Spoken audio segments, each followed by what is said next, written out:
Hi, welcome back guys. This is your friend, the MHA What If with another fanfiction. This is the move of What If Deku transferred to the hero course? All credits for this video go to their respective authors, so please support the real author. Check out the link in the description for more details. Please give this video a like and subscribe to the channel if you want more videos like this. Now let's get into the fanfic. The principal hums thoughtfully as he peruses through the student's file, taking his time to carefully read through the whole thing. A few things capture his attention, mainly the 2 pages long of disciplinary actions to try and correct disruptive behaviors, amongst other things. Interesting. Your file says you're quirkless, he bluntly states, watching intently the kid's reaction. He can barely hold back his smile when Midoriya Izuku looks back at him straight in the eyes with a raging fire burning hot behind emerald eyes. Yes, sir. There's not a hint of hesitation in the teen's voice. Nizu has never been really good at understanding social etiquettes of the human society. Body language, however, is something he is well versed in. That's probably the only reason why he spots the exact moment when his boy very slightly pulls his chin up a few millimeters and clenches his jaw in what he guesses is a show of defiance. Hence, Nizu is not surprised when Midoriya adds, "Is this a problem, sir?" "Of course not, Midoriya-kun."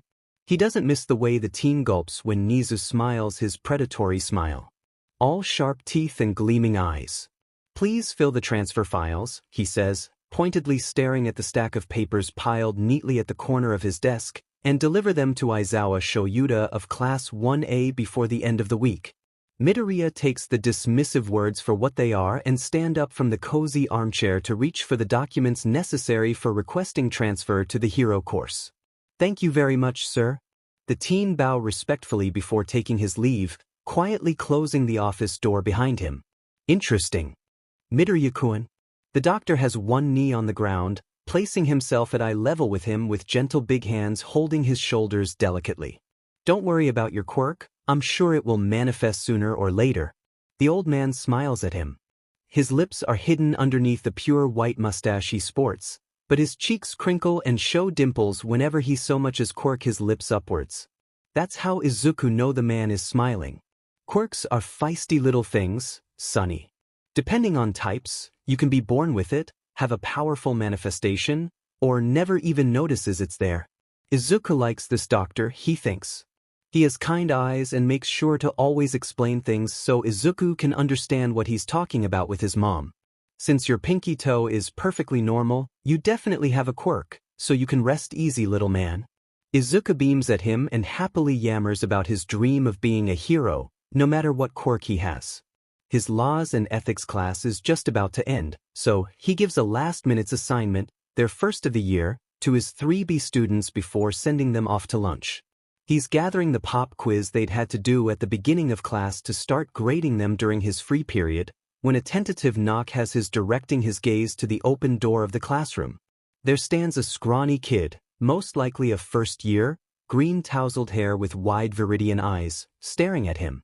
He's frozen on the spot, mouth open like a fish, and left hand raised in mid-knock. "What is it?"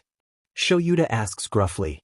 Although he has a good 2 hours before his next class, he desperately wishes to wriggle a nap in between lunch and the grading he needs to do. The effect is instantaneous. The kid drops his gaze to the ground immediately and starts wrangling his hands viciously in what seems like an awful stress-coping mechanism. The teen's mouth fast, even with his obvious hesitation, but the words are barely audible and just a big jumbled mess. Shoyuta sighs and finishes gathering the papers, holding the file in the crook of one arm. "Get on with it," he says with an ounce of impatience seeping in. "Right?" The kid scrambles to sling his obnoxious yellow backpack to his chest so he can ruffle through the contents. He takes out a surprising big pile of paper and holds them out towards him. Green eyes are locked on the windows behind him, Shoyuta notes, clearly avoiding to look directly in his eyes. Shoyuta huffs but makes his way to the kid to take the offered papers. "What is this?" he asks even as his eyes slide over the front page to take in the necessary information. Nizu-san told me to bring this to you, sir." Shoyuta stacks the document on top of his students' quizzes to flip the front page and skim over what seems to be the kid's school files. He grunts in acknowledgement even as he flips to another page and continues to read diagonally. He told me I'd find you in class 1A during homeroom, the kid says unprompted. This page contains incident reports after incident reports of disruptive behavior, cheating in tests, provoking other kids, copying homework, and what have you. Shoyuta flips through the next few pages, all with the same kind of contents inscribed in the teen's file over 3 years of middle school. But I thought it'd be better if I gave you beforehand, the teen says just as Shoyuta reaches the end of the kid's school file. The next page is a transfer form. To the hero course. Interesting. To be sure I could jibe them to you undamaged, the teen adds in a softer voice. Shoyuta closes the document and eyes the obviously anxious teen standing with hunched shoulders in front of him. He raises an eyebrow at the kid, but its effect is lost when he refuses to lift his gaze to look at him, so Shoyuta sighs. Elaborate, he states. With how the kid visibly jumps at his voice and nervously starts to violently twist his fingers again, Shoyuta figures he wasn't supposed to hear that last bit. It's nothing really. Nothing to worry about, the kid mumbles, arms crossing protectively over his midsection while he visibly tries to make himself smaller than he already is. Yeah, that's not worrying at all, Shoyuta muses. That's fine, Shoyuta says instead of pushing the issue. It's clearly not the time or space, and the kid's not his student anyway. Also, he has now in his possession a very thorough file on the kid, so he'll be able to discuss the worrying behavior with the kid's homeroom teacher, whoever that is. Thank you, he adds a bit awkwardly. The kid takes it as a dismissal and bows once, a bit too low for a teacher, but Shoyuta doesn't comment on it, then books it while clutching at his backpack straps. Shota notes absently he's not fleeing in the direction of the cafeteria. He shrugs and makes his way to the teacher's lounge to start his grading. Kaken, go away, stupid Deku. Turns out the kid's homeroom teacher is none other than Yamada Hisashi, most commonly known as the voice hero, but also partially secretly Shuta's husband. He puts his concerning observations for one Midoriya Izuku on his mental list of conversations to have with him. After checking the teen's homeroom teacher, Shoyuta completely skips on the school files to read carefully through the answers written on the transfer from and the presentation letter that follows. He almost regrets spending his nap time on the documents, because the answers are incredibly simple and almost textbook perfect for someone who wishes to pass as the perfect prospect hero. Except, the next few pages and the last of the whole document are bounded together at the top corner and the small booklet is labeled in bold characters that spell out quirk analysis. Curiosity picked, Shoyuta flips the front page of the booklet and starts reading what is a very thorough description of a specific quirk called erasure. Interesting. The first page is filled with actual facts on his own quirk that are so spot on that he wonders for a moment if Nizu mistakenly put the document on the pile meant for the kid, but dismisses the thought when he reaches the next page. There's a description of him, or rather his hero persona Eraserhead, with a complete analysis on his combat style, uses of his capture weapon, physical aptitudes, with a section describing his personality, his capacities in rescue missions and civilian interactions, all of this complete with several sketches to complement specific sentences. Shoyuta keeps reading even when he notices his nap time is long gone and that he technically should start grading the quizzes, because the next section covers Eraserhead's weaknesses. It mentions the obvious tell of his hair floating hen he uses his quirk, of course, but even the possible reasons why he refuses to either cut or tie his hair.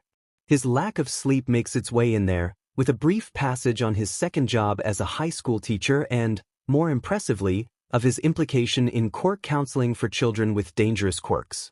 There's a whole section dedicated to viable solutions to his weaknesses, some very much noteworthy, but others he simply refuses to accept. The implication that he could stop teaching causes a weird tightness around his heart he doesn't plan on talking about to anyone.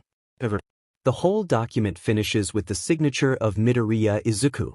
Shoyuta checks the times and inhales sharply at the realization that he'll barely make it on time for his next class if he doesn't hurry.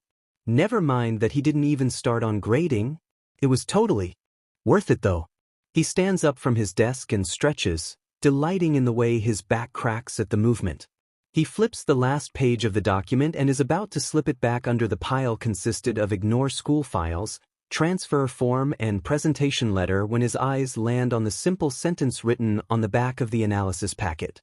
The kind of hero I want to become. And, although this is very obviously some serious ass-licking, Shoyuta can't help but grin devilishly all the while until he reaches the 2A classroom for laws and ethic. Interesting indeed. Mom? They're sitting on the couch, while his mama watches a romance series after dinner. He just finished his schoolwork, and he's now ready to tackle another task. His mama hums at him questioningly, so he beams at her with excitement. Can I practice? She turns to look at him, and in the dim light of the evening, he can see how tired she is from working 2 jobs. After only a few seconds of hesitation, she smiles softly and affectionately pats his cheek once, then frowns as she slides a thumb on his row where soot is still clinging to his airline. Her smile comes back almost instantly, although Izuku notes it doesn't reach her eyes like it used to. Of course, sweetheart, she answers softly, but... Her voice is a little bit more stern while she eyes the hand already reaching out to her. But not too long, okay? Ma'am is very tired, Aizu. Okay. Izuku doesn't let it curb his enthusiasm. He's happy he even gets to practice. It seems like his mama is often too tired to let him practice much these days, so he'll take whatever time she gives him. He really does appreciate all the things she does for him. I'll take him, is the first thing Shoyuta says when he enters the principal's office. Of course, Shota-kun, the rat grins, showing his sharp teeth in an impressive large creepy smile. Of course he already expected him. There's a steaming cup of good coffee on the small table beside the soft armchair in front of the principal's desk. Shua sinks in it, taking a moment to just release some of the tension in his body, and he's thankful for the rat's considerate silence. Then, he leans over and gingerly takes hold of the cup and takes a first sip, appreciating the taste of good percolated coffee. It changes from the instant one in the teacher's lounge, albeit good in taste, there's a quality that's just missing. He leans back with a barely audible sigh of satisfaction, although he has no doubt the rat caught it easily with his enhanced animal senses. Midoriya Izuku, he says to start the much-needed conversation.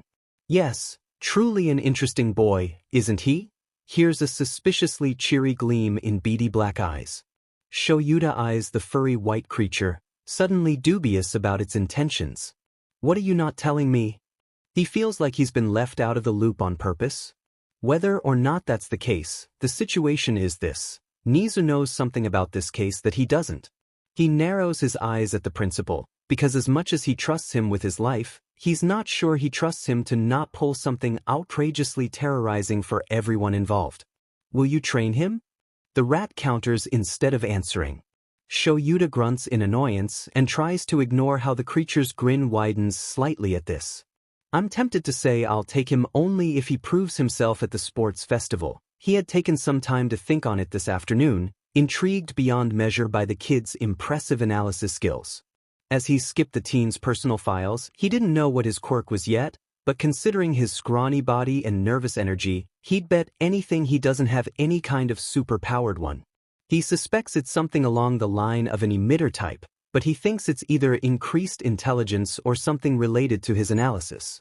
Shoyuta remembers the simple one sentence left behind the last page on the analysis booklet on his own hero persona. I think I'll talk to him about it first, he finally admits. He swallows the rest of his coffee and stands up. The kid is very promising and he wants him as a student.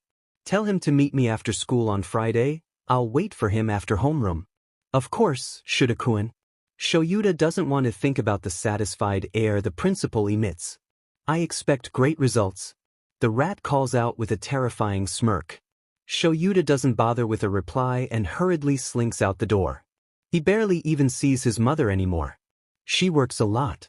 Her regular work times is the night shift, but ever since his father stopped sending money a few years back she had no choice but to take on more work hours, on top of a second part-time job on the weekends. Which means that when she's home, she sleeps a lot. They split the house chores, and Izuku does his best to lessen the burdens weighing down on her shoulders. The lack of support to their family is outstanding, all just because of him. The least he can do is try to make it easier on her. This is why he learned to go to the grocery alone, cook, make his own lunchbox, tidy up the apartment, do the laundry at such a young age. He's very aware, thank you very much, that other kids don't do even half of these chores, but it's his choice and his alone. Besides, it's not like he has any friends to spend his spare time with anyway. Whenever he's free, he takes the opportunity to deepen his quirk analysis by watching footages after footages of hero fights and reading extremely informative articles online. He dares to say that studying quirks and people's behavior, strength, and weaknesses by extension is probably his only passion. One he doesn't share with just anybody. He tried a few times when he was younger, but learned soon enough that other kids didn't understand how serious his work was and had absolutely no respect for it whatsoever. And his favorite hobby ever was to practice his quirk with his mother. They used to do it a lot before middle school started, and almost every day before his father stopped corresponding with them. However, with his mom's busy schedule when she took up her second job, she was often too tired to do much of anything, least of all participate in the study of Izuku's own quirk. She gradually grew distant and stopped offering to help him eventually. He knew she always found it hard. Helping him figuring it out had taken its toll on her, and considering the nature of his quirk, they had decided together to keep pretending he never developed one at all. Having a quirkless kid isn't much better than having a kid with a villainous quirk, but Izuku refuses to use it on anyone else anyway, so it wouldn't make a difference either way. Izuku, sweetheart, his mom tells him before she has to leave for work that evening. I'll be home late tomorrow morning, you'll be okay for breakfast? He nods, still mostly focused on the homework he's currently working on. Oh. He looks up at her startled exclamation, but he's confused at the guilt he sees plainly written on her face. What is it, Mum? I'm so sorry, Izuku. I have to go to work Saturday. One of my colleagues quit today, so I have to take her shift. A sharp pang of hurt stabs him in the chest, because Saturday was supposed to be a day to spend together. After such a long time they didn't get a day to himself, and she'd promised. But he's in middle school now. He's old enough to understand that this is out of her control, and he has no right to put the blame on her. He tries to push the hurt down. Crying at her won't change anything and will only make his mom feel worse. Instead, he impersonates his own all might I am here smile, and puts as much cheer in his voice as he's able to. It's okay, Mum. Don't worry about it.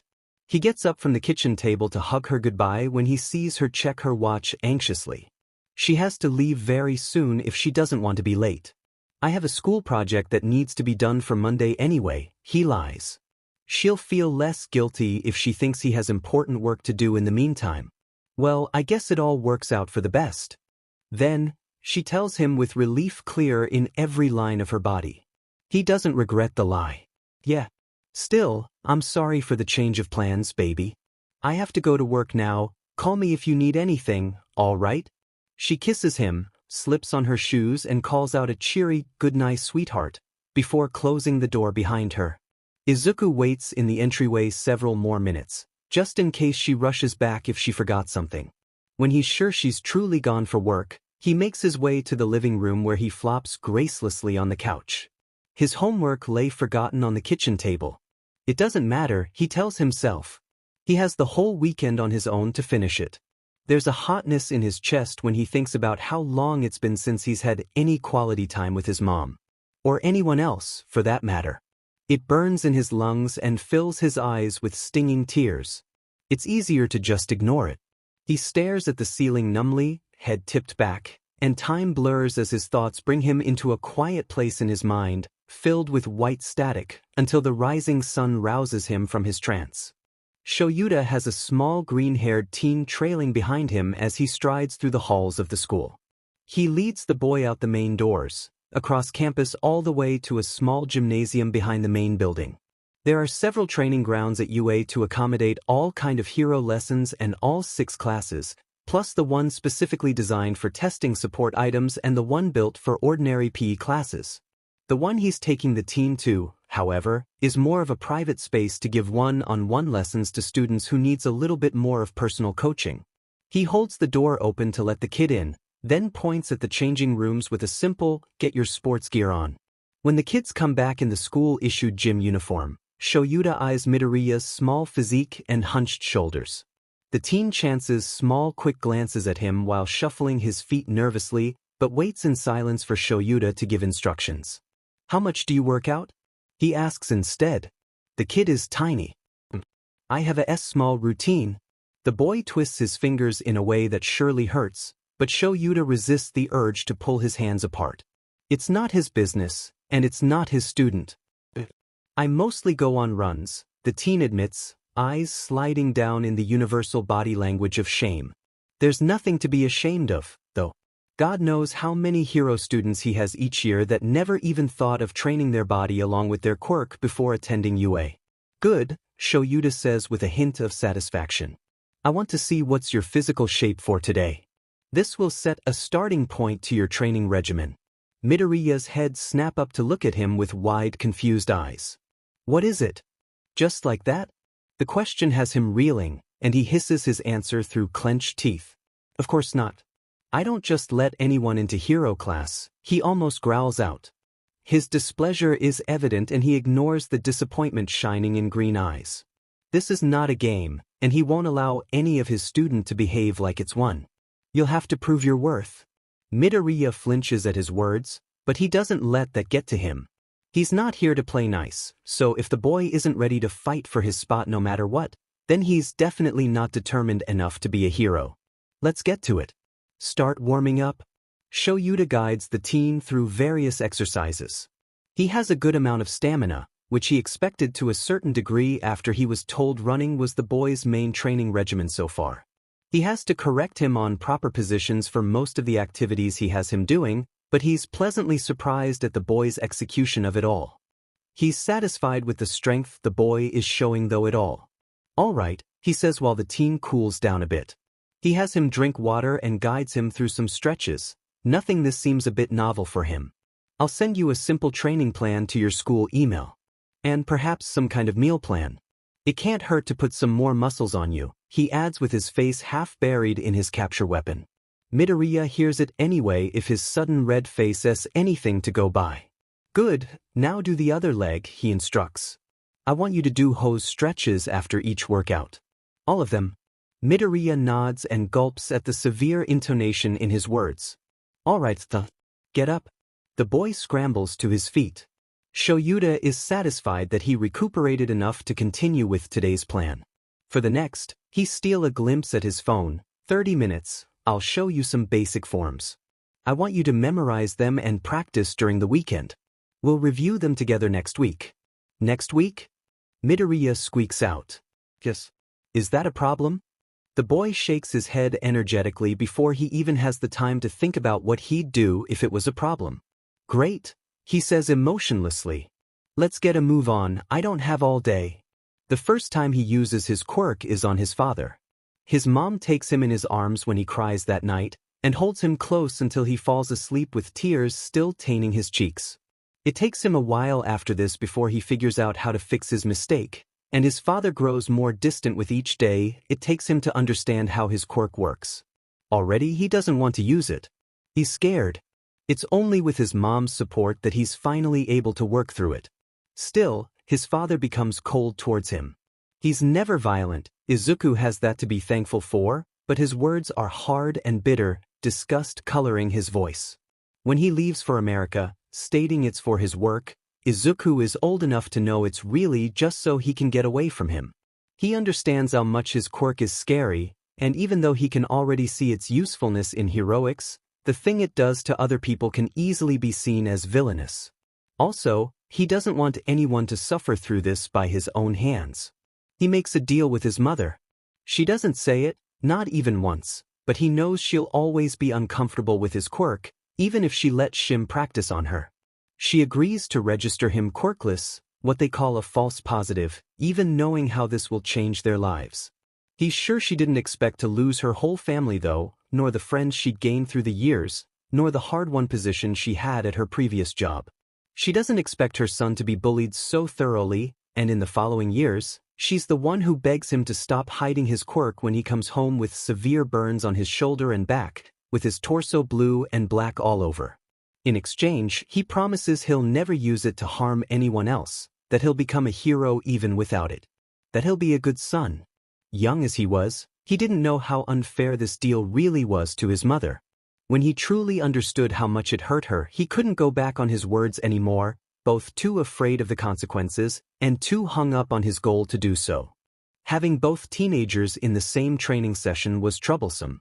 Their personalities were absolutely incompatible. Timid at first, Midoriya Izuku had opened up to him a little bit while their after-school meetings were still one-on-one.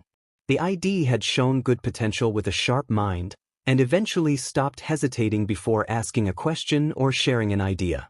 Despite himself, Shoyuta had found himself appreciating such an eager and fast-learning student. It had been going extremely well until he introduced him to Shinso Hitoshi. 1 step forward, 2 steps back.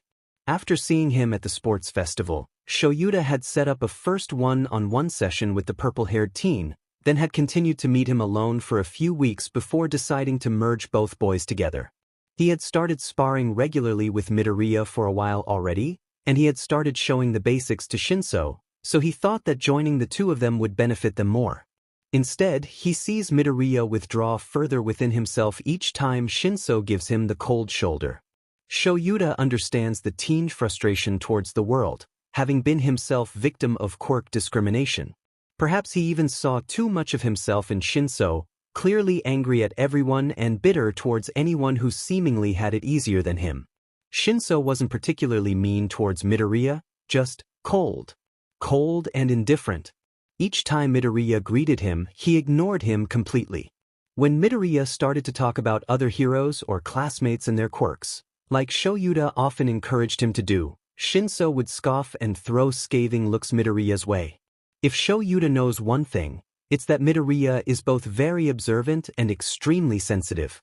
It doesn't take long for the boy to make himself smaller in his teammates' presence, his personality fading to nothing, almost begging to be unseen. Forgotten. Neither of them are here to make friends, Shoyuta knows this. It doesn't change the fact that this lack of communication is unhelpful at best and outright detrimental at worst. He'd hoped that by having them train together and giving them time to warm up to each other, they'd share constructive criticisms and help each other out to progress faster. Instead, they've created a tense atmosphere. Both of them work very hard, he'll give them that, and he's proud that they're able to work together during exercises even through the lack of camaraderie. Shoyuta watches carefully as the two teens spar. He's taught them both respectful and rightful fighting moves first, with strict rules, and has started showing them dirtier and below-the-belt strikes the last few days to add to their arsenal. Knowing how to spar fairly is good and all, and adequate for a spar between allies, but illogical to use in real combat situations. It's good to make them know the difference, and to teach them to use every opportunities and use low blow to take the advantage against villains when the time comes. He wants them to practice both, and learn when it's best suited to be fair versus being efficient. They're clumsy, slow to react, although they're both getting better at making fast decisions and quicker to try to land a blow. Today, they're going at it especially hard, he notes. Shoyuta can see from his movements that Shinso is angry. He's not sure if his anger comes from something that happened during the school day, or if it's just teenage hormones, but the brainwashing kid is vicious with every strike he sends Midoriya's way. Having a few weeks more of practice with Shoyuta himself, and being more physically fit, Midoriya is fast enough to dodge, and is able to keep calm through it all. His biggest flaws so far is how much he's overthinking, losing good opportunities to make sufficient moves on his opponent, and the clear hesitance he has at harming the other student. Midoriya mostly dodges and blocks Shinso's blows, barely retaliating in any way, and Shoyuta can see the mounting frustration in Shinso's gaze, getting more heated with every missed strike. He notices the moment he starts to pour all his emotions in this fight, a snarl twisting his lips, and he sends a violent kick in the side of Midoriya's left knee, who was a tad too slow to dodge. The kid stumbles hard, but rolls with the momentum and gets back on his feet, stance already slipped back to the defensive in preparation for the next hit. He's breathing hard and sweat rolls down his brow. Shinso, fists raised and glaring furiously at the other boy, is panting and seems extremely tensed. He takes one step forward, obviously about to throw a punch. Shoyuta kept repeating that he's telegraphing his next move too much, and Midoriya must see this too because the green-haired boy wastes no time to lunge at Shinso, knees bent to strike low. Shinso doesn't have time to correct his stance before a bony shoulder rams in his stomach and he's sent flying back, landing hard on the mat. He's winded, and Shoyuta is slightly worried about bruised ribs until he spots Midoriya stumble with a wince. The boy tries to regain his footing, but he falls down on one knee, hissing through clenched teeth. Midoriya. Green eyes snap up to meet his. Shoyuta shakes his head when he goes to stand back up. Sit down. Shinso, get up and go get some ice, unless you're also injured. Shinso groans but gets to his feet with slow movements, while Midoriya carefully plops down with his left leg stretched out. I'm fine, sensei, the teen says between heaving breaths, still cooling down from his intense spar. Shoyuta knows better than to believe that. Then you have no objection to visiting Recovery Girl. She'll be the judge of that, Shoyuta objects. Shinso comes back and drops the ice pack down beside Midoriya, then flops down a few ways away, leaning back on his hands as he catches his breath. That was uncalled for, Shinso, Shoyuta reprimands without even looking at him.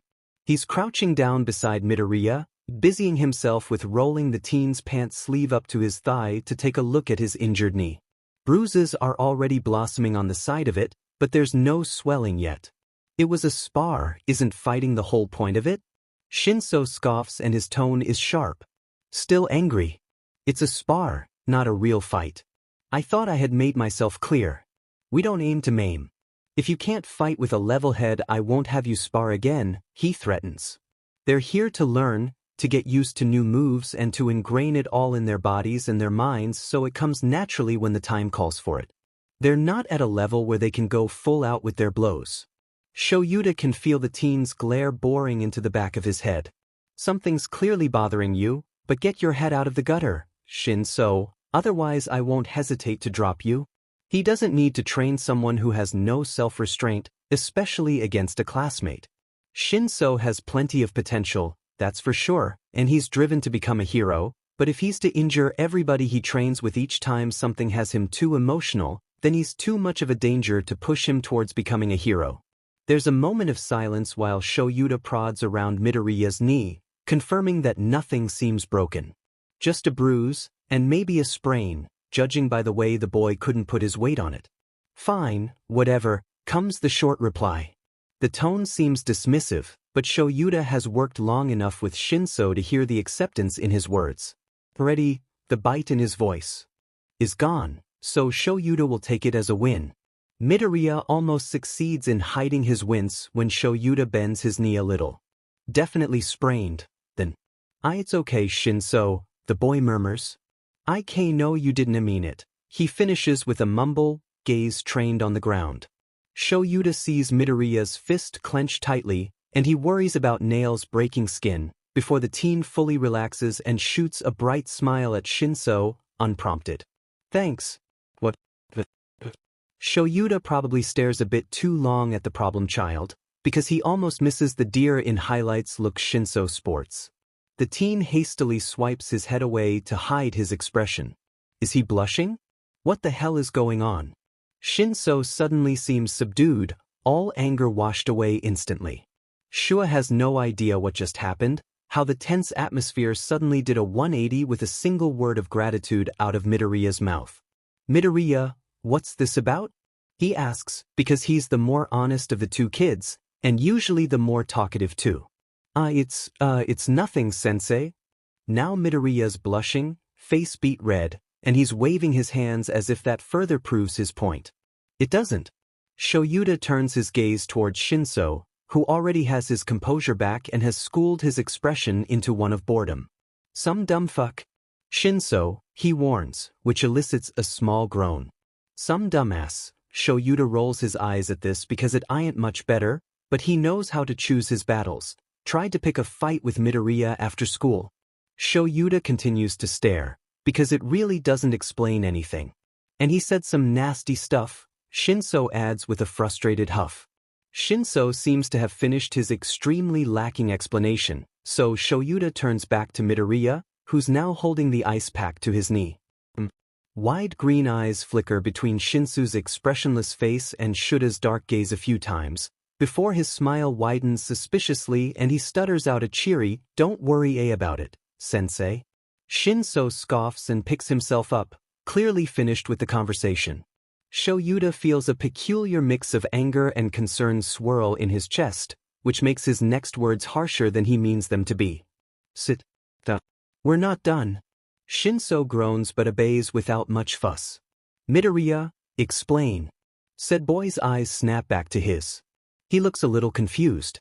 Opening and closing his mouth like a fish out of water, he seems to be hesitating on what to say. He settles down with a meek, "It's nothing, sensei," voice soft and smile unchanging. Plan B then. Shinso, explain. But, fine, the teen rolls his eyes. Some stupid classmates cornered us when we walked out of homeroom after school, right? Both teens were in Hisashi's homeroom, and started going on with meaningless insults towards Midoriya. Then one of them started pushing him around as if he wanted to provoke him in a fight. Or, intimidate him or something. Bullying then. Some fellow students wanted to bully the kid after school. So I wanted to, persuade them. Shinso. Comes Midoriya's high-pitched indignant cry, but the other teen continues without missing a beat. To leave him alone, but Midoriya stopped me. And Shinso scoffs, frustration evident in every line of his body. Shoyuta sees Midoriya scowling at the purple-haired teen. Getting into a fight with them wouldn't have solved anything, the problem child says. Shoyuta hums in agreement. Midoriya's right, Shinso.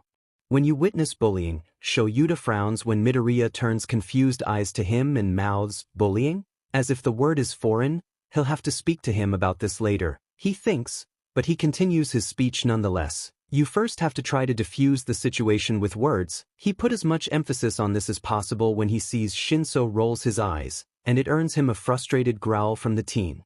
And if that doesn't work, you go get a teacher. That's it. No talking back, and especially no fighting. But he was about to push him down. The sudden objection shouldn't be as surprising as it is to Shoyuta. It shows the true heart of the hero Shinso wants to become, but he's mostly a quiet kid, and he's more likely to brush you off than try to talk back at you. And once the victim's down, you know what bullies do. I can take care of myself, Shinso, Midoriya pipes up. There's a fire in his eyes. Shoyuta thinks he looks almost insulted with the insinuation that he couldn't handle it on his own, but he might be wrong. Besides, I'm really good at running, he adds with a half smirk. Something about this sounds wrong in a way Shoyuta can't explain, but before he can dwell on it, Shinso speaks up to defend his point. Yeah, well, it didn't look like it. And I can't just let some bully pick on a classmate and do nothing about it.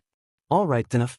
Shoyuta could see that Shinso is getting uncharacteristically worked up, stood up with clenched trembling fists at his side. Midoriya stopped you, and it frustrated you to let the bullies go without repercussion for their actions. You couldn't handle your bottled-up emotions and ended up taking your anger out on Midoriya during sparring? No. Shinso turns his head in one fast movement to gape at him. Shoyuta keeps his face impassive to convey how unimpressed he is with this whole situation. A short while passes and Shinso drops his head down as he shamefully admits, maybe I did. He's still not looking at either of them when he adds, sorry, Midoriya, in a mumble. The silence that follows is thick with tension, but Midoriya breaks it. He lets go of the ice pack to lean back on his hands, and with a small forgiving smile he says, it's fine, Shinso. It's not, Shoyuta growls, because it really isn't. Shinso, next time, tell a teacher, he instructs, and if you're too emotional I want you to tell me so we can work on less dangerous exercises. Do you understand? Shinso is still not looking at them, but he grumbles an agreement under his breath. Now that that's settled, go to Recovery Girl to have her send some medbots. I'm not letting Midoriya back on his feet until he sees her. Izuku? What? Hisashi's voice is trembling with fear. Just one touch from his son had left him in pain. A sudden, intense pain that pierced right through his skull, with a sensation similar to what he'd expect having your eyes pulled out would feel like. It left him a shaking mess. What the hell did you do to me? His voice is raspy, the result of his screaming when the pain hit, there and gone in an instant, although for him it had felt like an eternity. His son sobbing, curled up tight in a corner of the living room, wedged between the television cabinet and the wall. I'm sorry. Izuku cries out, arms hugging himself protectively as he rocks his body back and forth. I'm sorry. I won't do it again. He's crying loudly, but he can't seem to catch his breath. Hisashi knows, okay, that he should be worried about his son first. But he's so shaken. Now that the pain is mostly gone, there's a block of ice pressing down on his heart, a heavy weight settled on his rib, and a fear-inducing lack of something in his mind. It's as if whatever made him human, his empathy, his love, are all gone. It's as if he's now a monster, and all he feels at the moment is fear. He knows what this is, he recognizes it. Izuku stole quirk from him. He feels it deep down in himself, and it scares him like nothing's ever scared him before. It's a fear he can't control, and a fear that brings all his anger out. He takes 3 steps towards his son, who's now cowering away from him. Dad. He screeches. I'm so sorry. Don't touch me. Somehow, Hisashi knows Izuku is not scared of him. He's never hurt his son, nor his wife, ever. There's no reason for Izuku to be scared of him. In fact, he's scared of touching him, like he did just a minute ago, and to inflict tremendous pain to his father. Hisashi knows this, and all his anger flies out the window at the realization. He drops down to his knees in front of his sobbing son, defeated all the way to his soul, while Izuku continues to spill out broken sentences between heaving breaths. Please. I'll fix it. I'm sorry.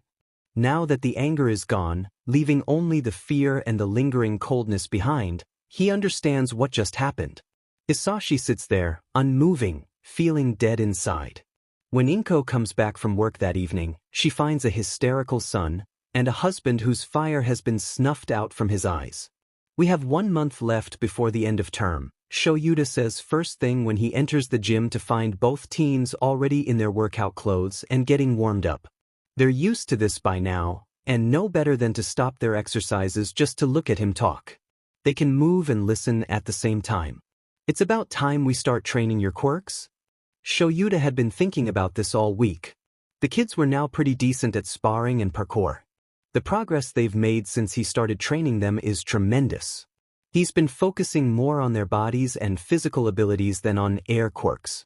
To get into the hero course, they will need to be in perfect shape to be able to keep up in a fight against the powerful quirks of their hero-aspiring classmates. Shoyuta glares when he sees the teens have stopped everything to look at him with confused frowns. Surprisingly, they don't go back to warming up even with the warning scowl he sends their way. Get on with it, he says, letting a bit of annoying seep in his voice. They reluctantly go back to work, so he continues his explanation. Since you both have mental quirks, my priority was to train your bodies first, but we can't just ignore your quirks either. So even if there's still more work to do to get you physically on par with your future peers, we'll start combining your regular routine with quirk training.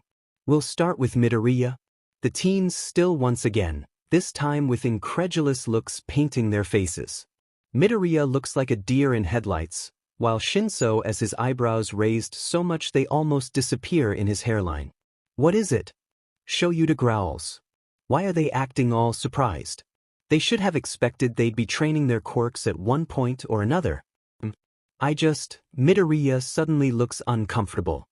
His eyes shift to the side while he wrangles his fingers viciously. I don't understand, sensei. Now he's biting his lips and his shoulders lift up to his ears with tension. Shoyuta sends him a deadpan look. Quirk training, Midoriya. There's barely a reaction from the teen, except in the way he tries to physically disappear through the floor. He lets his dark gaze slide toward Shinso and is taken aback at the intense glower fixed on him. Aizawa-sensei, the purple-haired teen says. His voice is smooth, devoid of emotion, although his eyes still send daggers at him. Midoriya's quirkless, he states blandly, and Shoyuta sees Midoriya flinch from the corner of his eyes. The atmosphere is way too heavy for this to be some kind of joke on their part. Shoyuta reconsiders all he knows about Midoriya, a lot of things suddenly slotting back into place as he takes this into account. He tries to remember Midoriya's school file, trying to pick out his quirk status from all the information that was stuffed in that folder. He doesn't remember it. The anxiousness, the hunched form, the bullying, the extreme lack of confidence. It all makes sense. He'd assumed. So your quirk is not a form of analysis? He asks Midoriya for confirmation. The boy only shakes his head while avoiding looking him in the eyes. Impressive, he admits, and he's relieved when the teen's heads snap up at the compliment and green eyes stare at him in surprise. I thought you had an analysis quirk. I'm sorry for assuming. Midoriya sputters bewilderingly, cheeks stained red in embarrassment. The words he spews are incomprehensible, so Shoyuta forges on without paying any mind to Problem Child's flustered state. It doesn't matter whether it's a quirk or no, we'll still work on honing your analysis skill to perfection. Midoriya is smiling, but his eyes are filling up with tears distressingly fast, so Shoyuta escapes the waterworks by chancing a glance at Shinso. The piercing glare is completely gone, replaced by a barely contained smile that pulls up the corners of the teen's mouth a little. His eyes are what conveys the most emotion, though, and right now they're brimming with approval. He didn't know the boys had grown so close. Although not officially a Hero Corps student, Midoriya had been training with him since the very first week of school. His training schedule is less intense than Class 1A, but the sessions they have one-on-one, and later semi-privately with Shinso, prove to be much more efficient. Shoyuta singles out each of the boys' weaknesses and work on them to improve their overall abilities. Midoriya is a dedicated kid, and Shoyuta knows he's been working out and practicing in his own time, which makes his progress that much more evident.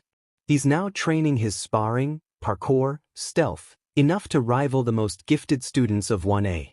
Had he been in the hero course, Shoyuta would surely have found him a pro hero interested in taking him as an intern after the sport festival.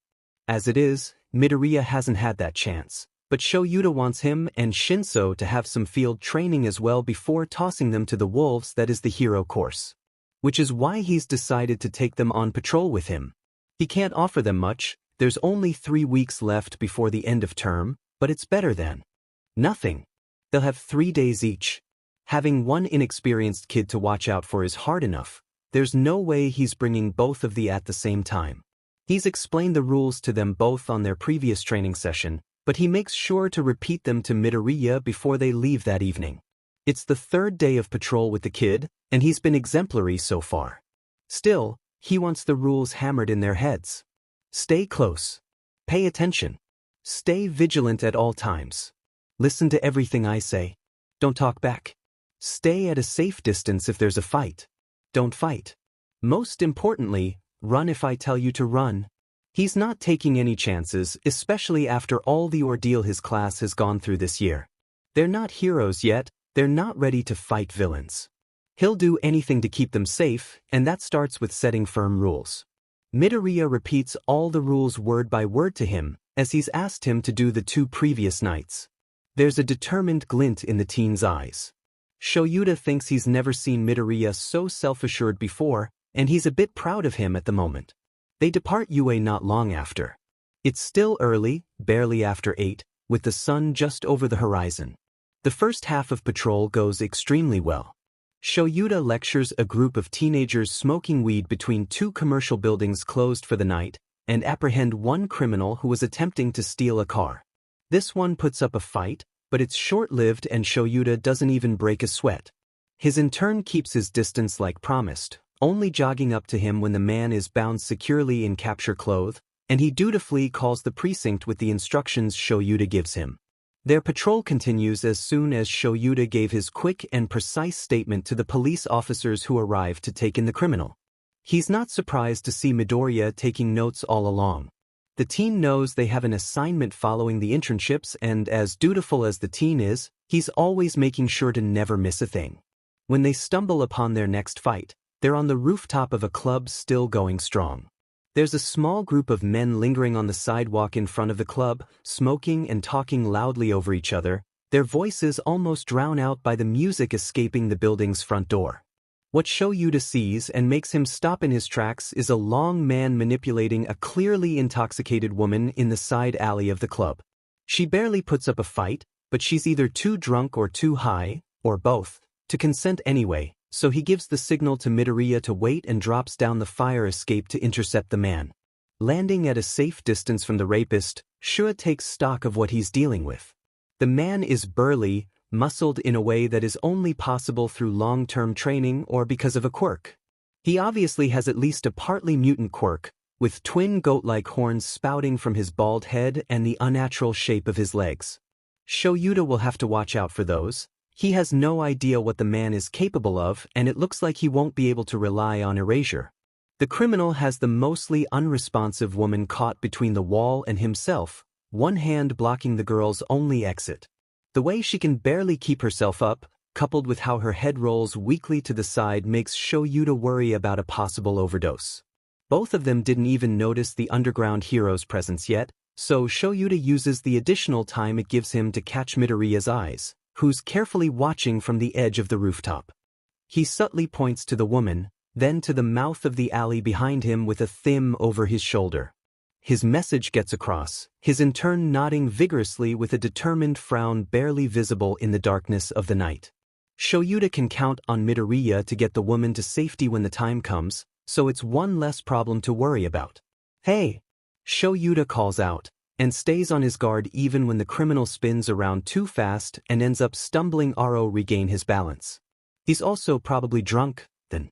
"Please step away from her. I'm a hero and will be taking into custody for sexual assault," he warns. Shoyuta stays perfectly still while the man takes a few unsteady steps towards him. The woman is already sunk to the ground in a dazed heap, left without any support from her abuser. "Please stand down," Shoyuta tries again, although he doubts the criminal will stop his approach judging by the angered scowl twisting his features. "The man is a lot more menacing up front with his rage pointed at you," Shoyuta muses, but he's seen far scarier and impressive in his career. From his vantage point, all he's facing is a drunk man cornered in a dead end. "The police is on their way, so I'd turn myself in if I were you." Shoyuta half expects the man to give up and half expects him to fight back, so he's a bit taken aback when he suddenly rushes forward to try and run away. Shoyuta doesn't let him and rapidly sends his scarf flying, wrapping it around the criminal's waist to turn him around. With a strong pull, Shoyuta is able to drag the man all the way back to him, even if the resistance the criminal puts up against his binding clothes makes the task much more difficult than usual. Considering the man's mutation, Shoyuta loathes the idea of entering his personal space, but he needs to create a safe space for Midoriya to pass with the woman to get her out of here. That's why he tightens his hold on his capture scarf, ignore the criminal's rage-filled roar, and grabs one of his horns with the other hand to keep control of his head and avoid getting hit by the dangerous defense. "Now!" He yells because he's got his hands full and he can't afford to look away from his struggling captive just to send a meaningful to his student. He's got the criminal almost pinned to the wall, and from the corner of his eyes he spied Midoriya helping the victim back on her feet. He hears him slowly pass behind him with the woman's arms slung over his shoulders to support her. Only once Shoyuta is sure his student is a safe distance away does he jump back from the criminal. He uses this momentum to pull towards the ground harshly at the bindings. The criminal shuffles his feet in an attempt to regain his balance just as Shoyuta hears a surprised yelp from the mouth of the alley. Right now he doesn't have time to turn around, he can't lose his grip on the man or else he'd be in a serious disadvantage against him. So he puts his trust in his intern and do the right thing. Shoyuta spins around swiftly, both hands on his end of the binding cloth, and drops down in a crouch while pulling as hard as he can. He's rewarded with the sound of the criminal falling helplessly to the ground. Shoyuta is fast to knock him out and is busy tying him up properly when a sudden pain-filled scream rises up from behind him. Shoyuta is back on his feet as quick as ever, heart beating fast in his chest because Midoriya was supposed to be safe. He was supposed to take the girl and get away as fast as he could. He doesn't know exactly what he expected, but this wasn't it. His student is standing protectively in front of the slumped form of the victim. There's two men standing at the entrance of the alley, currently blocking the only exit, and a third one has Midoriya's wrist caught in a tight grasp. His student is frozen stiff, eyes blown wide in something Shoyuta recognizes as fear, but he's not the one who's screaming. His assailant is doubled over, a hand pressed against his eyes, and his voice is tearing at his throat in agony. It lasts at most 3 seconds, then he quickly releases the teen's wrist and crumples to the ground with loud sobs. Shoyuta doesn't waste any time. He uses the obvious shock that got the other two men standing stock still to rush at them. He punches one straight in the nose and quickly kicks the other in the knee with a spin. The first one is folded in half, groans escaping blood-stained lips. Shoyuta takes the opportunity of his slumped form to slam his elbow between the man's shoulder blades, sending him crashing down, then turns around to bring a foot to the second man's sternum who sent crashing to the sidewalk. Shoyuta works fast when he notices the paleness on his student's face and is worried at the lack of response when he calls out to him. He ties up the three men, not sparing a single drop of empathy towards the one still sobbing uncontrollably after a little bout of pain. He calls the precinct real quick as is protocol, then he's crouching in front of Midoriya. Panic has his eyes glazed over but tears freely spill from them. The boy is shaking all over, with his breath stuttering wildly. Midoriya? Shoyuta doesn't dare touch him. He doesn't know what quirk hit his student, but he seems physically unharmed except for the bruise already coloring his wrist. Kid, breathe for me, okay? There's no recognition in his green eyes, but Shoyuta doesn't let that get to him. He starts to exaggerate his own breathing, making sure it's audible. At the same time, he lets his eyes wander, fleeting between all four criminals to make sure they're still staying put, then landing on the woman slumped against the wall just behind his student. She's unconscious, body completely limp, but she's breathing fine and doesn't seem injured. It's fine now, Midoriya, he says softly to try bringing him back from whatever hole his mind hid itself in. You did good, the girl's safe. You're safe. He keeps breathing deep between the short sentences he tells his kid. He can hear sirens in the distance, so he knows the police will be here soon, and tells his student as much. Come on, kid, it's okay. We've got to get you checked up. He takes a chance, then because he can't stand to see his problem child so unresponsive. I'm going to touch you, okay? This will help ground you? He explains. He's barely lifted his hand from where it was braced against his own bent knee that Midoriya recoils hard enough to almost fall on the woman behind him. No, he yells. He's suddenly extremely lively as opposed to his doll-like state just a few seconds earlier, and it leaves Shoyuta with something akin to a whiplash. Midoriya resembles a feral cat caught in a trap. He's up on his feet in a flash, and before Shoyuta can react, he's hidden himself behind the dumpster pushed up against the building's side right underneath the fire escape. Midoriya? He walks carefully around the huge metal bin and his student huddled in the corner. He's crying, but Shoyuta only knows this because of the wrecked sobs tearing out of the boy's throat, for he has his face pulled down between his bent knees, hands over his head in protection. Okay, kid. You're safe? Aye. He coughs before breaking down in more tears. It's okay, Midoriya, I won't touch you. Midoriya only shakes his head sharply in response. I promise. Shoyuta crouches once again, staying right where he is to avoid spooking his kid further, while still keeping watch over the captives and the woman. He can feel the stress of the situation creeping up on him, because he doesn't understand what triggered this reaction. He feels it in the pull of his muscles, in the ache in his knees, and in the exhaustion that's settling deep in his bones. He wants this night to end, and he's pretty sure Midoriya will be of the same opinion once he's back to himself. Everything's fine, kid, he repeats since Midoriya clearly doesn't believe it yet. I don't know how to help you, so I need you to talk to me, all right? And that makes the damn break. Midoriya just hugs himself tighter and starts to ramble broken off sentences with stuttered half-words. He's getting agitated, and the only things Shoyuta is able to pick up from the mess coming out of his student's mouth is this. I'm sorry. I'll fix it. I promised. Midoriya is working himself up. His breathing is ragged and he's choking between words and sobs.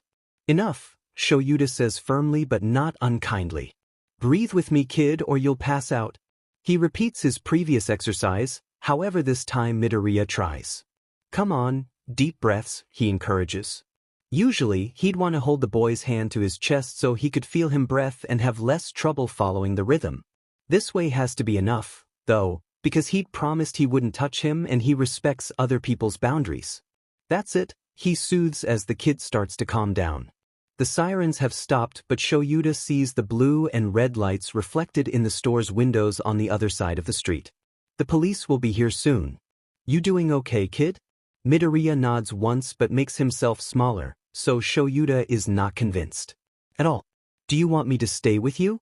The kid takes his deepest breath so far before raising his head to stare at Shoyuta right in the eyes.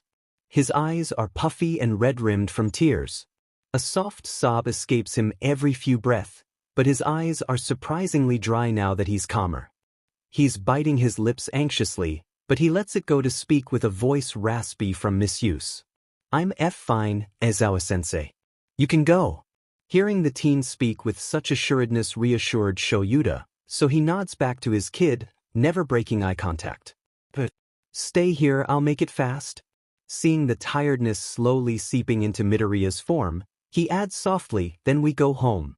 With that he ets up to greet the officers who are already at the mouth of the alley, wrangling one of the men into the patrol car. He comes quietly enough, but when one of the officers goes to grab the criminal with the broken nose, he starts spouting out insults and starts to use his quirk. His eyes light up like the sun. Shuta's first reaction is to flinch away, but he forces his eyes open to stare the criminal down with erasure active. It gets him an enraged roar from the man, although it doesn't faze Shoyuta at all. The officer is quick to slip quirk suppressant on him. With both men secured in the back seat, the patrol car pulls away while the detective and two other officers walk up to Shoyuta. Eraserhead, the detective greets and Shoyuta responds with a small nod in respect. Detective Tsukachi, he greets back. Half his mind is still on his student still hidden away behind the dumpster, so he skips small talk, not like he's usually one to indulge in meaningless conversations, and starts to give his report swiftly and efficiently. He warns the officers about the now unconscious man who had assaulted his student, mentioning he doesn't really know the criminal's quirk but that it might be potentially dangerous. At this point, the ambulance is already gone with the victim, although they only left after Shoyuta assured them had his in turn and he were physically uninjured. Midoriya's wrist is only sprained at worst, and a visit to Shizenji in the morning will suffice. He deals with the situation as is protocol, even if his worry for his problem child makes him want to ditch his responsibilities. Thankfully, everything goes smoothly, and he's back behind the dumpster before the officers even have the time to get into their patrol car. He hears Tsukachi's farewell sent to his retreating back and Shoyuta waves half-heartedly without sparing him a glance. Just as soon as he's rounded the corner of the dumpster, he sees a put-together Midoriya shooting him a sheepish smile. He looks like a toddler who knows to have done something forbidden, so Shoyuta is instantly wary. What is it, Midoriya? The teen hesitates a tad too long. Never mind. Tell me once we're out of here, Shoyuta states. He goes to leave but he doesn't hear his intern's footsteps following him, so he turns and raises an eyebrow in question. You coming or not? He's really tired, and now that Midoriya is visibly fine, he can feel the exhaustion truly catching up to him. Plus, he's pretty sure the teen can't wait to fall face first in bed. Right? Comes the expected embarrassed squeal. This time, when Shoyuta walks away, Midoriya trails behind him like a well-trained puppy. Midoriya is hiding something. Ever since they came back from that eventful patrol, he's been acting off. Not overly so as to be obvious by everyone, but enough that Shoyuta notices. It worries him. At first he feared the boy had decided to hide an injury, but he moves okay, better than ever even, during their training. He knows his students, being teenagers and all, often hid things, feelings, secrets, crushes. Maybe Midoriya has something along those lines. Maybe. However, he's skeptic this is the case. After all, this change in behavior started right after his last day of internship, and Shoyuta can't help but remember the way his student had panicked after being grabbed by that villain. Besides, after talking with Mike, the other teacher didn't notice anything amiss about the timid boy. Shoyuta thinks he himself might be involved in whatever secret Midoriya is keeping from him. He seems worried, more on edge than usual, especially after Shoyuta announced to Shinso they would have to shorten his internship to 1 night patrol and on-day patrol instead of 3 nights as was planned in the beginning. Since then, Midoriya has been strangely closed-lipped. During training, he made more mistakes, often the results of inattention, and that's how Shoyuta knows that whatever the boy is hiding is weighing heavily on his mind. During his class of laws and ethics he's teaching them, he spots the teen staring at the wall or out the window with empty eyes, mind miles away from here, even as his hands fidgets with whatever's on his desk and occasionally pulling hard on his own fingers. Whenever Shoyuta is present, he never seems able to completely relax and offer genuine smiles to his classmate. Even Shinso notices, if the way he looks at Shoyuta quizzically at the end of training is any indication.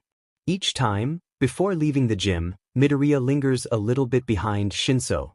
He always stares at Shua with a frown, worry, fear, swirling in his eyes as he hesitates for a few seconds at most before leaving with a quick goodbye in haste.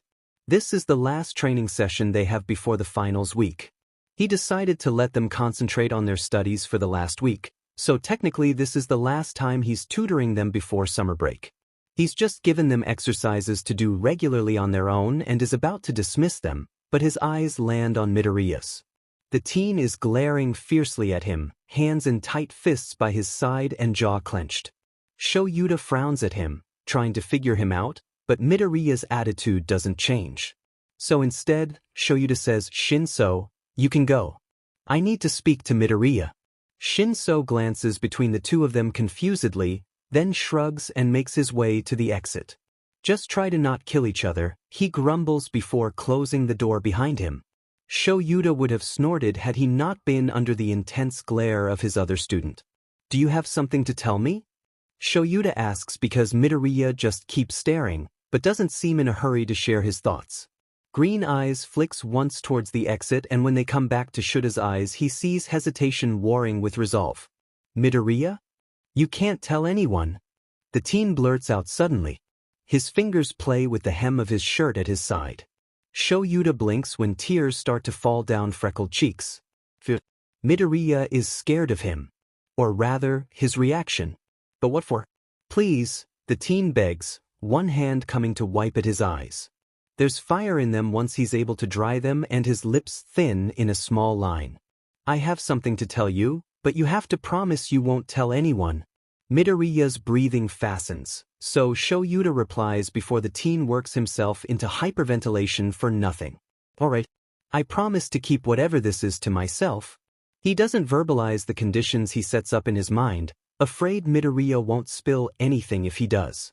He won't hesitate to break his promise, though, if he finds out that the teen's secret is a danger to himself or others. "Okay," Midoriya breathes shakily. His voice is shaking when he finally admits, "I lied." Shoyuta waits for him to elaborate. He thinks the teen might be surprised at his lack of a reaction because he looks up at him with wide eyes. It's not like Shoyuta didn't know. It was obvious something was going on here. He just doesn't know what. I have a quirk," Midoriya mumbles. His fidgeting becomes more intense and Shoyuta is suddenly worried about dislocated fingers, so he frowns at the teen and very firmly says, "Stop. You'll hurt yourself." Midoriya stares at his own hands in bewilderment. He shakes them briefly as if willing the anxiousness away, then starts to pace as he starts speaking. "I have a quirk, but I don't want to use it." "You can't do that," Shoyuta states. The teen only paces faster, back and forth with quick long strides right in front of Shoyuta. He doesn't stray far and keeps his lines exactly 5 steps long before he turns to repeat the same thing in the opposite direction. His arms flail with emotion as he talks. "You don't understand. It's dangerous. It's evil. I can totally become a hero quirkless. You showed me this. So I refuse to use my quirk." "You can't do that," Shoyuta repeats calmly, not even flinching when Midoriya rounds on him suddenly. "Why the hell not?" He almost screeches. He can see how stressful this discussion is for the teen, so he hastily explains his reasoning. Not training a quirk, especially when it's a dangerous one, can potentially be fatal, Midoriya. Whether you use it or not during hero work is your choice, but I won't graduate a student who refuses to train and control their quirk to its utmost limits. Midoriya stares at him with wide, betrayed eyes. But I really can't." The teen viciously bites his lips, enough to draw blood, but Shoyuta doesn't comment on it. "Please, Aizawa-sensei, you have to understand." "No," he shakes his head and stands firm in his belief, no matter how hard his kid begs him. "Either you train your quirk, or I don't allow your transfer to the hero course." At Midoriya's fear-stricken face, Shoyuta adds, "I promised. so I'll keep this secret and we'll work on this privately. The final choice is yours, he huffs. He's not taking away his choice. Whatever the boy's quirk is, it's bad enough to send him in distress just at the idea of using it. He hopes Midoriya chooses right, because Shoyuta doesn't think he'll be able to keep his promise to the boy otherwise. An untrained quirk will always be more dangerous, fatal even, than a deadly quirk with complete control.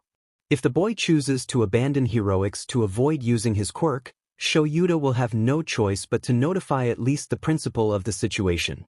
The silence that follows is heavy and Shoyuta tries to ignore the whimpers that come from Midoriya. The boy is hunching in on himself, arms crossed over his midsection. He looks like Shoyuta landed a solid kick to his stomach. Head cast down, he hears him sniffles pitifully. Please, sensei, he hears him whisper, but Shoyuta has a strong resolve and is unwavering in the face of potential danger to any of his students. I won't force you to use your quirk, Midoriya, he states plainly, but if you refuse I can't let you become a hero. You'd only be a liability to others, a danger. He stands his grounds and watches stoically as Midoriya sinks to the ground, knees brought up to his chest in a similar position of the one the boy had taken behind the dumpster. Shoyuta stands by, patiently waiting, until the sobs slow down and he's sure the teen is calming down.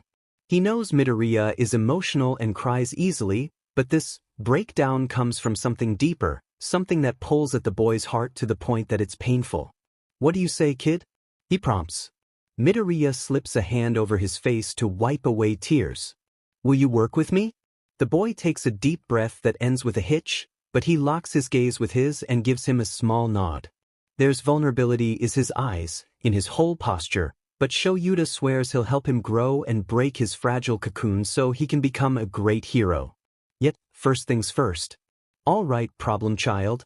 He was supposed to be home a while ago already, so Shoyuta sends a quick text to Hizashi, then plops down in front of his kid and casually leans back on his hands. What's your quirk? Simply put, Midoriya can steal quirks. It's unheard of, yet it's an incredible power. Shoyuta is relieved to know he can give them back, but he understands why the teen finds it bad. In any villain's hands, this quirk could be devastating for society.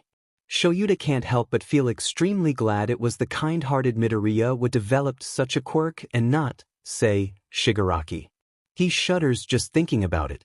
Midoriya had regained composure with each minute he spent talking about his quirk objectively. Putting his analytic passion to work, he explained everything he knew, even mentioning the few practice sessions he'd had with his mother in the past. What Shoyuta has to work with is this. Midoriya can pull a quirk to him and push it back to its owner with any skin-to-skin contact. He's able to use the quirk he's stolen, although he has to practice like any kid with a newly manifested quirk. If he takes the quirk forcefully, without the full consent of its owner, it hurt them. That's all the information he needed to come up with the following conclusion. Midoriya stole his aggressor's quirk that night on patrol. The boy didn't bring it up himself, and they'd had too little time to even broach the topic in the first place. After training, it had taken a while for the teen to explain everything he knew, and once it was done the sky was already darkening.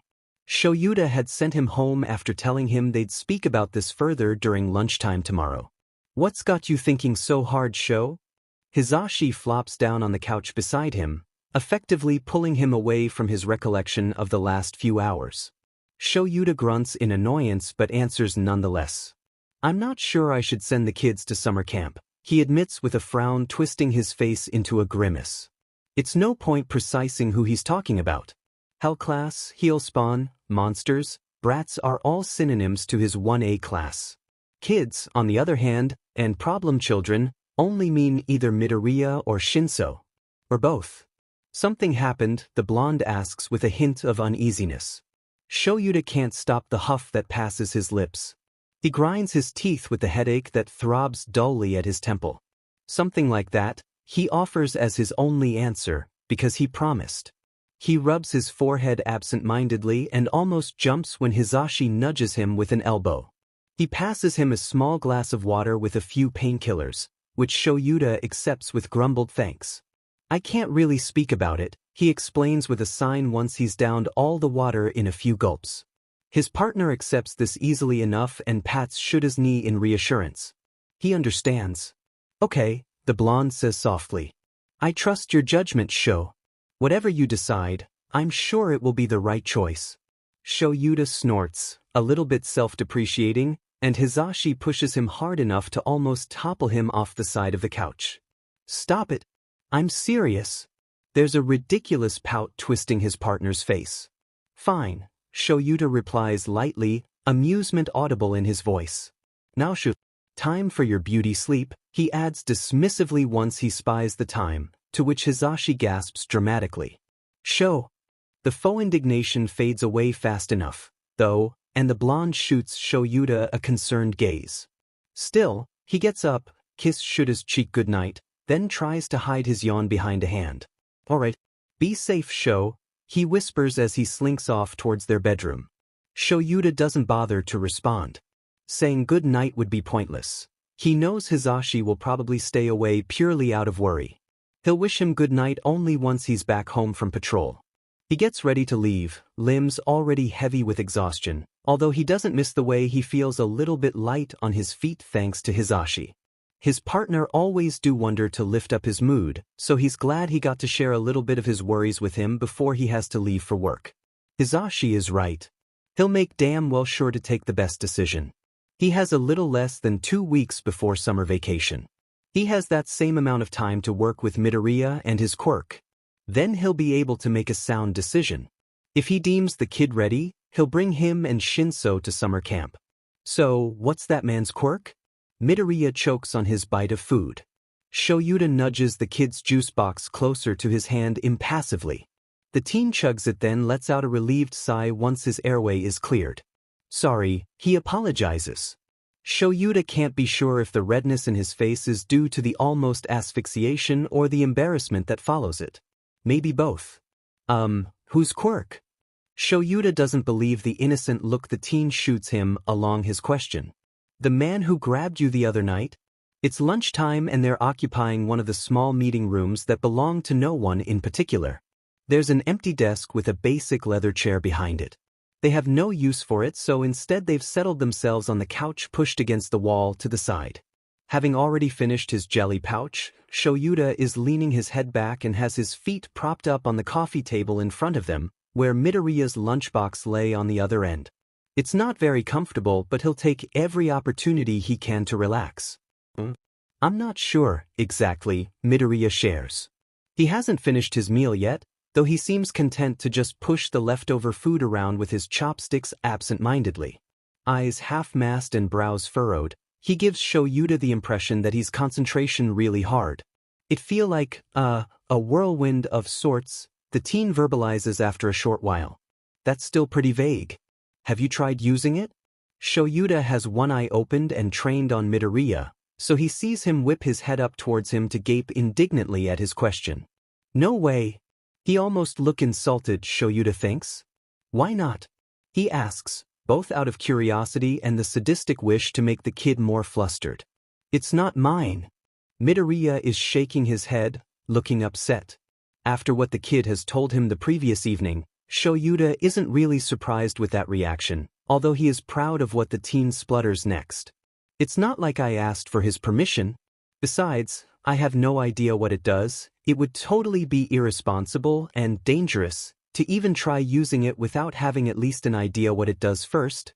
You're right, Shoyuta agrees.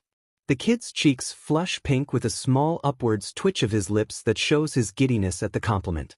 Shoyuta lets the teen play with his food a little while longer because they still have time, but they do need to get things done before lunch is over, so he grunts out a simple, "Are you done?" which has Midoriya scrambling to put away his stuff. The walk to the small private gym behind the school is quiet. The halls aren't entirely empty, but most students are still at the cafeteria, and those they pass by don't even bother shooting them a second glance. Once they're out the doors, Shoyuta feels Midoriya's mounting anxiety. However, he has no idea what to do to help relieve him, so he walks a tad faster so they can get this task over with sooner. Let's start with what we know, Shoyuta states once they're behind closed and locked doors. You're positive you're able to take and give back a quirk easily enough? Midoriya's eyes avoid his own, but he nods his affirmation nonetheless. How many quirks have you pulled to you so far? 2. My dad's quirk, in an accident. Then my mom's, with whom I practiced several times, he answers with hands twisting the clot of his uniform pants. 3. He corrects in an afterthought. I still have that criminal's quirk. Here's what we'll do. We'll sit down comfortably, and we'll go through the meditation routine I taught you at the start of school.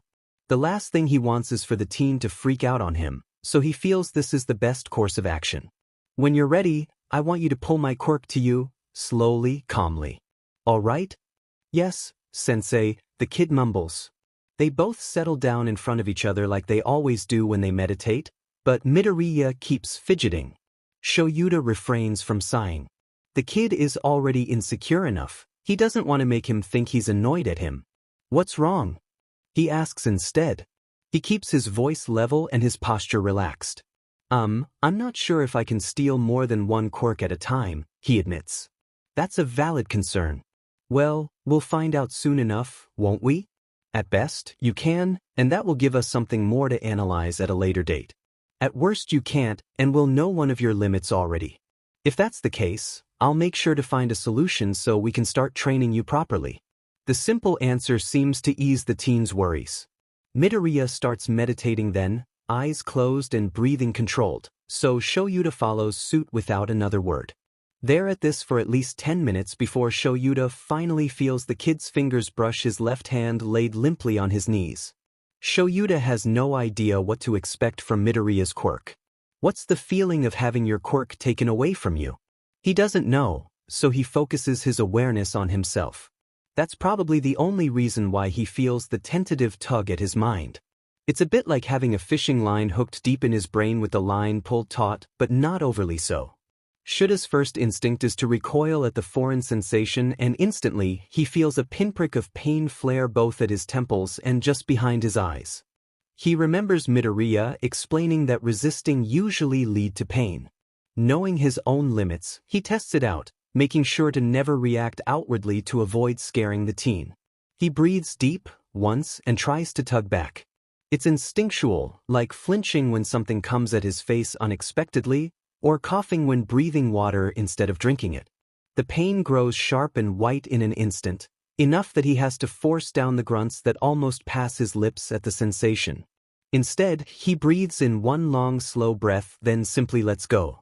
There's a weird feeling passing over all of him, and a cold sensation slides all the way down his spine before he even finishes his exhale. The pain in his head doesn't entirely go away, but the white flash of it disappears and leaves behind throbs that resembles the start of a migraine. Somehow, he feels colder and strangely empty, like his body recognizes the loss of something important. When he opens his eyes, the room is spinning mildly and his vision is a bit blurry. Midoriya is blatantly staring at him with concern, and the worry is apparent when he speaks. Aizawa-sensei? Are you okay? Shoyuta wants to reassure the kid, but all he can manage in the aftermath of this new experience is a grunt which sends a small spike of pain through his right temple. He's already starting to regret his decision to try resisting the teen's quirk. He feels something wet trail down his cheek when he blinks to clear his vision. You're crying, Midoriya says while Shoyuta brings his fingers to his cheek. His fingers come away clear but wet, proving the kid's statement to be true. He mumbles eloquently. It's a really weird sensation. Not like he hasn't ever cried before, but it's been years, at least. The usage of erasure leaves him with almost permanent dry eye, so his tear ducts have mostly been unused. He surmises that having his quirk pulled away from him somehow restored his eyes to their optimal condition. I think, Midoriya pipes up, that your dry eyes are more of a physical manifestation of your quirk rather than a result of its usage. A little bit like Ishido's skin is pink. It's not pink because of a mutation quirk, like her horns, but rather because it had to adapt to the acidity she produces. You know how her own acid doesn't burn her? I think your dry eyes might have some kind of helpful repercussion on your quirk. Shuta's not surprised anymore by the teen's intelligence after all this time working with him, but he can't help but be impressed each time he puts his analysis skill to use. Still, it sure doesn't feel this way, he complains. It's true. His dry eyes are a pain most of the time, and shortens the time he can actively use his quirk. He doesn't see how it can be helpful. Does your quirk work through glass? No. No, it doesn't. He grunts in annoyance of this. It doesn't work with contact lenses either, which is a pain, because it would have helped greatly to hide the obvious tell that was the reddish glint that glows up each time he uses his quirk. Does it work underwater? What? Have you tried using it underwater? The kid reformulates. Shoyuta thinks he knows where he's going with this line of questioning. No, Shoyuta admits. I never tried. Never had to. So you think my quirk stops my body to produce tears because you think it wouldn't work if my eyes were a little bit watery? Something like that, the teen answers with an assured nod. I take it you successfully took my quirk then? Midoriya nods again, although this time guilt shows plainly in green eyes. Try using it, Shoyuta commands, leaving no place for arguing. Midoriya is a sputtering mess. What? I can't. It's not mine. I stole it from you. Kid, Shoyuta says calmly, first, you didn't steal it from me, I gave it to you. And I just told you to use it. You have my permission. We both know what it is, how it works, and that it can't harm anyone here. You have no reason not to use it. Midoriya stays silent, but he's clenching his jaw probably hard enough to crack a tooth and he's breathing hard. Shoyuta can see how difficult it is for him. He's so averse to using his own quirk, both disgusted by the stealing part of it and scared to use it incorrectly. Shoyuta lets the kid work it out by himself. Midoriya's gaze is on his own bent knees, having moved from his cross-legged position to hold his legs with his arms. He's sucking anxiously at his lower lip and his shoulders are up to his ears with tension. Shoyuta waits patiently as Midoriya steams silently, mind probably going over a mile a minute, and he's rewarded when, after a few tensed minutes, shoulders sag as. The kid takes a deep grounding breath. How do I use erasure? His father has a fire-breathing quirk. He felt it in his lungs and in his throat the day his quirk manifested, and he doesn't think he'll ever forget the feeling. Stealing it away from him burned him to his soul. It never really hurt, but he remembers feeling hot and choking on his words in his panic. He remembers the feeling of heaviness inside his brain, like what he pulled away from his father was way too heavy for his small body. He's never felt that way again after stealing other quirks, so Izuku thinks this was more a result of his emotional state than anything else.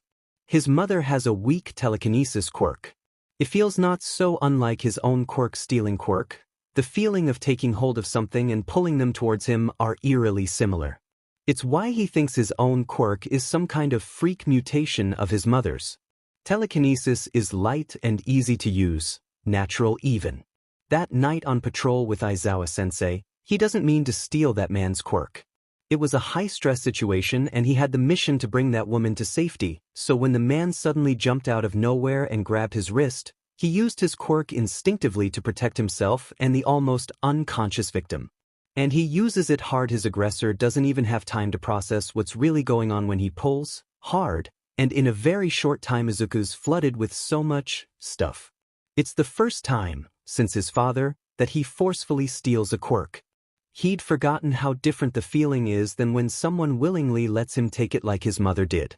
His brain and body feel full, too full, all of a sudden. There's a whirlwind inside his chest that makes it feel tight.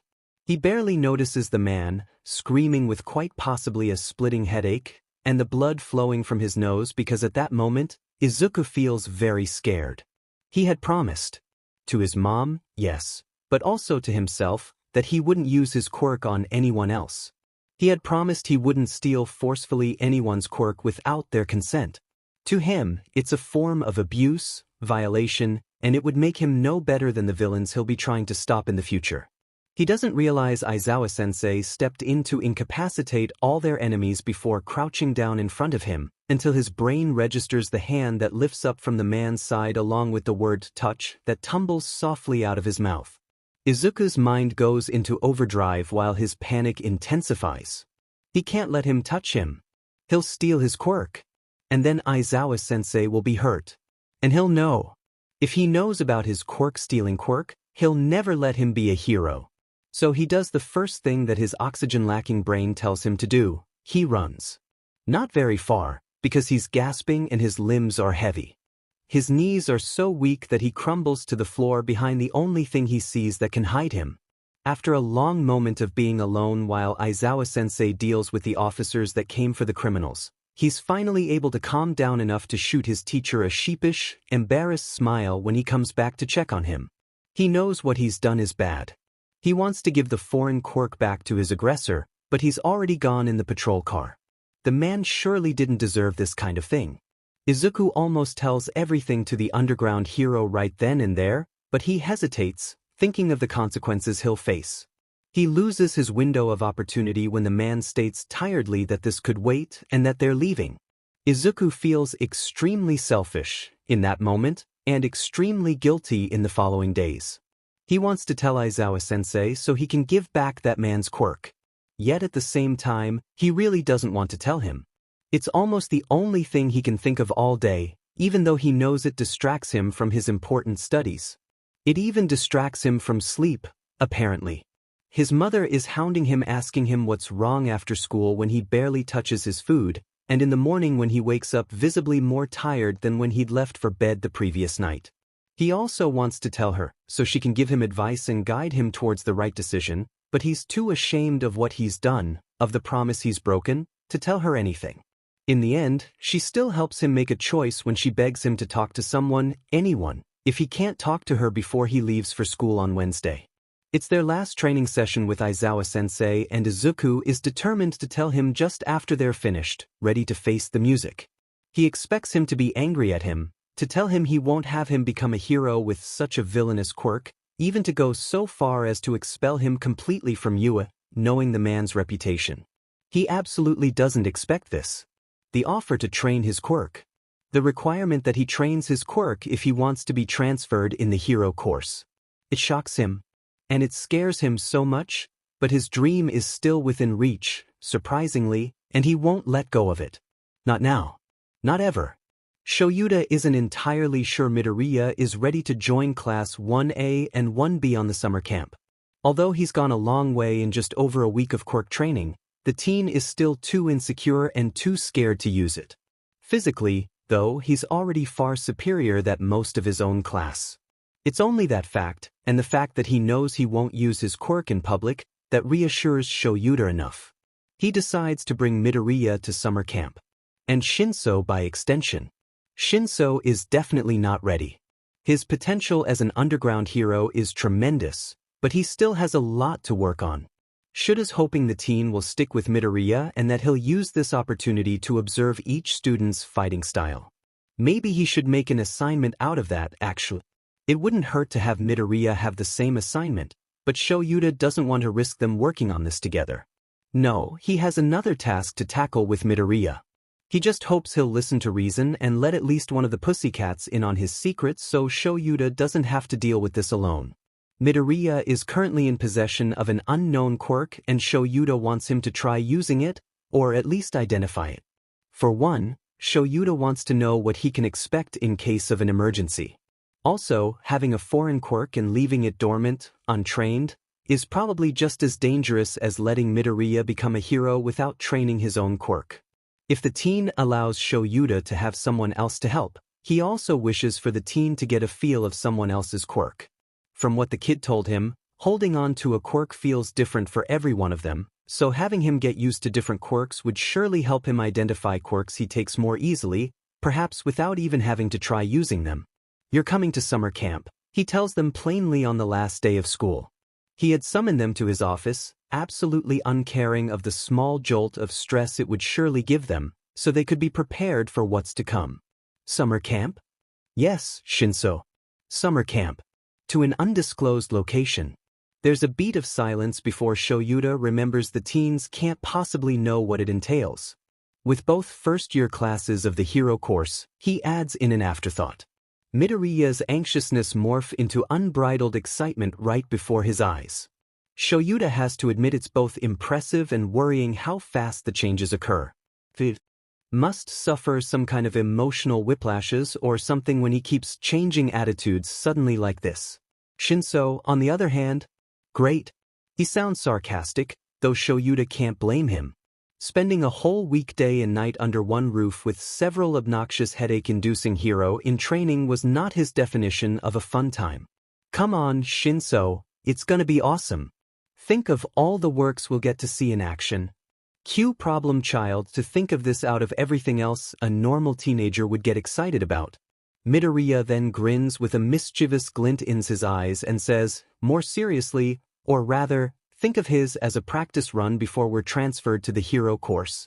Shoyuta feels a headache coming when Shinso devilishly grins back, eyes burning fierce with a new kind of determination. Hell yeah, Midoriya. Let's give him a run for their money. Maybe it was a bad idea after all.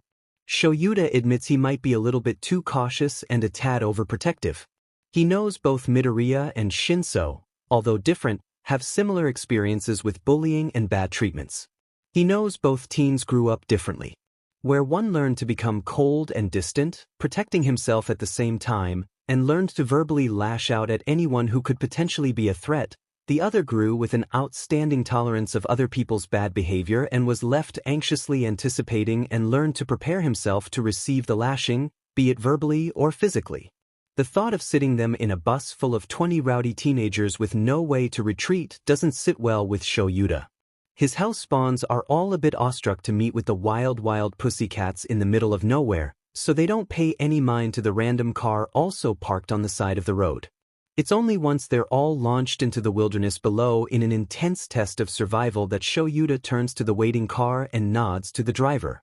Tree doors open almost simultaneously to let out both of his protégés and Hisashi, who greets them all enthusiastically. Shoyuta doesn't even bother to react to his husband's ridiculous antics and instead turns his attention to a buzzing Midoriya and a seemingly bored Shinso. The latter has his hands deep in his pockets and shows a relaxed posture, but his eyes are riveted towards the forest below them with eyebrows raised in surprise. Well, that's one way to get rid of them, the teen drawls. Shoyuta glares warning at Midoriya when he snorts at Shinsu's comment. The last thing he wants is for the purple-haired teen to teach sass to the problem child. And he doesn't want Midoriya to encourage this behavior. Even if Shoyuta himself does find the comment hilarious. He'd never show it. Of course. Midoriya sends him an apologetic smile, but Shoyuta sighs at the shit-eating grin Shinso shoots his way. Problem children, the lot of them. We'll probably have a few hours to ourselves before the class makes it to the lodge. If we hurry there, we'll even an hour or two before Class 1B gets there. Come on brats, Shoyuta tells them with a tilt of the head towards the waiting bus. We have lots of work to do. The kids scramble in the bus behind him, each with their luggage in hands, but Shoyuta barely waits for them to settle down before he demands they give him their assignment on their short internship with him. He puts them away. He'll find some time to read their observations carefully at some point during the week, but for now he takes the opportunity of the half-hour drive to the lodge to grill his students with questions meant to make them think, and have them elaborate on their answers. Shinso and Midoriya already look exhausted mentally by the time they get off their transport. Even the sight of the fabulous cabin they'll stay in for the following days isn't enough to revive them. Shoyuta instructs them to put away their things in one of the rooms filled with futons and to select any place they want as their own. He hopes they're prepared mentally, because they'll be sleeping, eating, and training together with the Hero Corps student for their whole stay here. Come to the dining room when you're done. We have things to discuss, he states, and he watches them as they make their way through the halls until they round a corner. Got yourself some new kids, Eraserhead? Mandalay asks. She's standing beside him, just a little bit behind, so their shoulders bump when he turns around and walks away silently. He doesn't reply, because the answer to that question is still up in the air. Whether or not the kids make it into the hero course depends on them, after all. In the following hour, Shoyuta has both teens face off against Tiger, knowing the hero would be too busy with more students in the next few days. He wants them to try taking on an opponent they're not familiar with. When they fail to land a single successful blow, Shoyuta knows they finally really understand how far they still need to go before they're prepared for heroics. Tiger takes his job very seriously and doesn't hesitate to go all out, throwing Shinso over his shoulder, flipping Midoriya on his back, and vice versa as many times he can within the hour. To be honest, Shuta's impressed the kids lasted this long, but now he sees their energy depleting fast. They're still raring to go, surprisingly. Midoriya is an eager learner and seems to be analyzing his opponent more than usual. Shoyuta even notices him trying a few of Tiger's own move on the hero himself, only to fail and get back up to try again. Shinso, for his part, is burning with such determination that Shoyuta wonders if perhaps he's deluded into thinking he actually has a chance of winning. He's fast to attack and tries his best to counter-attack each opportunity he has. He's not being kind about it either. He obviously aims low or for the eyes and neck, tries using as many dirty tricks he can think of, including but not limited to the moves Shoyuta has taught them. However, Shoyuta easily sees they're now at the end of their rope. He lets them fight to their utmost limits, wondering if they'll admit defeat, but it seems they're willing to go at it until they pass out, so he doesn't have much of a choice but to break it off. Fucking hell, Shinso pants all of a sudden, one hand holding his side protectively. How the hell are you not even winded? Shoyuta knows that's a rhetorical question. Everyone knows that's a rhetorical question. Yet, Tiger takes it as a genuine one and starts to answer. Stamina. You have to be. Damn it, Shinso, Shoyuta groans. This is a training exercise. So? The teen talks back. Oh, that's smart, Midoriya mumbles. It's almost lost in his raping breaths, but Shoyuta hears it and rounds on him. He doesn't have to say anything because the kid elaborates without being prompted. No rules since you only told us to fight Tiger-san, but you never gave us rules. That means we won. And Shuta's being sent a blinding smile. Shuta's tempted to reprimand them because they knew it was a sparring match, not quirk practice. And Tiger wasn't warned in advance of this possibility because they weren't supposed to use their quirks. But damn it, he's proud, okay? So he offers them a half smile and a nod with a simple good job, and doesn't feel irritated by the smug face Shinso sports. Now go shower, he says sternly, before class gets here. Freshen yourselves up, drink water, eat at least a little something because you'll join them this afternoon for more combat training. Shoyuta absolutely does not revel at the despair that takes hold of the very tired teens. Midoriya simply huffs a breath as he sits cross-legged on the ground, but Shinso lets out a dramatic groan and lets himself fall backwards to lie on the grass. Sparring? Again? Yes. Now shower. Go change. Make yourself comfortable, Shoyuta repeats. Why do I feel like you're only talking to me? Shinso lifts his head up to look at him, perplexed. 'Cause I am. I have to speak with Midoriya. Now Ugh, fine. And bring Tiger with him. And apologize, Shinso. Okay, fine. Shoyuta ignores the grumbles that leaves the teen's mouth as he stands back up slowly, clearly already sore from the last hour of fighting. Once he's sure both him and the brainwashed Tiger are out of earshot, Shoyuta turned to face Problem Child's inquisitive look. I think you should tell someone, Shoyuta says without beating around the bush. He brings a hand up before Midoriya can start to argue. Hear me out. I think you should tell someone who can help me train your quirk. You already got the hon of interacting with me and Erasure. We can still work some things one-on-one, of course, but I feel you'll progress more if you bring someone else in on our secret. Shoyuta waits patiently while the kids stare into space. He seems upset, but not as much as Shoyuta had feared. He can't help the hope that swells with this realization. Still, there's a furrow between the boy's eyes as he contemplates and his lips are pinched. Shoyuta understands this is a hard decision for him, so he doesn't push. You can take your time, he assures. Whatever you choose, I'll respect it. Just think on it, okay? Midoriya nods but doesn't answer verbally and refuses to meet his eyes. Come on, go get cleaned up. Sparring with others is hard. Izuku hadn't noticed how much he'd gotten comfortable exchanging blows with Aizawa-sensei until he had to fight against Tiger of all people. What's even harder is fighting against the hero core students of Class B. Not because they're good fighter. To be honest, most of them sucks at hand-to-hand combat, except a few students who've had previous fighting experiences. It's hard because they're not particularly good. They're all over the place, difficult to anticipate, and although it's not really physically draining, it's definitely exhausting mentally. Trying to figure out how they move and react is a whole other story than the intense sparring he's done so far with Aizawa-sensei and Shinso. They're here for quirk training, apparently, But while the pro heroes trade students to share their words of wisdom with, Izuku and Shinso are the ones traded between the other students for a round of quirkless sparring. Their homeroom teacher, Vlad King, calls it combat training. Izuku Aizawa-sensei would have called this a circus. He probably will once he sees this. For the moment, though, Aizawa-sensei is in a meeting with Mandalay and Vlad-sensei for one reason or another. Izuku suspects it's to further plan the activities of the day to come and possibly share necessary information on all the students. Perhaps, even Mandalay is sharing facts she deems important to the other members of her team telepathically while they keep an eye on all of the teens. Izuku finds the prospect extremely cool and useful, although it does leave him uncomfortable. It's not that he doesn't trust Aizawa-sensei, because he does and his teacher promised, but just the idea that it's possible for every adult present to know his secret without anyone being none the wiser leaves him jittery and on the defensive. He feels like a lamb in a field of wolves. He can't help throwing glances towards the 3 members of the Wild Pussycats supervising the lot of them, but if their leader sends them anything with her quirk, they show absolutely no reactions. They're barely even looking his way aside than to make sure no one's dead or to send him another teen to fight against. Izuku dodges another fist absently, but his gaze meets the yellow eyes of Ragdoll and he falters at being caught staring.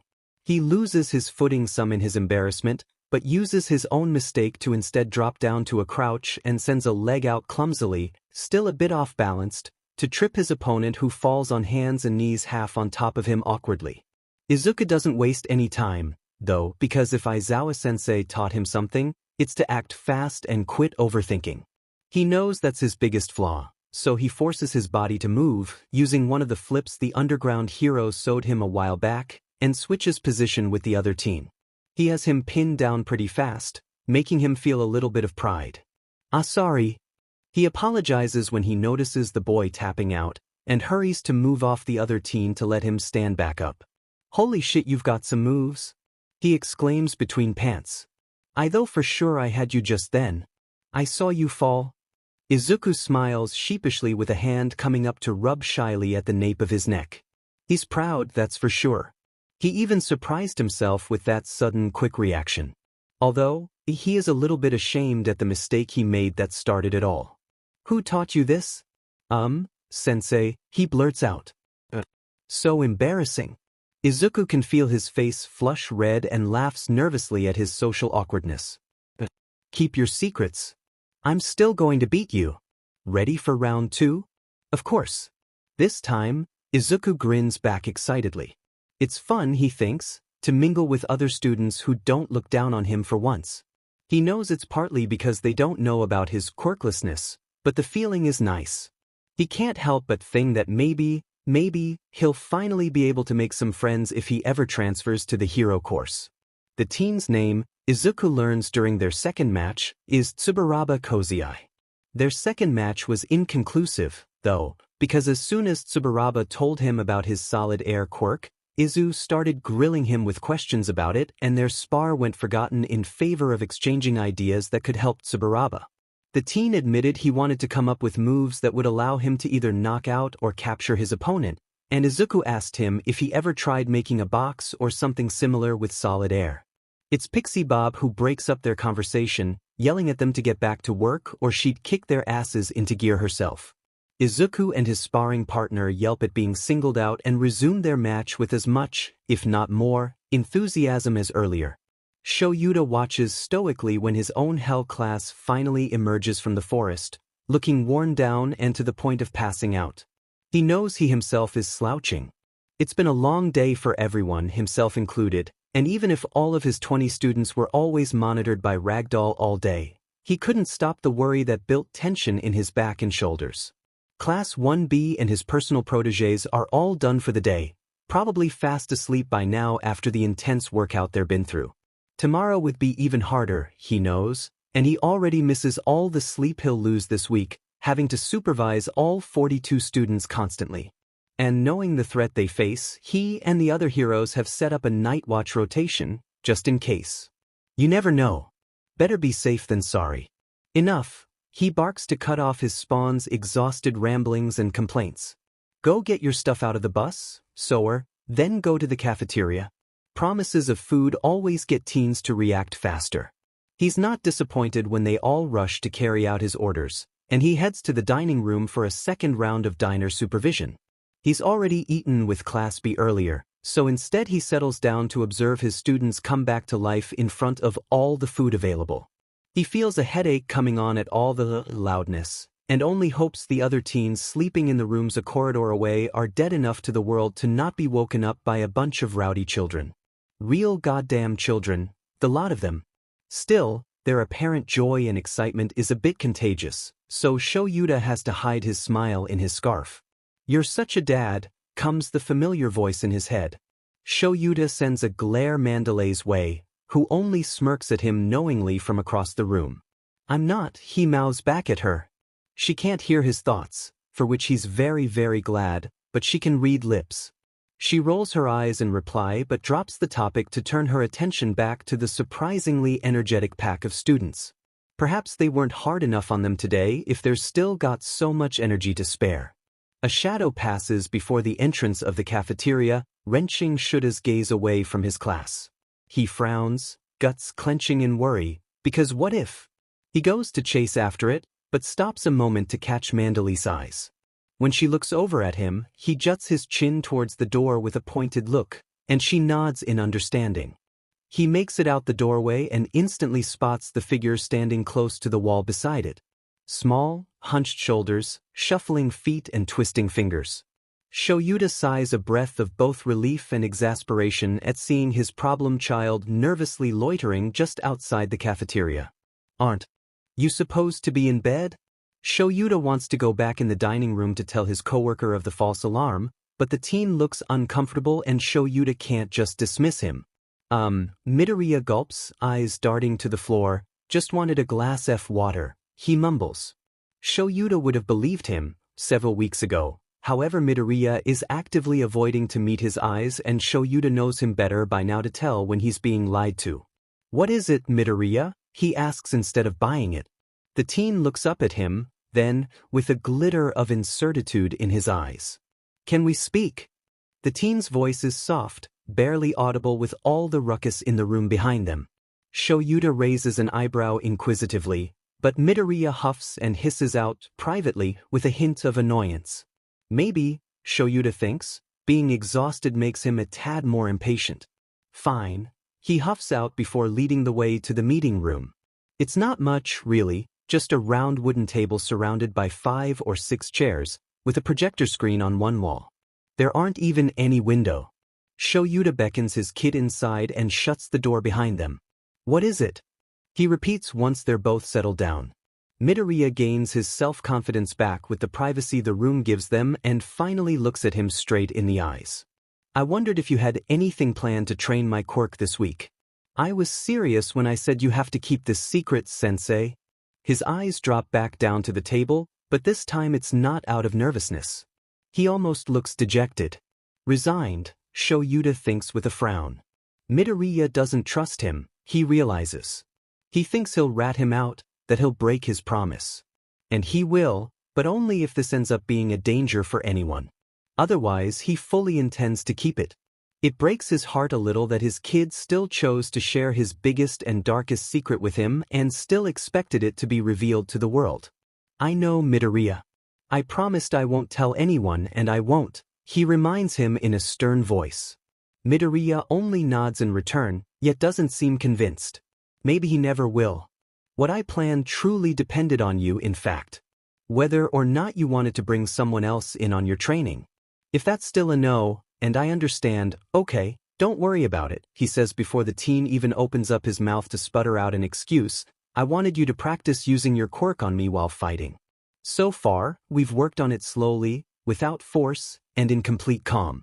I want you to learn to use it in the heat of the moment, to learn to use it fast and efficiently with just a fleeting touch, if possible.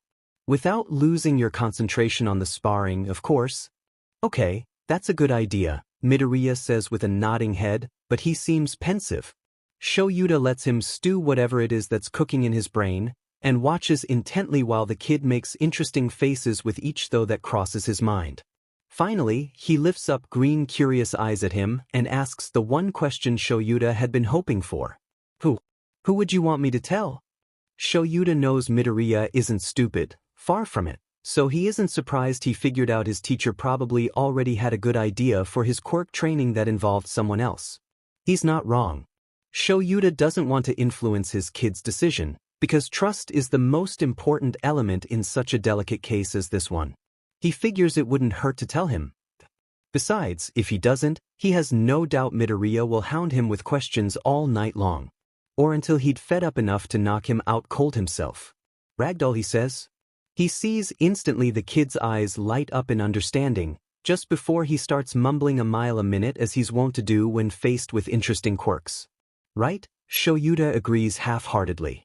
Although he didn't catch any of what the teen is saying, Midoriya is a genius and most likely has it figured out already. Her quirk, Search, allows her to locate and monitor up to 100 people within a specific radius. It also feeds her with incredible amount of information concerning the people she has on her radar, including their quirks. I'm hoping that by using Search, you'd be able to learn to recognize several types of quirks and to discern if they'd be useful or not, and if they'd be safe for you to use before trying to use them. So far as I can tell, that's one of the biggest drawbacks of your quirk. We don't know, and wouldn't dare to try, if you're able to pull mutant quirks.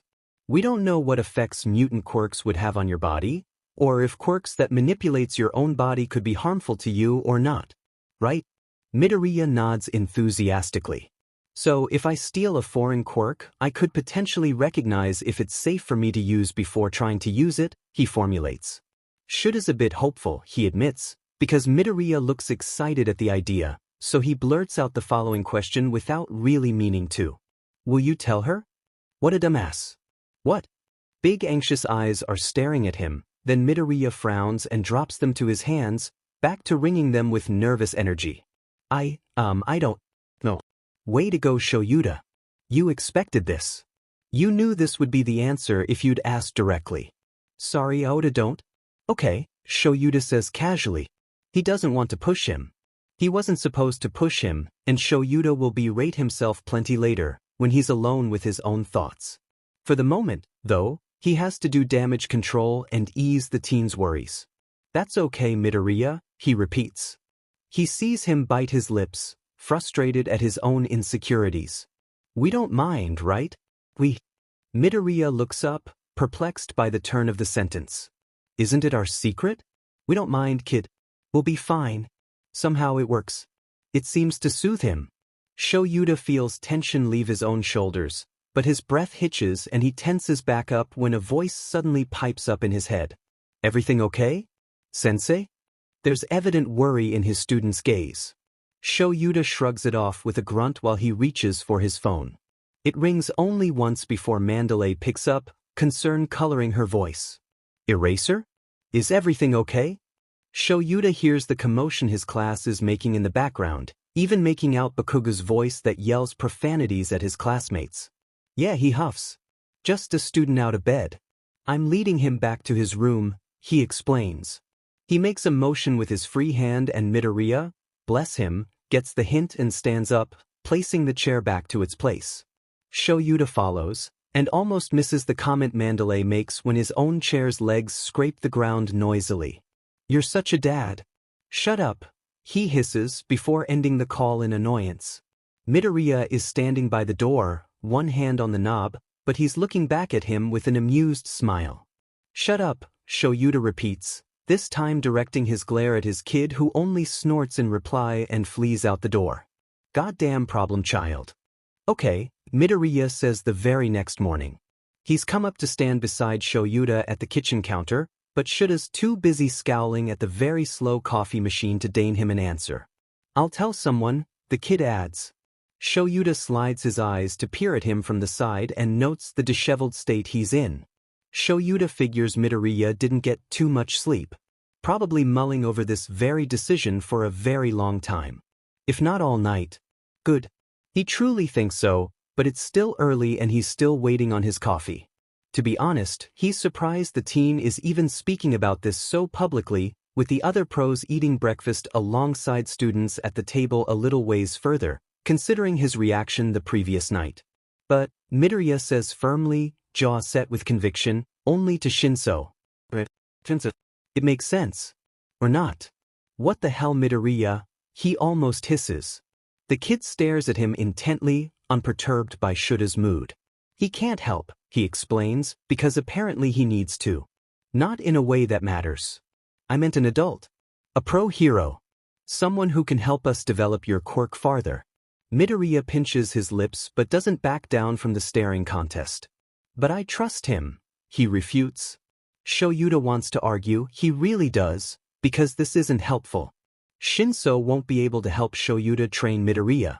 However, it's still a step in the right direction, no matter how small, and Shoyuta can't condemn that. It's almost a miracle Midoriya decided to tell anyone. So he groans in annoyance. This is going to do him even more work, looking out for two teens trying to experiment on an untrained, possibly volatile, quirk. Then he groans in pure bliss because, finally, coffee. Fine. He agrees half-heartedly after his first sip of the God-sent beverage. But we'll do it my way, is that clear? Yes, sensei? He can't avoid the blinding smile shot his way, but he still closes his eyes in an attempt to do just that while he shoos Midoriya away to breakfast with his free hand. Because this is a quirk training camp, Shoyuta can't have Midoriya steal Shinso away from his own training to have the very serious discussion about this. Shinsu's training is as important as anyone else's. The exercise is to have him brainwash two people at the same time and make them fight each other with their quirks. The goal is to improve his concentration and his ability to order at least two people around, sure, but also to try and increase the pain threshold needed to break someone out of his brainwashing. Which is why he won't be ordering these two people to train on their own, but against each other.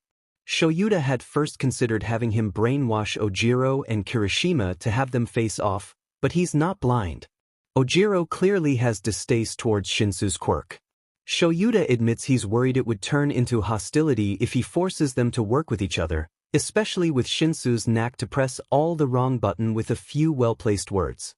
No, it's best he leaves that matchup for later. He still has Ojiro fight against Kirishima, but instead wants Shinso to train his quirk on a level-headed student from Class B. Kaibara-san is a calm and mature student, but with impressive combat abilities. He already knows how to incorporate his quirk into fighting, but it takes a lot of concentration, and Vlad King said he needs to work on how to use his rotation quirk more efficiently during sparring. As his opponent, who better than Midoriya Izuku, who would be more than willing to be Shinsu's guinea pig and who has shown an incredible pain tolerance in training so far. Everything goes surprisingly well all day. There's no injuries, no conflicts, no villain attacks. No student is really complaining about their individual exercises, and they all seem determined enough to put in the extra effort, just as UA encourages. Plus ultra, right? Training is over and the kids of both classes are all helping each other out to prepare one big meal for everyone. It's only because Shoyuta keeps a careful eye on Midoriya, who he knows hasn't slept a wink the previous night, that he witnesses the exchange. Midoriya is just passing by him, but Bakugo scowls and grabs the teen's arm harshly. Deku, he growls. Shoyuta isn't too far from them, so if he concentrates he's able to pick up their conversation amongst all the chaos easily enough. What the fuck are you doing here? Besides, Bakugo isn't known for his subtlety. Midoriya's voice, however, is more poised, and Shoyuta finds he has to strain his ears and watch the kid's lips carefully to have an idea of his reply. Training to be a H-hero, Kaken, just like everyone else here? He stumbles a bit over his words, but Shura's proud to see him not cowering away in front of Bakugo's intimidating attitude. Kaken. So they know each other. Although they don't seem to be on friendly terms. The fuck you are. You aren't even in the hero course.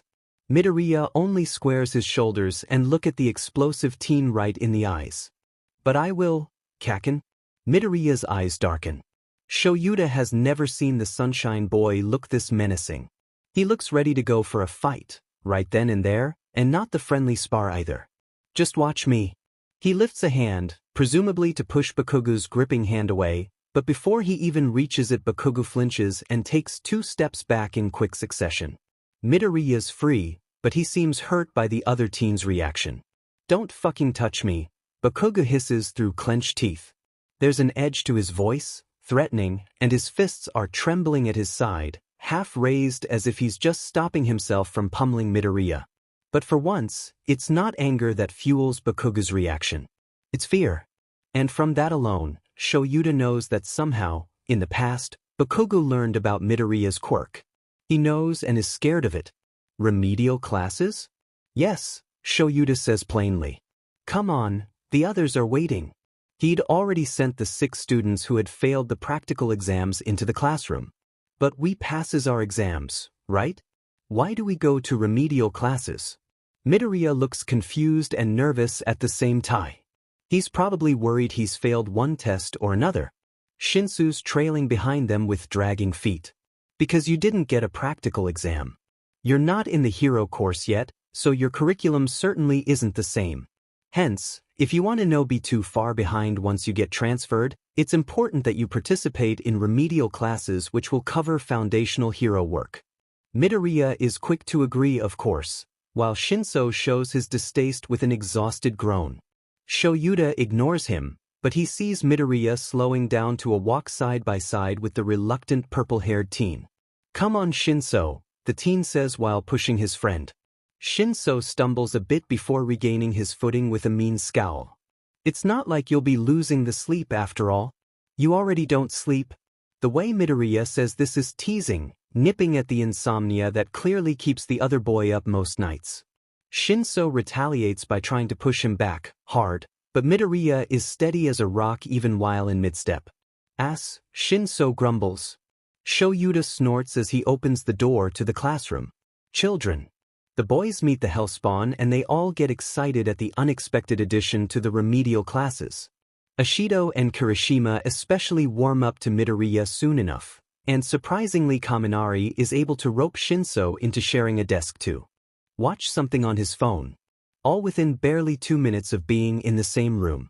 This is not playtime, Shoyuta lectures briefly. He's glad when that's all it takes to get them all settled down in their own seat, and he proceeds to revise each student's choices and mistakes during their practical exam. The excitement is still present, and Midoriya offering helpful input all along seems to give his students a breath of fresh air. Midoriya's observations are insightful, and he's so polite and kind when he shares what he's noticed that no one, even the arrogant Monoma, is able to get angry when he dangles their weaknesses right in their faces. He'd be a good teacher, Shoyuta thinks. Unlike himself. You'd make a great teacher, Shoyuta. His throat suddenly feels tight and he feels his breath hitch once in his chest.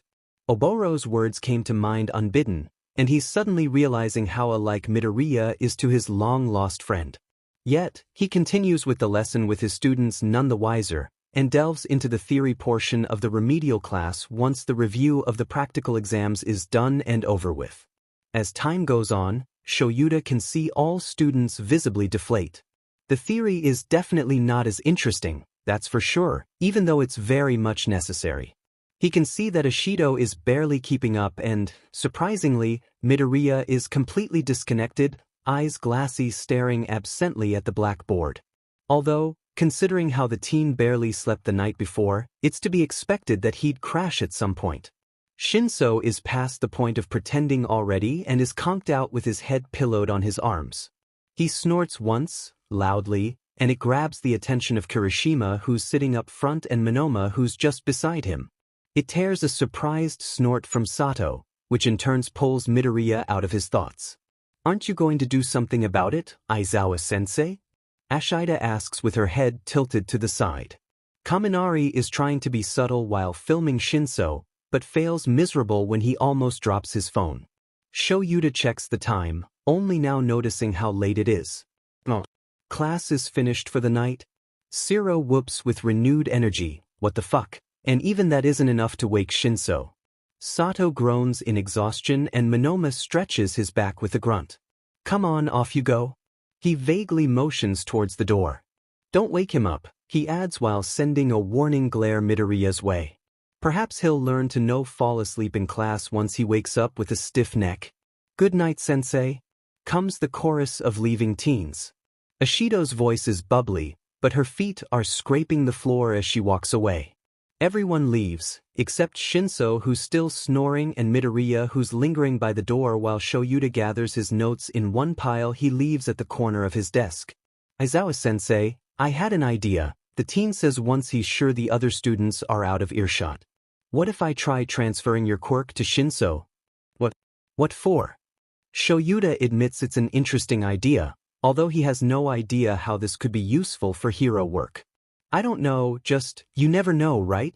There's a bit of silence during which Midoriya bites distractedly the insides of his cheek. Just, I was thinking about how you sometimes help with quirk counseling with children who have dangerous quirk. And, if I ever wanted to help in some way, maybe I could.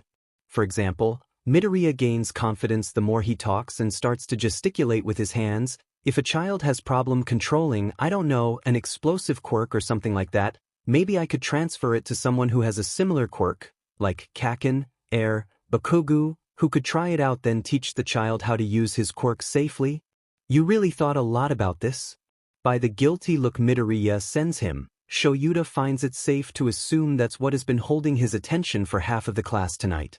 Fine, he agrees. Tomorrow, once Shinsu's in the loop, we'll try that theory. I'd feel better if you transferred Shinsu's quirk to me though, seeing as we have no way of telling what gaining a supplemental quirk can do to someone who's not meant to have more than one. Shoyuta tries to ignore the disturbing image of the Nomu that suddenly pops in his mind. It's not the same thing, he tells himself sharply. Transferring quirks?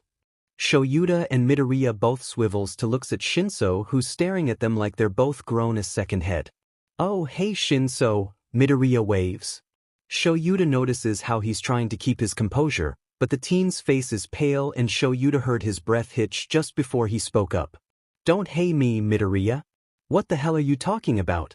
Nothing. Comes the quick answer. Shoyuta raises a brow Midoriya's way at the obvious lie. Yeah sure. Talk about my quirk. Talk about me. Then try to make it pass as nothing? What are you playing at? Shinso's not angry. Shoyuta knows this. He's seen Shinso angry. So did Midoriya, yet he reacts as if the purple-haired teen is about to strike him. Shoyuta wants to intervene, however he feels this is a discussion Midoriya needs to have on his own, without outside help. He's happy to supervise, though, just to make sure nothing bad happens. And again Midoriya hesitates. The fear is deep-rooted, though Shoyuta isn't sure whether it stems from fear of rejection or fear of hurting someone else. Midoriya, Shinso starts. His face is serious even with the red spots on his forehead that proves his previous state of sleepiness. How bad can it be?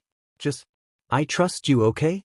That last bit is mumbled and there's a subtle pink hue dusting the teen's cheeks. Still, purple eyes are locked with green and shows great sincerity. I'm sorry, Shinso. Midoriya's words are soft-spoken. The moment looks delicate. Shoyuta feels some kind of connection wanting to form between his two students. Shared trust, he thinks. A bit like what he had with Hisashi and Oboro all those years ago. I trust you too, okay? So don't go telling anyone, Midoriya rushes to add. Who do you think I am? I'm not some gossip girl. And the fragile moment is gone. Just like that? Of course not. I meant. Midoriya's getting flustered and easily lets himself be distracted by Shinsu's teasing. Thankfully, Shoyuta is saved from getting them back on track when Shinso decides to become serious again. I know, Midoriya. Don't worry about it. He nods in reassuring while pointing the both of them. This stays between us, he says, before adding Shoyuta in his point last minute, suddenly including their teacher. What this is, he adds with a shrug. My quirk. A beat of silence. Your quirk? Yeah, Midoriya shuffled his feet nervously. My quirk, he whispers. Then he squares his shoulders and looks Shinso straight in the eyes with conviction. I have a quirk, Shinso. I'm not quirkless. What the fuck? Yeah, I know. Sorry, Midoriya repeats dejectedly. Why didn't you tell me? Shoyuta is glad to be honest, that Shinsu's first question about this revelation is this. He thinks maybe it's because of his own experience with being asked directly what his own quirk does. When Shinso answers truthfully brainwashing, he rarely gets positive reactions. Because it's a secret, Midoriya answers instantly, but then frowns at his own reply. Actually no. Not anymore. He laughs awkwardly, yet his voice trembles with fear when he speaks again. Because it's dangerous. Villainous, Shura's heart hurts a little. Midoriya, Shinso sighs with exasperation. You're the first one who told me no quirk is villainous, remember? It's what you decide to do with it that matter, right? Well, yeah, but it's different, the teen objects. No, it's not. What can be more villainous than being able to control someone without their consent? It's not villainous. Midoriya argues pointlessly, clearly talking about Shinsu's quirk. The other teen only rolls his eyes. Yeah, my point exactly. What? No, you know what I meant. Midoriya is getting redder by the second once he realizes his own words are being used against him. So, what's your oh-so-evil quirk? When Midoriya snorts a laugh at Shinsu's sass, Shoyuta feels a weight lift off his chest. He suddenly approves with the kid's choice to tell Shinso. He's sure, now, that having his best friend in on his secret will only boost his confidence and help him get over the knotted negative feelings surrounding the usage of his quirk. Midoriya inhales deeply, then says, I can steal quirks, with such derision that it isn't lost on anyone. Shinso blinks wide surprised eyes at his friend once, twice, before schooling his expression back to its emotionless mask. And? He asks as if that's no big deal. Can you give them back? Yes. Then it's not stealing if you can give it back, Shinso states plainly. What do you call your quirk then? How does it work? For once Midoriya seems speechless. Either by his friend's easy acceptance or by the comment that probably flipped his view on his own quirk, Shoyuta doesn't know, but at the moment he's content to blame it all on the lack of sleep. Alright, now that the revelation is done, we can talk more about this tomorrow with rested minds and bodies. It's past 2 in the morning. We only have very few hours of sleep left before morning, Shoyuta intervenes. He corrals them both out of the classroom and leads them back to their cots, glad to receive no complaints, then slinks off to the kitchen. And a nap. Then some more coffee. That's what he needs. Right now. Transferring a quirk, as it turns out, is possible. They were all nervous, because as much as they really wanted to figure out Midoriya's quirk, trying out new, possibly dangerous things always comes with at least a little bit of trepidation. Shua isn't immune to it and is extremely wary, although he did his best to hide his concerns so both kids involved could keep calm throughout it all. Shoyuta was adamant they went to it with baby steps. Midoriya's very first assignment was to explain everything he knew to Shinso, and Shoyuta shared his own experience to have erasure pulled away from him so the insomniac could know what to expect. Next, he has them practice meditation together. He wants them to experience their first time together with the relaxed mind. Everything goes amazingly well. Overly so. Midoriya still has his eyes closed, trying to get a feel of the new quirk resting within him, but Shinso sagged and held a hand up to his temple. Headache? Shoyuta asks in a low voice. He's expecting an affirmation or a grunt, so he frowns when Shinso shakes his head before passing a trembling head through his purple mane. Shinso licks his lips and closes his eyes tightly. There's a beat of silence during which Shoyuta barely breathes, heart beating in his chest, because of the worry that assails him at Shinsu's signs of distress, but it passes quickly. The teen looks up to him with a twisted smile. He looks impressed, but also shaky and vulnerable. It feels weird, he finally admits in a soft voice. His eyes leave Shura's to slide over to Midoriya, who's still concentrating in meditation. Eyes closed, breathing steady if a little bit faster than earlier. His hand is back to his own knee, having left Shinsu's after he successfully pulled brainwash to him. Shinsu's sigh tears Shura's gaze busy to him. It feels like my ears are stuffed with cotton, except it's in my mind. Shoyuta frowns at the strange explanation. It's a bit like, Shinso looks all around him, trying to find words that matches his feeling. Like how you lose a bit of hearing after listening to very loud music. Or how you falls asleep when you sit on it wrong too long. He snorts, once, quietly, then adds, but in my mind. Midoriya chooses this moment to take a grounding breath and opens his eyes, letting them fall on Shinsu's face instantly. He hums thoughtfully, and Shoyuta watches on as whatever thought crosses his mind changes his expression minutely. There's a bit of confusion, along with a little bit of worry, then a flash of recognition. Then his face smooths back into one of excitement. "It's so weird," he exclaims. He makes to get up, presumably to start pacing with pooling energy, but Shoyuta stops him with a firm hand on his shoulder. The teen tenses for a second before relaxing, settling back down more comfortably. Shoyuta wants him to keep calm and in control of his emotion for the duration of the exercise. He won't hesitate to put a stop to it if his excitement gets the best of him.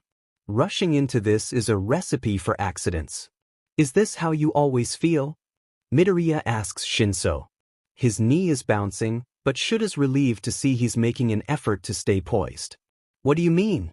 The other teen sounds perplexed, and Shoyuta admits to himself he's not quite following either. "It's like I can somehow reach out to the both of you without touching you. Do you suppose your quirk is more mind-based than vocal? It's like I can sense your consciousness, so very near my own." Midoriya proceeds to mumble incoherently. Shoyuta shares an exasperate look with Shinso, who ends up shrugging in defeat. Looks like it's Shura's task to interrupt it. Midoriya. The kid is starting to hunch on himself, completely absorbed by his monologue. "Midori? Oh, I think I've got it figured out," he shouts suddenly with a big smile. His whole body turning to face Shinso, Midoriya starts explaining his short analysis and ends up dismissing Shoyuta entirely. "Your quirk allows you to sense the consciousness of others around you. It makes sense. How could you take control of them otherwise?" He barely pauses to breathe.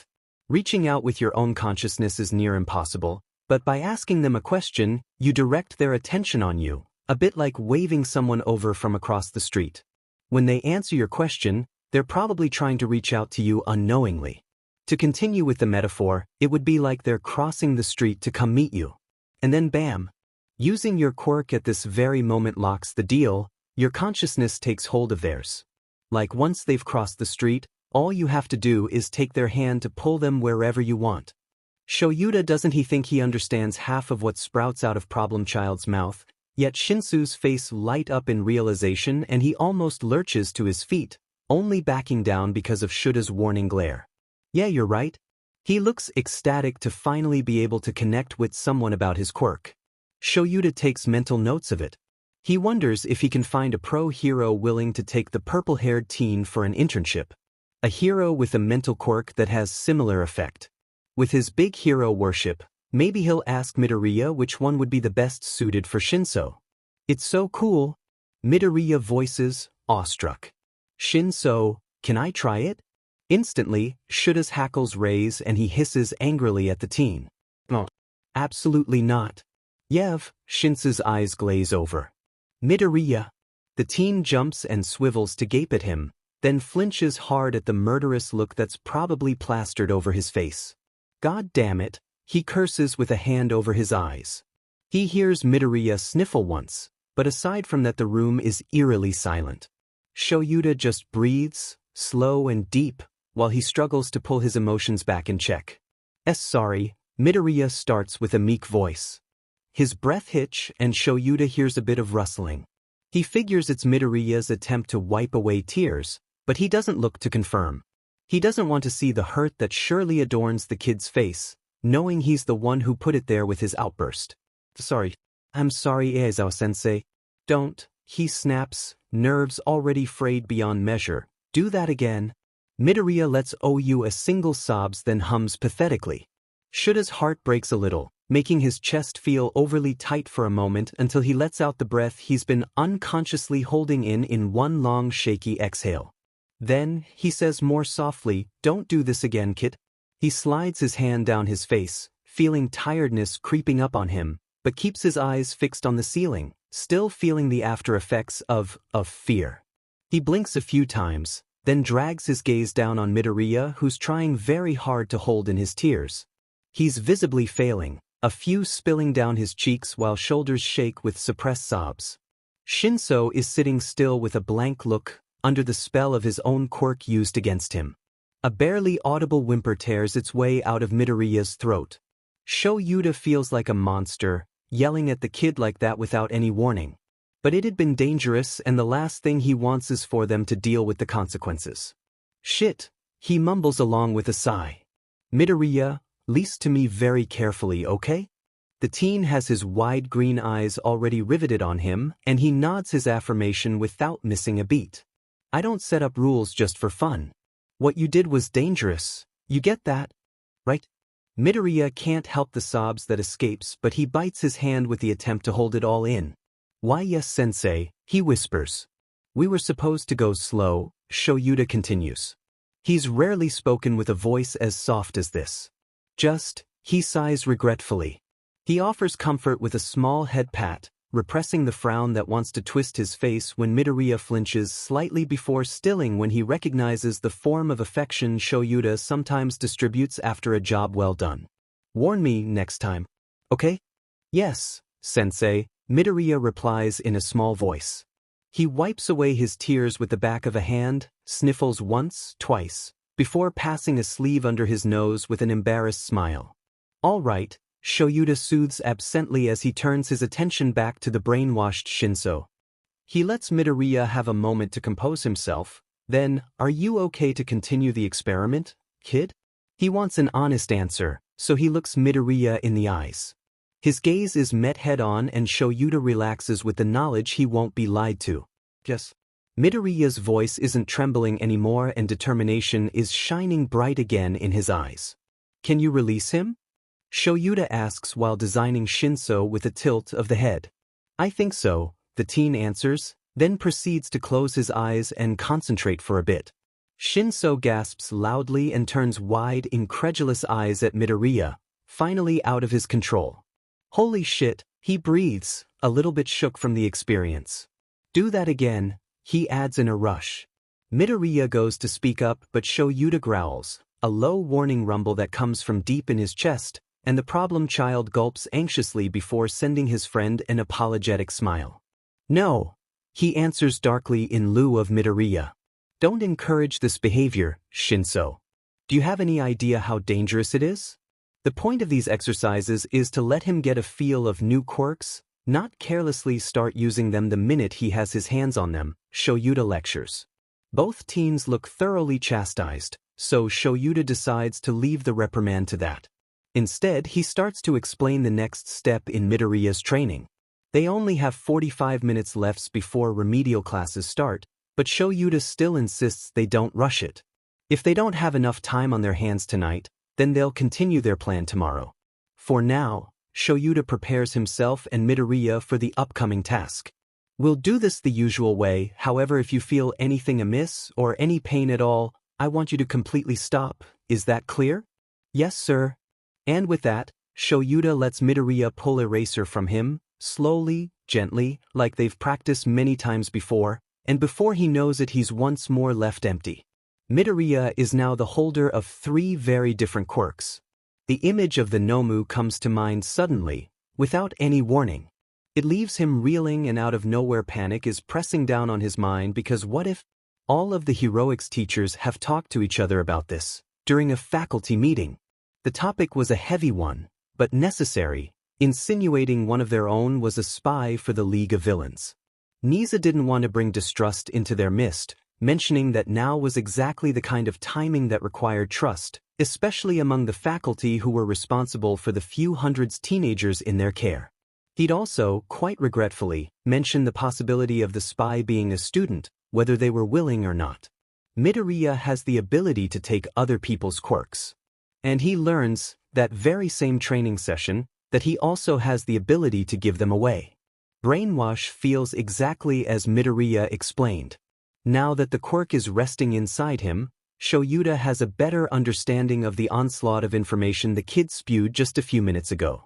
Shoyuta hears Midoriya's excited chatter at this new discovery, but he's too lost in the one thought that crosses his mind repeatedly to really listen to anything the kid says.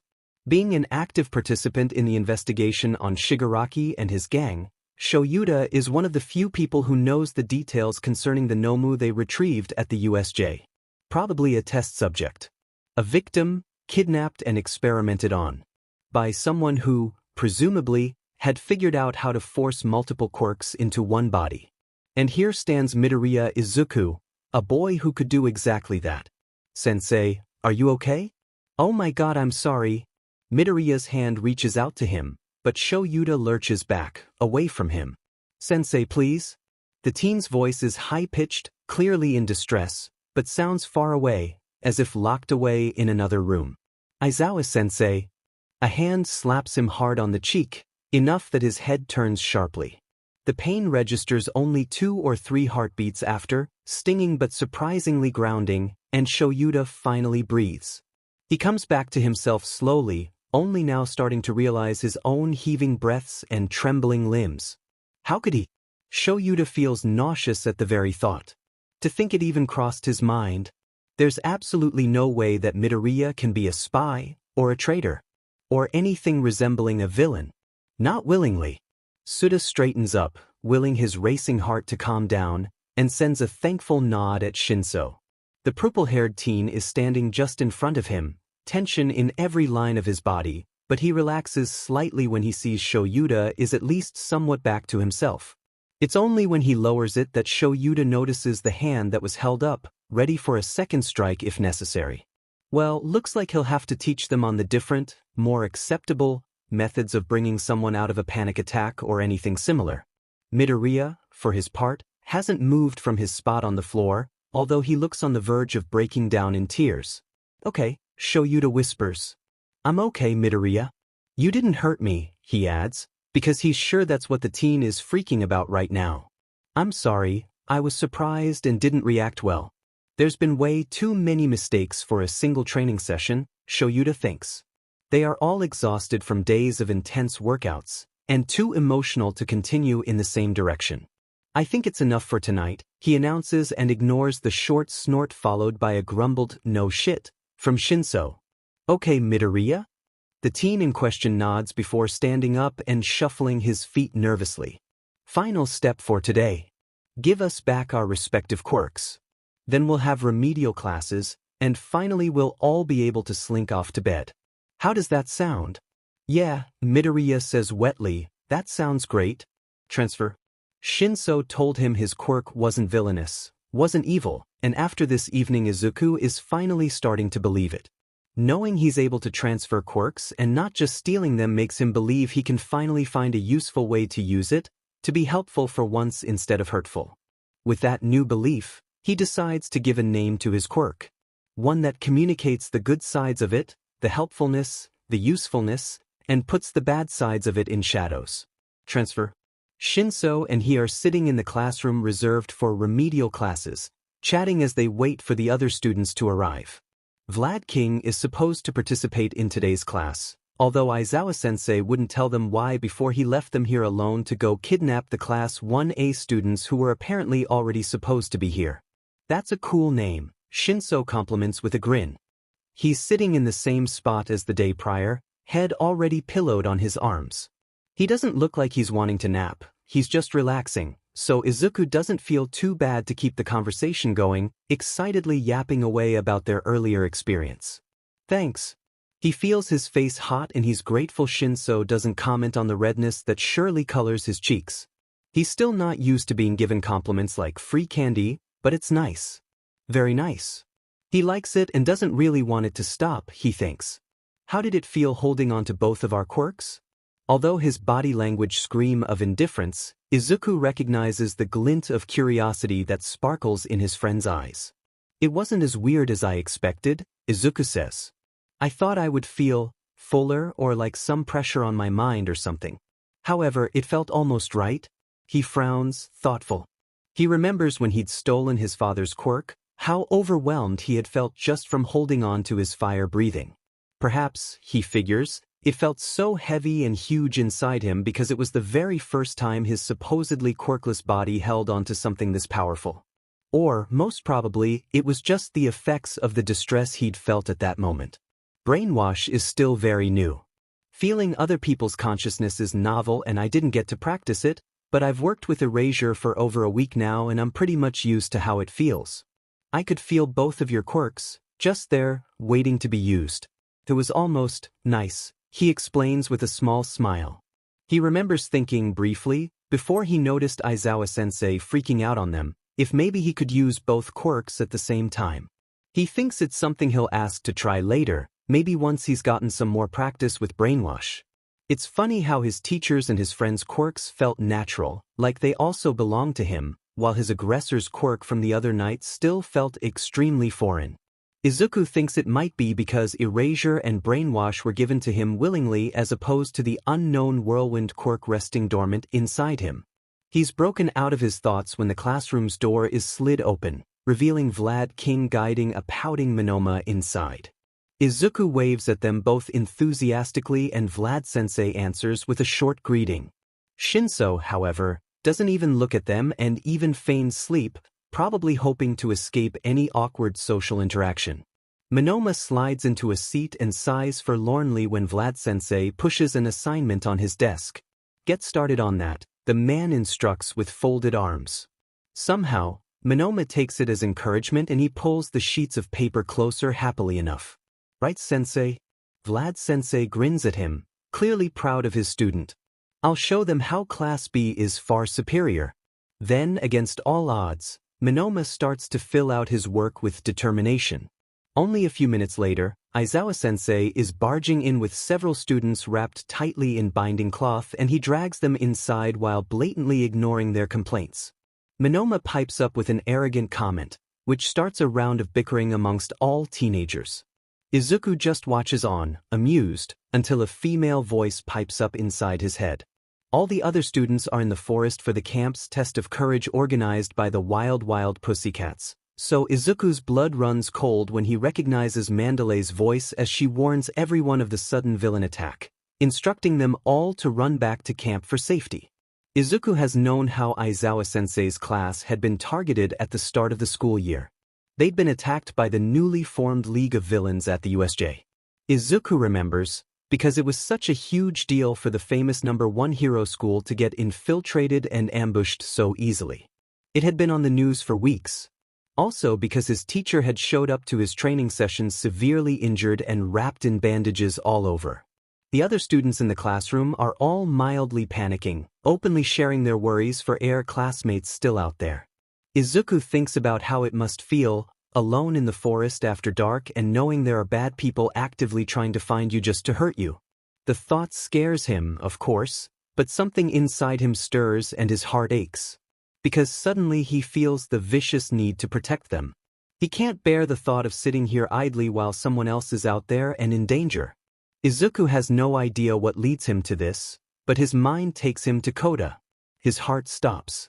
He snaps his head up, frantically searching for Aizawa-sensei with his eyes, and only now does he register his teacher has already left to help gather the other students. They are a bunch of teenagers left with only Vlad King, and rationally, Izuku knows the pro-hero can't possibly leave them here alone to go retrieve Koda. He doesn't have a choice, he gathers, but to go himself. Izuku is the only one who knows of the boys' hideout. He slinks off, using all the stealth tactics Aizawa-sensei has taught him, and silently makes his way out of the classroom. He's not telling the others, not because he doesn't trust them to help him find Koda, but rather because he knows Vlad-sensei will argue with him, and there's no time to waste. He makes it to the door undetected.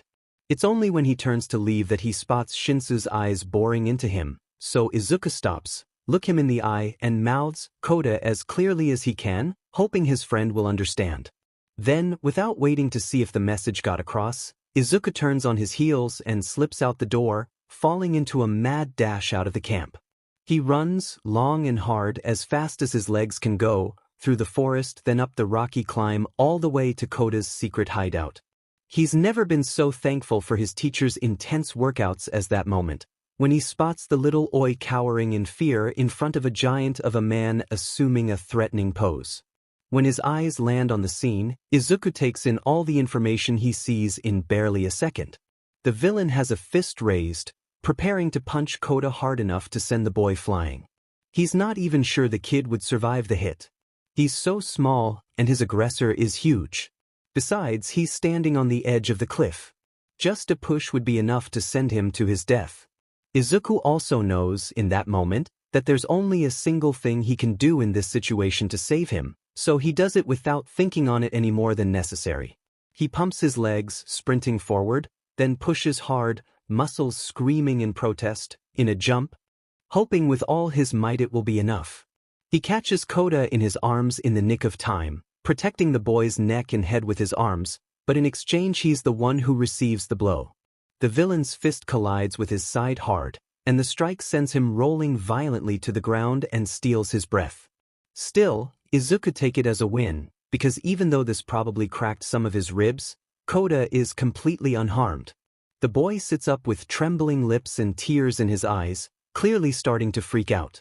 Even though he feels relieved at this small victory, Izuku hurries to his feet, struggling a bit because of the pain lancing sharply with each breath he takes. It's just the beginning, he thinks ruefully as he turns to stare down his opponent. "Oh," the huge man says with a sick smile that twists his mouth.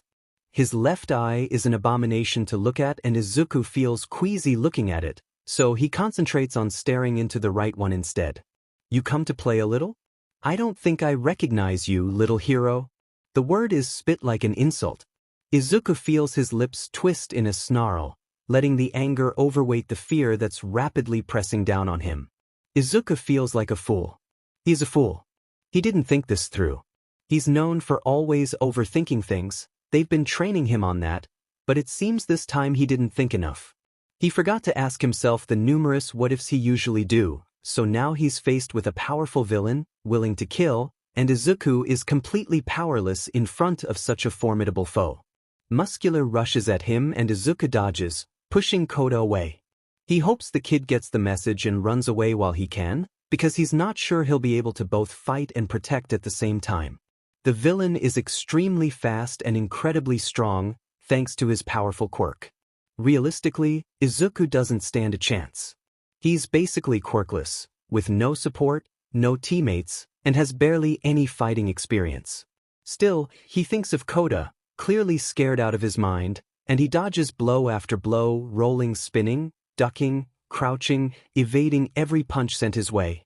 He can't fight him head-on, he knows that, but he's trying to survive, to buy time until a hero comes. He's counting on the recklessness Muscular portrays, striking at the rocky wall behind Izuku mindlessly when he dodges at the last second. It sends dust and rocks flying in a billowing cloud. That's the SOS signal Izuku hopes one of the teachers or the pussycats notice from afar. Muscular is clearly getting frustrated, growls slipping from the snarl on his face. Izuku uses the villain's deranged state to both buy more time and fish for information. "What are you after?" Izuku yells just before he jumps away from a fist overpowered with augmented muscles. The man pauses, seizes Izuku up with a sweep of mismatched eyes from head to toe and back, then barks out a short loud laugh. Definitely not you. Then strikes again. Izuku barely has time to lunge away and his ear stings when the fist scrapes by.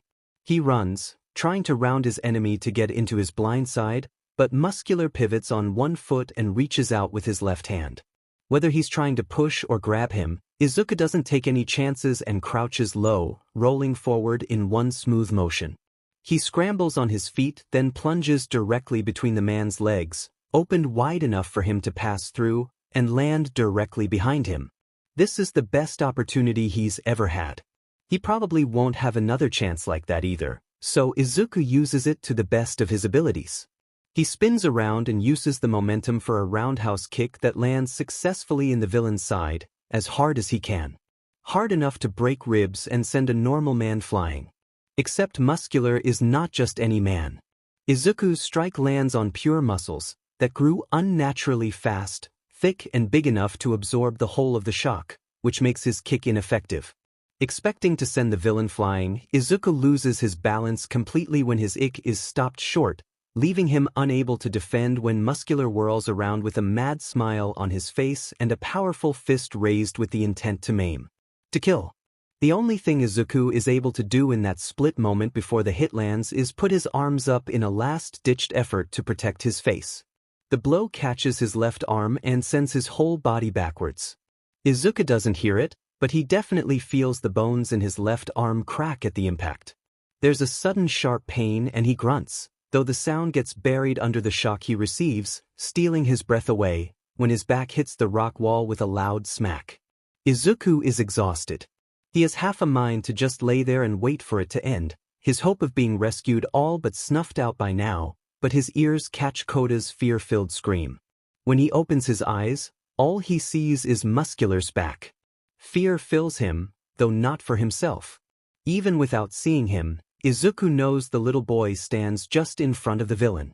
He has no doubt that the man who ruthlessly killed the water hose would have to qualms about beating their son to death. Izuku gets back up. He has to. He rushes at Muscular, holding on to his raised arm to try and stop him from landing a killing blow at Koda. It works, but only because the criminal tries to shake him off by flailing his arm. "Fuck, you're annoying." Then with a strong swipe of his arm he sends Izuku in the air. Except he's ready for it and lands in a roll, deftly getting his feet back under him and dashes at Muscular again. The man has no choice but to keep his focus on him, and Izuku uses the mounting frustration to prod and tease at the man with feints and dodges, hoping he'll make a major mistake to his own advantage. "That all you got?" Izuku taunts, trying to get him talking and distract him from the fight. "Goddamn brat," Muscular growls when Izuku slips under his arm once again. "Stop running away. What the hell are you, an eel?" Izuku doesn't answer. Instead he lunges to the side to escape a hand thrown his way.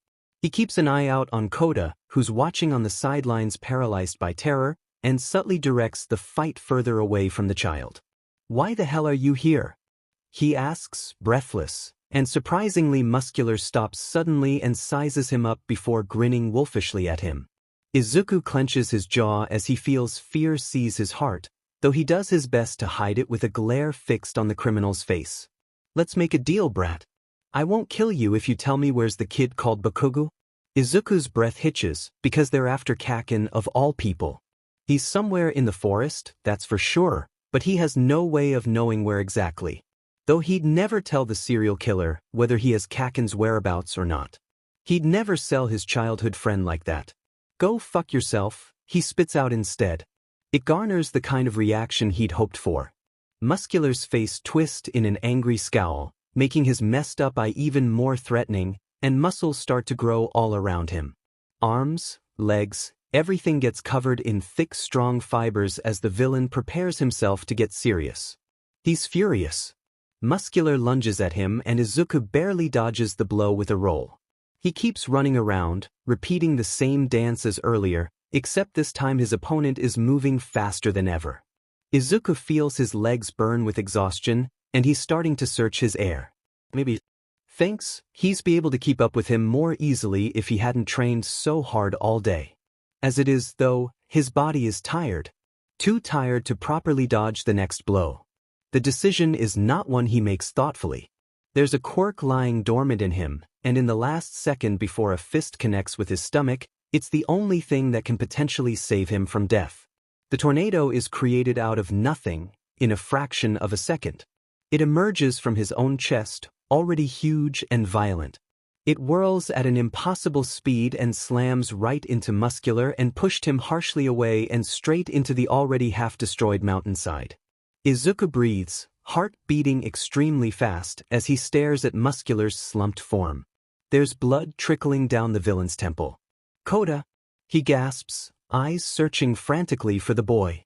He finds him at the same spot and their eyes meet. Koda's swell with tears as he raises a hand to reach out to him, so Izuku ignores the pain that radiates from his ribs and broken arm to make his way to the kid. "It's okay, Koda, let's go," he reassures.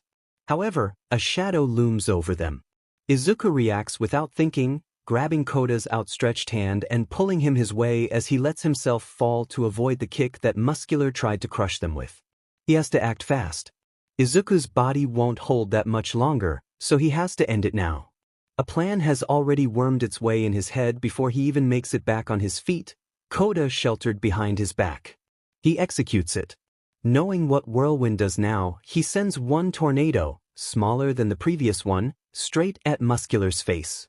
Instead of relying on its impact to try and take out his opponent, Izuku rushes right behind the swirling winds and punches Muscular in the stomach. The blow connects, though the villain doesn't react to it, still protected by thick muscles. Except this time, Izuku is ready for it. As soon as his knuckles reach the muscles protecting the villain, he pulls. There's resistance. Muscular howls, but he fights back with his mind and his body. He uses his quirk in overdrive, probably trying to make Izuku let go of his mind, but Izuku is stubborn if nothing else and desperate. He pulls harder, because he learns it's much more difficult stealing a quirk that's currently in use, especially when its owner is able to withstand the splitting headache that comes from resisting. Izuku feels it in his mind. Muscular's quirk. He doesn't have a complete hold on it, but he can still feel its power flow in him. He's desperate, thinking of Koda's young life that's on the line. It's the only reason why he makes the next, unreasonable decision. The quirk feels split between the two of them, and with Izuku's rapidly dwindling stamina, he chooses to do the only thing he can right now, and activates Muscular's quirk. It's agony. Muscles grow from his shoulder all the way to his wrist, bulging and crawling under his skin. It's nothing like the villain, whose body has evolved to withstand it. Izuku grits his teeth and brings his fist back, the other still on Muscular's midsection as a link to the man's quirk, then punches his face, once, as hard as he can. Two things happen at once. Muscular's nose cave in and he's sent violently crashing to the ground. And the bones in Izuku's right arm shatter. As soon as Muscular is on the ground and Izuku stops being in contact with him, he loses his grip on the quirk completely. It's a weird feeling the way it just slips out of him, like water slips between fingers, and he wonders briefly if that's how it feels for the people he steals quirks from. However, all thoughts leave him once the pain hits. His left arm is swollen and red, but the right is even worse. His skin tore in multiple places, so blood is seeping out the wounds, though it's barely visible with all the bruising that colors his entire arm in reds, blues, and purples. It isn't swollen yet, trauma still too fresh, but it will be by the time he makes it back to camp, for sure. His legs shake from overuse, and he feels his face pale with each wave of pain that hits him. He wants to pass out just to escape this, but Koda comes first. Koda. Then Kaken. He needs to tell Mandalay, so everyone knows what to expect. Who to keep an eye out for. Let's go back to camp, Koda. He manages to ground out. His heart beats a crazy rhythm in his chest, and nausea is starting to creep up on him. But your arms, Koda's voice is meek, clearly traumatized after seeing such a fight and coming near death one too many times in so little time. It's going to be fine, Koda. Izuku has no idea how his voice is so steady, but he's extremely glad for it because it reassures Koda enough that he slowly walks up to him on unsteady legs. Izuku's eyes stray back to the unmoving form of Muscular to make sure he's still knocked out. Just the sight of him is enough to send another dose of adrenaline through his veins. Back to camp. Before he has a chance to wake up. Come on, Koda, hop on my back. The faster they get there, the better. Once the boy is securely holding on to him, Izuku takes off. Vlad, I'm leaving the students to you, I'm going for the others, Shoyuta tells his colleague before slipping down the hall without sparing another glance behind. Vlad King is a respectable hero, he should be able to keep the few students here safe until Shoyuta returns with the rest of their classes. There aren't even 10 teenagers here, while there are about 30 students scattered in the forest with who knows how many villains hunting for them. He can't risk losing any of them. As soon as he steps outside the cabin, he's stopped by a wall of blue fire which he dodges with a fast step backwards. Shoyuta turns on his assailant with a snarl twisting his lips. Dabi, he growls threateningly. He doesn't have time to waste on him, knowing the kids out there are unprotected, so he sends his scarf flying instantly, attempting to capture his foe as fast as possible. Dabi slips under it and dashes at him, so Shoyuta comes at him and starts a hand-to-hand combat. Dabi doesn't hesitate to use his fire, propelling blue flames from his palms, but Shoyuta experiences enough to see them coming and to redirect the villain's arms with well-placed hits to wrists and elbows. He's finally able to wrap him tight in his capture cloth, using an opening he sees between two hits the young man send him, but to his surprise Dabi melts into a puddle of mud just as a bunch of students make their way out of the forest to his left. Sensei? Comes Ida's voice, followed by Ajuru's, what the hell was that, which Shoyuta ignores. He looks them up and down but asks anyway, just to make sure. Is any of you injured? They shake their heads.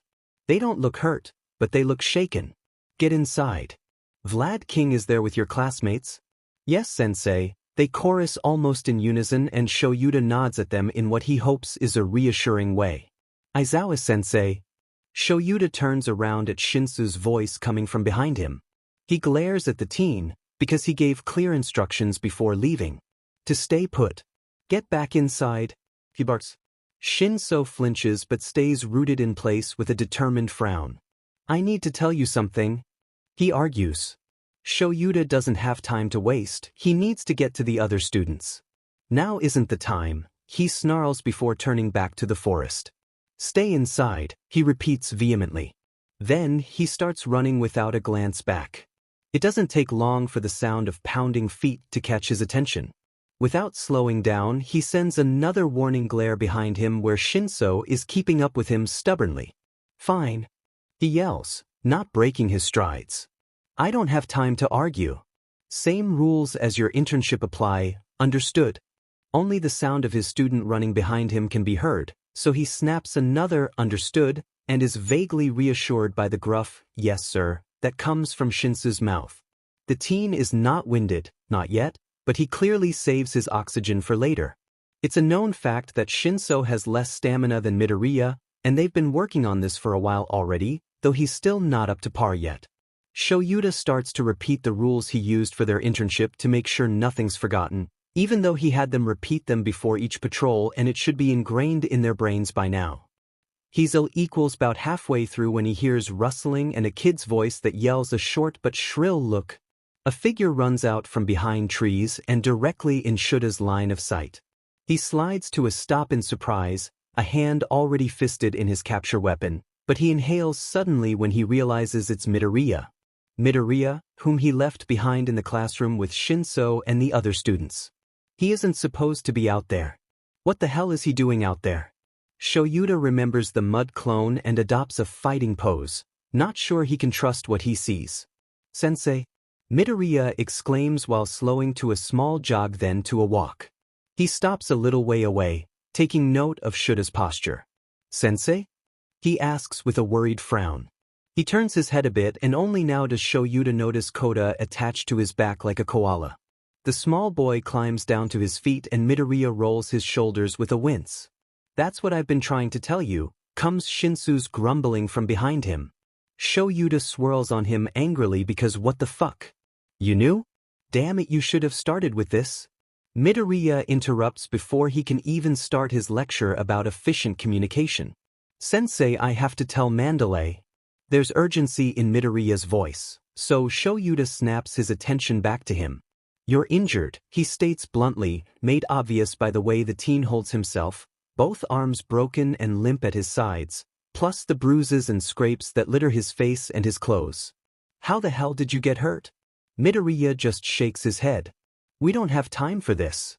I need to speak to Mandalay.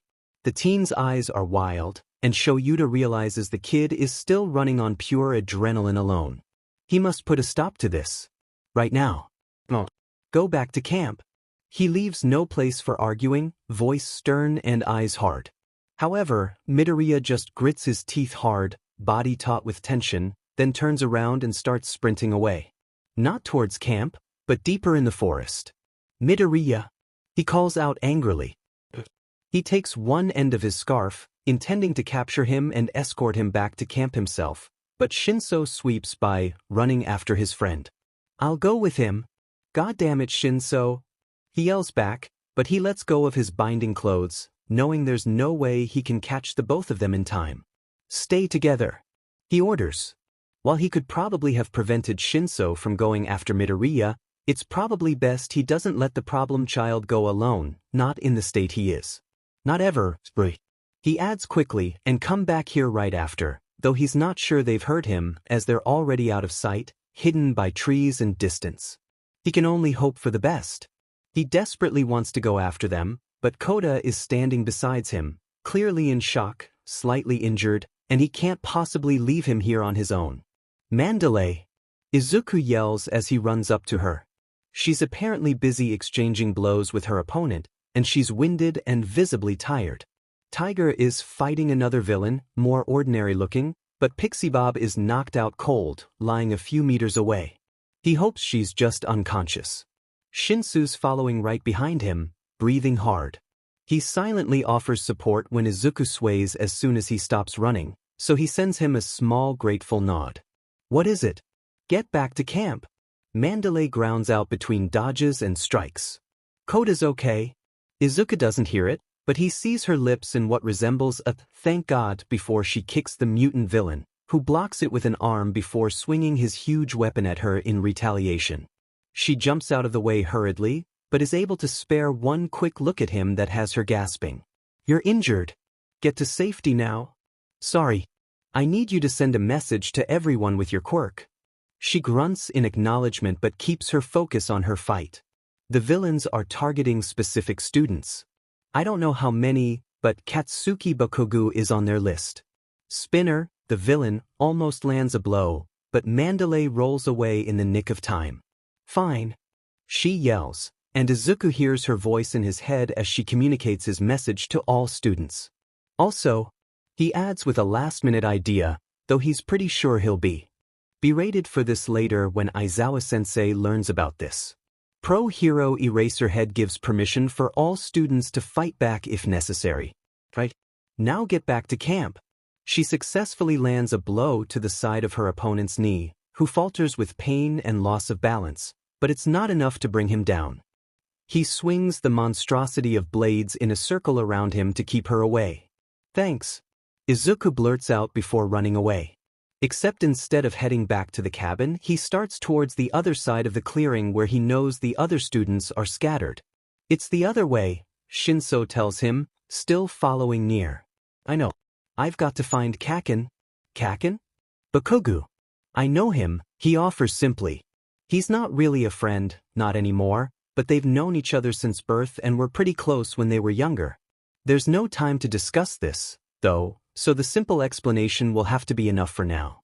They hear commotion from somewhere slightly to the left, so they change directions to head towards the loud cracking of branches that sounds like thunder in the darkness. Why did you lie about Aizawa-sensei?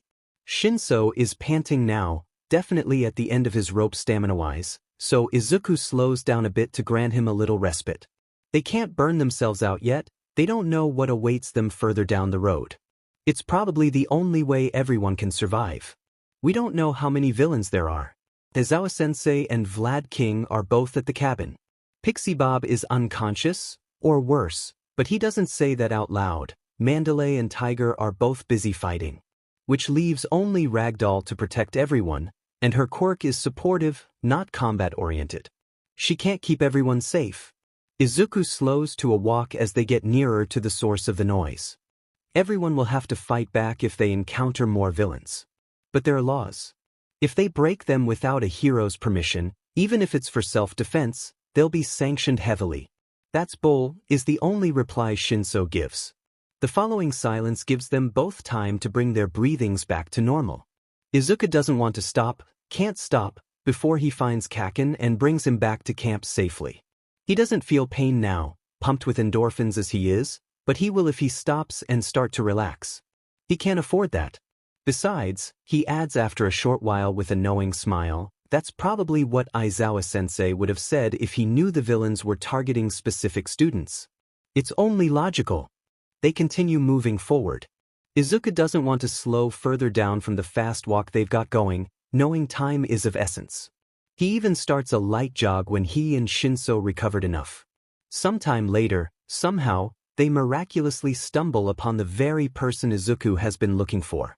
Kaken is accompanied by 3 other students of Class 1A, and they seem to have recently defeated one of the villains. Kaken! He calls out. There's relief seeping into his bones at seeing his childhood friends safe and sound, though the presence of the knocked-out villain is a stark reminder of the crisis they're all currently facing. Izuku recognizes the lot of the students that are with Kaken, though he's not sure he really remembers their name. Now, however, it's the least of his worries. There are much more pressing matters at hand, so Izuku skips all niceties and goes straight to the point. We have to go back to camp, he says firmly. Most of them are already nodding, except Kaken, who angrily pops his palm in tiny explosions threateningly. Oi, Deku, I can take care of myself. Worry about that useless brainwashing freak behind you. What? Izuku asks at the same time Shinso lets out a bewildered me. Endeavor's son only hums an affirmation, but it's the student with extra limbs, Shoji, who answers in a reassuringly calm voice, though his words are far from reassuring. Yes. It seems the Leagues is also targeting you, he explains briefly, eyes set on Shinso. Izuku feels a wave of guilt hit him. Unbeknownst to him, he dragged Shinso into even more danger than he'd imagined. Even more reasons to head back to the cabin, the bird boy says in a deep tone. He looks more exhausted than the others, somehow, but still manages to keep a steady composure. Right? Izuku then proceeds to corral both Shinso and a reluctant Kaken to walk right behind the small group. He leads them all, alongside Todoroki Shudo, and he has the bird boy and Shoji on each side, their quirks perfect to keep a careful eye out for any possible assailant. Izuku thinks this formation probably works extremely well. Theoretically. There's no way to know for sure, and they don't cross path with any more villains to test it out. Thankfully. Izuku can't say he's disappointed that he doesn't get to test this formation, because he's not. As it is, the forest is calm, and although they're all tensed in anticipation, the absence of any suspicious sounds and movements lure them into a false sense of security. He marches on, but has to grit his teeth to swallow down the pained grunts that want to pass his lips. With the slightly more relaxed atmosphere and the reassurance that comes from traveling in a group, Izuku can feel himself calm down from his intense fight or flight high. And with it, the pain starts to come back gradually. Each step he takes jostles his injuries, although he refuses to let it slow him down. He doesn't want to be a burden to the other students. The only people they see on their way back to the cabin is a duo of girls, also students of Class 1A if he judges by the way their eyes brighten up considerably at the sight of their classmates as Izuku's small group walks up to them. Tokoyami, Shoji, Todoroki. I'm so glad to see you safe. The girl seems chirpy even though she looks a little bit worse for wear. Her hair is in disarray and she's sporting a few scrapes and bruises. Good to see you safe, Uraraka, Azui, says the bird-looking teen. Izuku is glad to have found others mostly uninjured students, but they shouldn't be wasting any more time. We really need to get going, Izuku pipes up. He already feels his legs shaking with overexertion. The villains are targeting specific students, so we're escorting Kaken and Shinso back to the cabin. He hears Shoji him in agreement with his statement, but both girls just look at them quizzically. Who? Uraraka asks with a small, confused frown. Bakugo and Shin, his voices gives out when he turns to point at his friends, because they're gone. Behind their little group, Kaken and Shinso are nowhere to be seen. When Izuku distantly registers Endeavor's son say incredulously, but he's busy sweeping his gaze all around, trying to spot them. There, Shoji is pointing somewhere to his right, and Izuku sees the mysterious figure looking down on them from up in one of the trees. So quick to catch on, the masked man exclaims with a flourish of his cape. As expected of hero students. He barks out a theatrical laugh, then tip his magician hat at them. Alas, you were too late, he adds in a smug voice, and shows two small marbles he holds between fingers. I'll be taking both of them, thank you for your cooperation. The villain bows, making a show of slipping the marbles in his coat pocket, then dashes off without warning. Damn it, give them back. Izuku yells just as he spins around to run after him. He isn't entirely surprised when the other students follow him, considering they're all heroes in training. Surely they'd never give up one of their own. Izuku stops short just as they spill out of the forest and into a clearing because there, right in front of them, stand other villains. The man who scooped Kaken and Shinso right under their nose is standing a little bit to the side and a smudge behind the others, as if using them as a shield. Why did you have to draw them here? Oh, this is gonna be fun. One of them says in two contradictory tones of voice. Annoyed, then excited. Kurogiri will be here. The villain doesn't get to finish his sentence as big dark mass surges forward, coming from Izuku's left. It goes to attack compress, But the sudden move isn't fast enough and the villain suddenly disappears God knows where. Dark Shadow's involvement creates a series of actions, and the hero students find themselves facing off against several villains. Todoroki battles against a man that can produce blue fire, and they look completely absorbed in their own fight, but the others are trading blows with anyone that comes their way. The atmosphere is intense, it's chaotic, but with it Izuku is filled with more stress hormones that pushes the pain to the back of his mind once more, and it allows him to join his teammates, though his arms stay completely useless, forcing him to mainly use his legs to try and land a blow. His heart beats loudly in his ears and his legs shake from exhaustion, but through it all he's still an active participant to the fight. He manages to kick a crazed blonde girl away from him when he spots a swirling mass getting bigger right in the middle of the clearing. 2 yellow eyes glow from within its depth. "Looks like our ride is here," the fire villain says, jumping backwards to both avoid Todoroki's ice and to get nearer to the black and purple mass. "Compress." And suddenly, just like that, the masked man reappears right next to him in a flourish. "You got them?" "Of course. I successfully acquired them." As a true showman, he can't resist to flaunt the 2 little marbles held between his fingers, and Izuku doesn't hesitate to jump into action. It seems he's not the only one. Almost all hero students converge as one towards the illusionist. The fire villain stops Todoroki with a wave of flames, but Tokoyami and Shoji both reach their target and jump back to put more distance as Dark Shadow releases 2 marbles in Tokoyami's awaiting palm. "Good job, Tokoyami," Izuku calls out while one of the villains urges the others League members with a fast, "Go, go, go." Most of them are already through the portal at this point, except Compass, who's still looking at them incredulously, and the fire villain, who round up on his teammate with a hiss. "You lost them, dumps," to which Compass chuckled teasingly. Izuku's heart stops. The villain should be upset, not amused. His fear proves to be true when the masked man laughs loudly in their face and pulls out 2 other marbles from his coat pocket. "No!" Izuku screams. His legs are moving on their own, running fast towards the portal with only one goal in mind. The flame guy already passed through, but Compress is only halfway in when Izuku tries to reach him, one broken arm stretched forward. He sees Compress tips his hat mockingly at them, but in the last second Izuku gets a hold of the man's sleeve. With the momentum, he's able to violently shake the arm holding the remaining 2 marbles, hoping to dislodge them from between the villain's fingers. Judging by the frustrated "no" that comes out of Compress's mask, Izuku figures he's successful and that his friends are now free from the illusionist's grasp. Soon after, the portal closes on them, and he's thrown unceremoniously on the hard floor of what appears to be a dingy bar, surrounded by even more villains. Who the fuck is this? Out of 42 students, several suffered after effects of the poisonous gas released by one of the villains in the forest, and a few others were injured enough to warrant a longer stay in the hospital, staying overnight to be monitored. 1 hero got a bad concussion, other 4 heroes only got scrapes and bruises. Ragdoll was declared missing, but the amount of blood found on site was not promising. Worst of all, 2 students disappeared. Shoyuta was at the police station while an officer was sent to the hospital to get the students' statements, so he didn't get to hear their versions of the past events until they got back to the precinct. That's how he learns that the 2 missing students were taken by the League of Villains. Shuta's gut clenches in guilt, because goddamn it, he should have been there to keep them safe. Logically, he knew he hadn't much of a choice to stay at the cabin with Vlad as more and more students began to head back. They were too numbered to leave them under the protection of a single pro hero.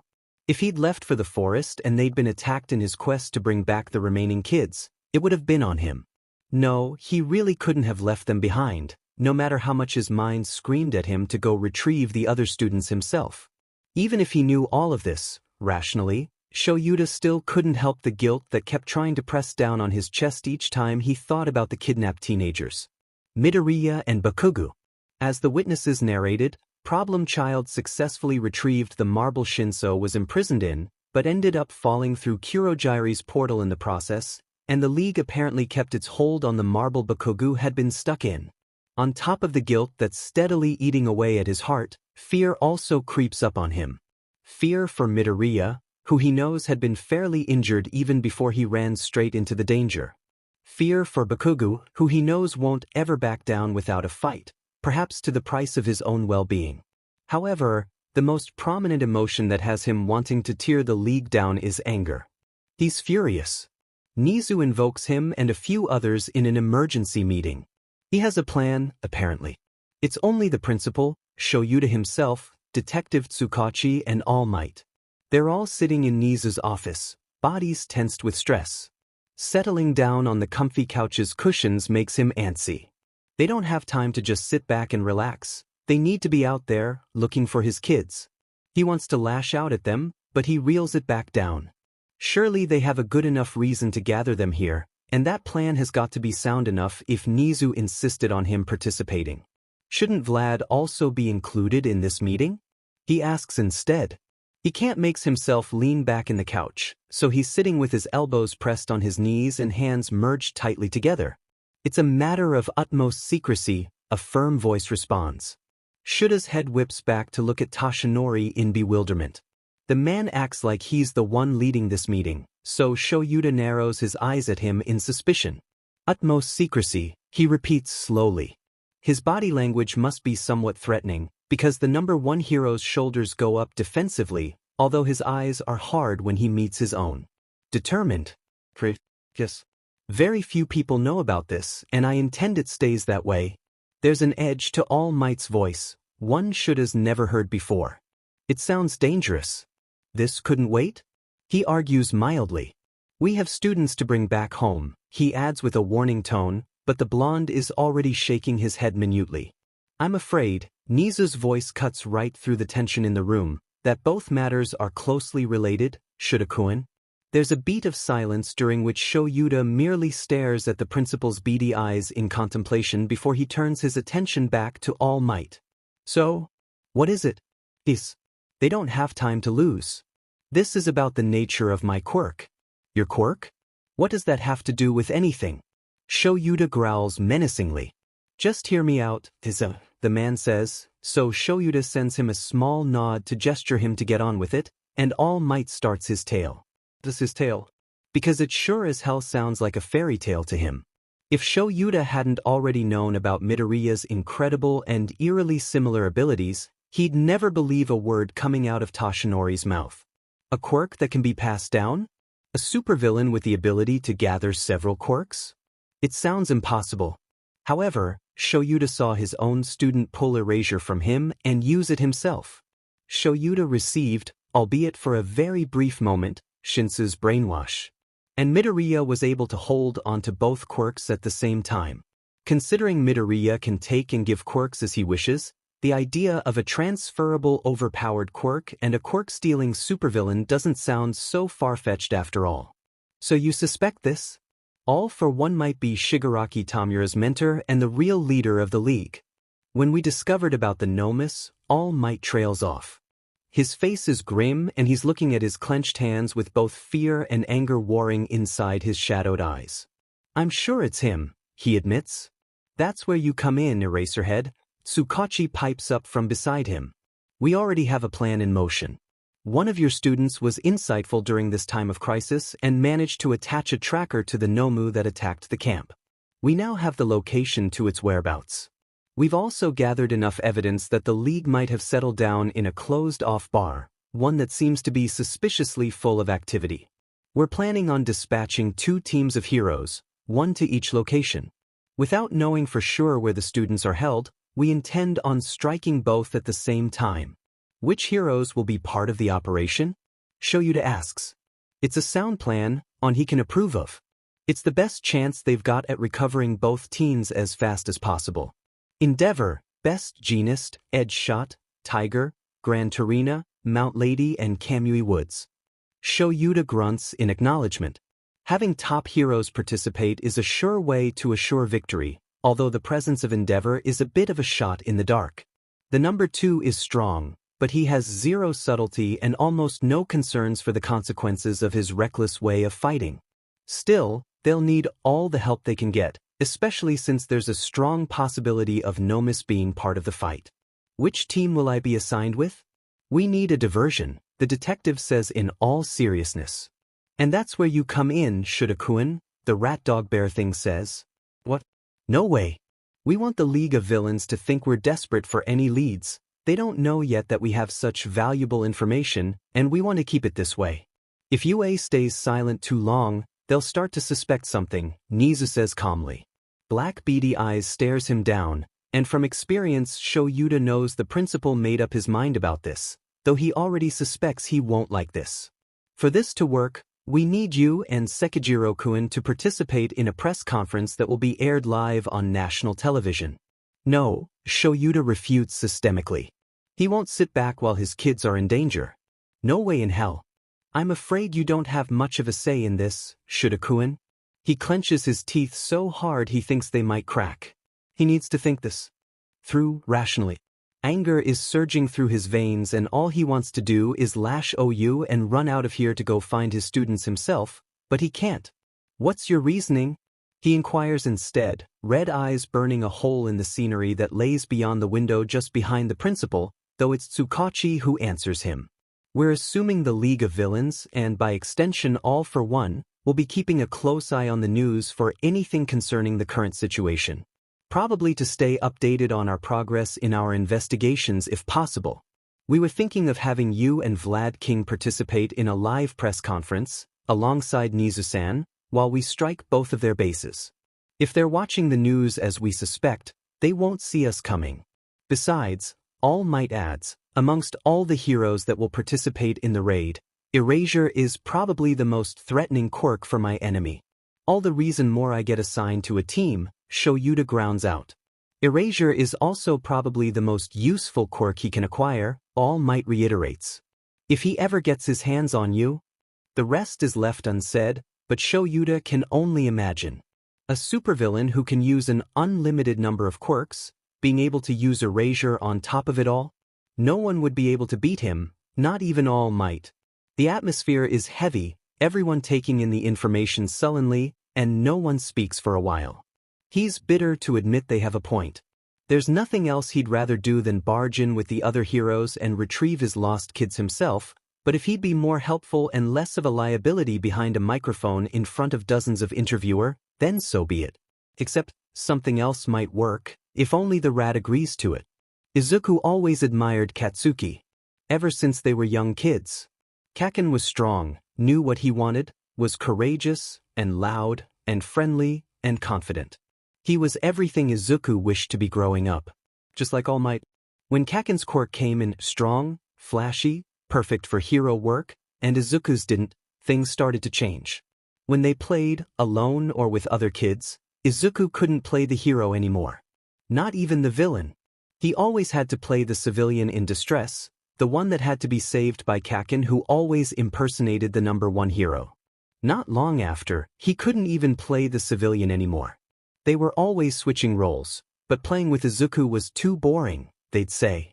Kaken insisted it was too dangerous for him, because they wanted to use their quirks while playing. To practice, he'd insist, and Izuku didn't have one to protect himself from them. One day, Izuku argued. He was tired of always being shunned, sitting on the sidelines, drawing hopeless lines in the sand while his friends played hero. He wanted to participate too. Kaken used this as a learning experience, and showed Izuku just how dangerous his explosions could be. It was Izuku's fault really. He had insisted and Kaken just wanted him to understand. He didn't want to get his friend in trouble, but the burns still hurt a lot and he found himself crying in his mother's skirt. He told her it was an accident, that Kaken didn't mean it. Even now, he's not sure whether he was trying to convince his mom or himself. After that, Izuku wasn't allowed to play with any other kid who used their quirks. To keep him safe. Thankfully, at school, he still got to talk about heroes with Kaken, and they still did their homework together after school. Until Izuku's quirk came in. He stole his father's quirk, and with his mom's patience and kindness, he figured out how to give it back. It didn't take long for his dad to run away to America afterwards. Then he started practicing with his mom in the evenings. One day, once he was confident enough in his abilities, he brought Kaken home, and excitedly announced that he finally got his quirk. He demonstrated it to him, using his mother's quirk to show he could do what she could by pulling a random object to him from the coffee table. "You have Auntie's quirk?" Kaken had asked with stars in his eyes. His friend's excitement died down soon enough, though, as he'd said, but it's not strong enough to become a hero, with a disappointed frown. No, Kaken. Let me show you. This is what truly led to the downfall of their friendship. Without thinking about the consequences, without giving proper warning to his friend beforehand, Izuku reached out and pulled explosion from Kaken's mind, but the other boy had yelled, a hand coming to his head as he desperately fought for his to keep a hold on his own quirk. In a moment of panic, he had pushed Izuku away, breaking the contact needed to steal it unknowingly. Kaken? Izuku had asked with a meek voice, still sprawled out on the floor when he had fallen, but his friend had only shook his head feverishly while taking shuffling steps backwards. Stay away from me. He had yelled before turning on his heels and running out of the house. Kaken.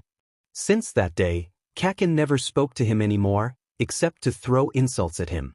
He never physically caused him pain, not directly, too afraid of Izuku's touch, but those he called extras did and started bullying him, with Kaken watching, a hard look in his eyes and a sneer on his lips. He outed himself as quirkless not long after, admitting, wrongly, that he was a false positive.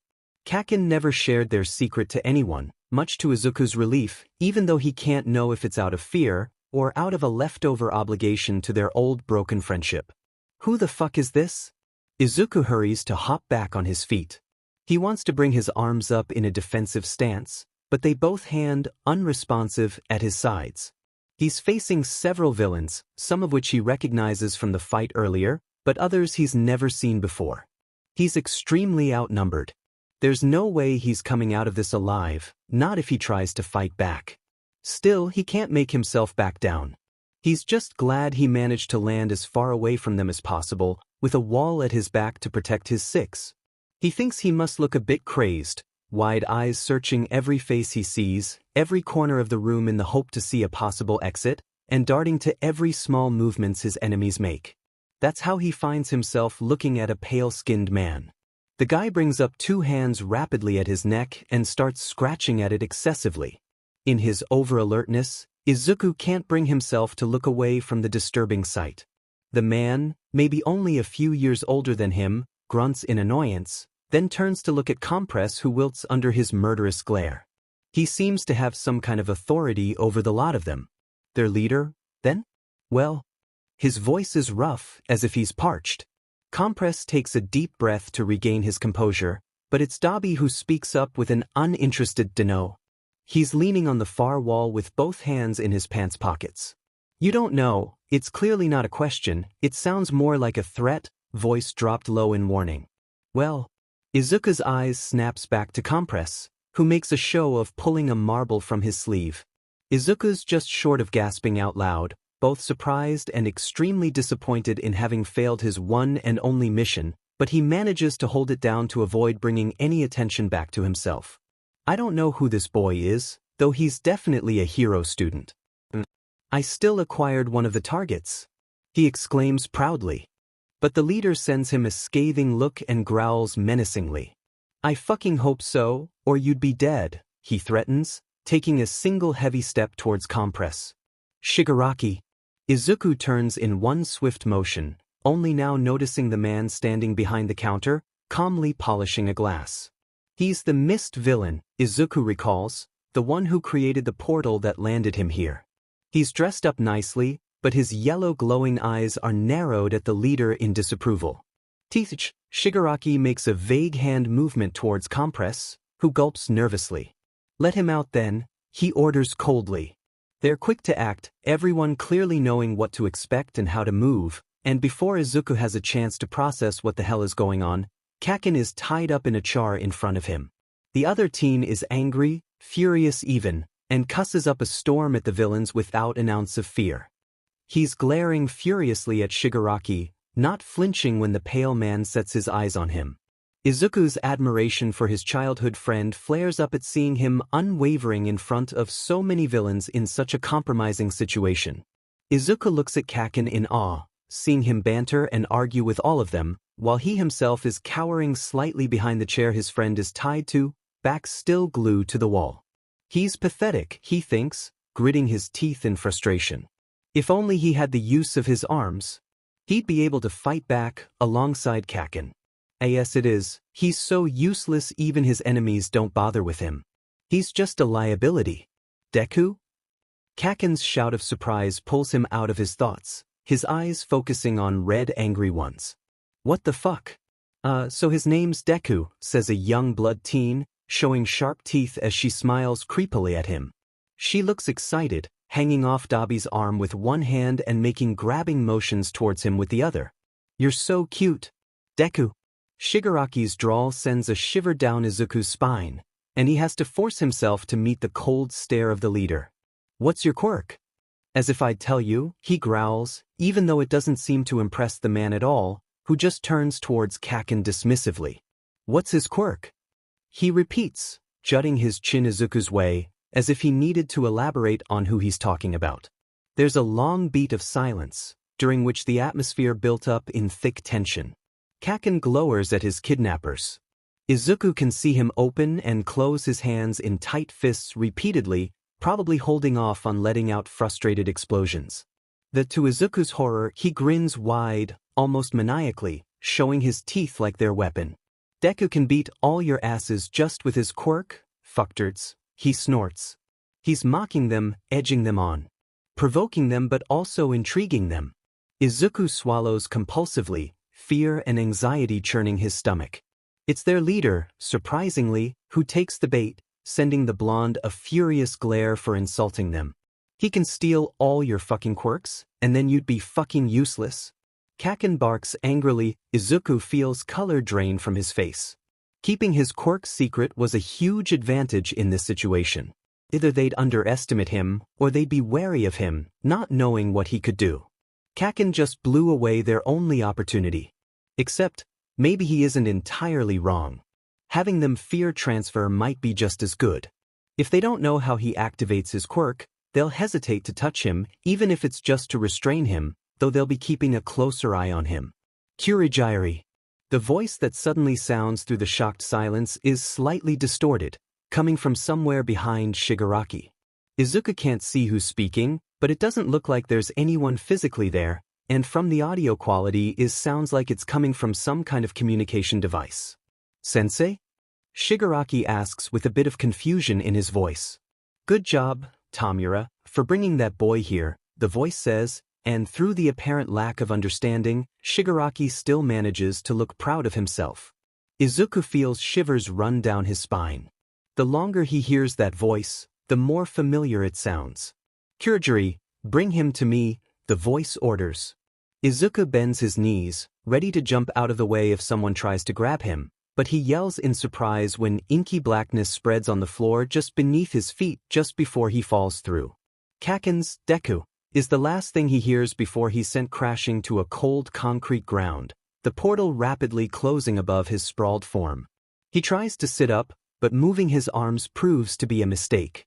The pain lances through them sharply, causing darkness to swallow his field of vision. When Izuku wakes up, it's slow going. It feels like crawling through sludge, his brain foggy and sense muted. He registers distantly the absence of pain, except for the pounding inside his skull. The small confused groan he lets out only exacerbates it, so he stops the sound and breathes deeply through his nose in an attempt to quell it down. It works, barely, enough to allow him to open his eyes groggily. He wakes up the rest of the way in an instant when he doesn't recognize the place he's in. It looks like an old warehouse, all metal and rotting wood, but it's filled with big glass tanks filled with some kind of foreign liquid.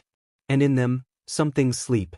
They all look somewhat similar, human in shape, although some have more defining features such as wings or tails, and they're all huge. Even curled up in a fetus position, they look massive. Dread fills him as he imagines them all come to life, so he holds on to the hope that whatever this experiment is, it won't ever come to fruition. He takes quick stock of his own person once he's overcome the shock of what he's seen and finds himself sat on a metal chair. Considering what he remembers being kidnapped by the Leagues, he's surprised that both his arms are unbound, dangling from the sides of the chair. He's been healed, he notices when he rotates a wrist experimentally, which, in insight, is a lack of judgment on his captor's part. Perhaps he's been docile enough unbound at the bar, but that was only because of his intense injuries. Now that he has full use of him arms, he has the power to fight back. Or to slink off. He should run for it, he thinks, while there's no one to watch him. He really should leave this place right away, but something has him rooted on his spot. Sweat starts to gather at the nape of his neck and he can feel his breath quickening up, yet he can't muster the courage to get to his feet and make a break for it. A low chuckle sounds from behind him and Izuku whips his head around. He doesn't see much at first, just a figure shrouded in the shadow of the room. "You're smart," the man says in a gravely voice.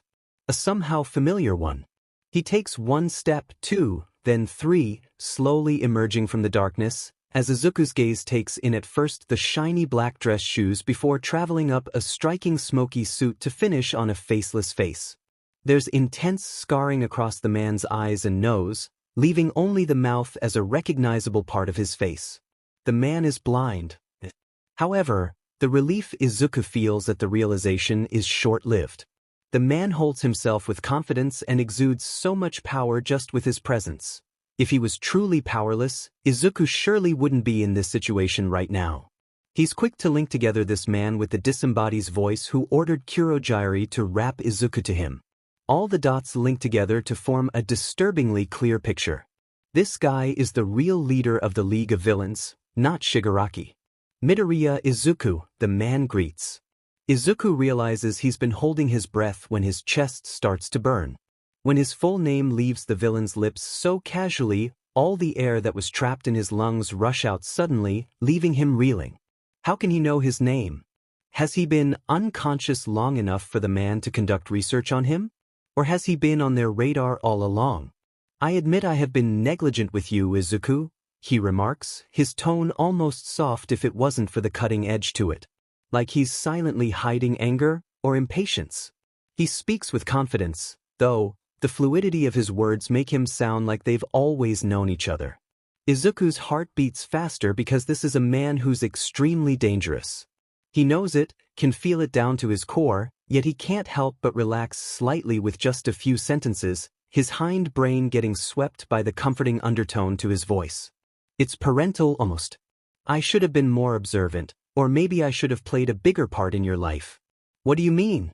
His own voice is weak, with lack of use, perhaps, but mostly out of fear of being heard. Of being answered. It almost leaves his lips in a whisper. "I had hoped you would have given up on your childish dream of becoming a hero, yet here you are." The man trails off and Izuku doesn't know if he's supposed to reply to this or not.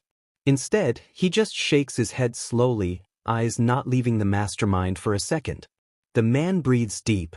It feels like he's contemplating him for a few minutes, the silence hanging heavy in the empty warehouse. Then, unprompted, the villain declares, "Join me, Izuku." What? He meant it as a question, but the word leaves his mouth on its own, tone cutting. "Come on, use your head, son." Son. The familiar voice. The way he talks. How he knows his full name. It doesn't make sense. Izuku shakes his head harder, denying it even if his guts tell him it's a fact. It's the truth. "Naha," he argues, cringing internally at how childish he sounds. "No way." "Izuku," the man chides as if he's just a petulant kid. And maybe he is, okay, but he's also apprenticing under a logical pro-hero and this doesn't make sense. "No," he voices firmly. "I'm pretty sure I'd recognize my father if I saw him," he states coldly, a stone settling heavily in his gut despite his words. "I'm actually a little hurt by that, Izuku." The villain is stoic, unflinching even in the face of Izuku's intense glare. When he speaks again, it's more tentative. More personal. As if he's hesitant to share this bit of himself to a teenager he barely knows. "When your quirk came in," he starts slowly, "I didn't know what to think. It surprised me, you see." No, Izuku did not see. Nor did he want to. "Out of all the descendants I've created, you're the only one who developed a quirk at all." Izuku's eyes slide towards the creatures in the vicinity, trapped in their glass tanks. He must make some noise, or perhaps the man, somehow, is not as blind as Izuku suspected, because he lets out an amused chuckle.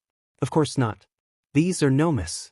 No, I'm talking about my biological progenitors. All quirkless. It's a shame, really, The man trails off, either done with his speech or lost in thought. Still, Izuku barely breathes and waits, muscles coiled tight with anticipation. Tension rises in his shoulders when the man sighs before walking closer. Leisurely. As if he has all the time in the world. Who knows, maybe he does? Inko, Izuku cringes at his mother's name coming from the villain's mouth, has a weak telekinesis quirk. I wasn't expecting anything from our union, really. It's such a disturbing thought it makes nausea roll in his stomach. It really was just a fling. For fun, he adds with a small upturn of his lips. But then you came along. I couldn't help but hope as I watched you grow, only to be disappointed once more when your doctor told me you might be quirkless. There's another beat of silence during which the man continues his relaxed walk, stopping just in front of the tanks. Izuku's blood is rushing in his ears, so loud he almost misses what his kidnapper says next. Then you proved us wrong. His back is to Izuku, the man's blind gaze seemingly focused on the finger he trails on the glass surface of the tank. Izuku uses this opportunity to steal a glance around him, spotting first the door, presumably the only normal exit of the warehouse about 20 feet away. He locates a row of small windows all along the wall, high enough he can't see much of anything out of them. Inherited my quirk, Izuku. You were so upset, and I was too surprised to react accordingly, but I'm here for you now. You're here with me. The door is too far. Izuku doesn't know what the villain is capable of. He can't risk having to run such a long distance without being able to put anything between the man and himself. I can teach you how to use it. With you by my side, together, we can change the world. The windows then. There's one just above him. The man is half-turned towards him, feet still pointed at the tank, but shoulders slightly twisted and head turned in his direction. He needs to play it smart. Izuku casts his eyes down. Letting his shoulder drop in false submission is hard with how tensed he is, but he wants to give the illusion of giving up while he searches for something useful he can reach. Rubble's littering the ground, and there, just beside the leg of the chair he's slumped in, is a big enough piece of concrete that can be used as diversion. Now all he needs is an opportunity. The both of them seem to be alone, so there's no real chance for the villain's attention to be stolen by anyone else, be it his own cronies or another prisoner. Izuku will have to create that distraction himself. Slowly, Izuku gives a small nod, lips dangerously quivering into a pout. He needs to direct the man's attention elsewhere, long enough to grab that rock. Okay, he whispers dejectedly. The emotion is not entirely faked. He knows it's a ruse, but still Izuku feels repulsed at having to agree with the villain. The man grins, lips stretched fully in a wide smile and showing teeth. Izuku cringes at the way his voice breaks when he tries to speak. Showing considerate patience towards his captive, the man waits with a cocked head while Izuku clears his throat and tries again. Would you tell me more about the Nomus? The man clicks his tongue disapprovingly with a shake of his head, and Izuku's heart freezes. Don't go thinking I don't know what you're doing. The man's voice is stern, posture stiff. Fishing for information to use against me later. That wasn't Izuku's plan, but he admits to himself it's a plus if he can both escape and share vital information with heroes who will be more equipped to deal with the League and all their members, including those freaky monsters. Fine. He ends up agreeing with a sigh, then turns towards the tank he was admiring mere moments before. Izuku takes the chance, successfully picking up the rock without a sound. He lifts his arm, aiming it to the left. He's planning on throwing it hard, all the way towards the back of the warehouse to create a diversion, then to shove his chair against the wall, hoping it will be enough to let him jump all the way to the window and break through it. He needs to believe in his abilities, the ones Aizawa-sensei beat in him these last months. Before he can move a muscle, though, the roof comes crashing down under Mount Lady's foot and heroes invite themselves in. Izuku's relief almost overwhelms him. It's going to be fine. They'll save him. Shoyuda is on standby, across the street, perched on the edge of a roof. They don't know what to expect. It was supposed to be a job for a team of underground heroes like himself.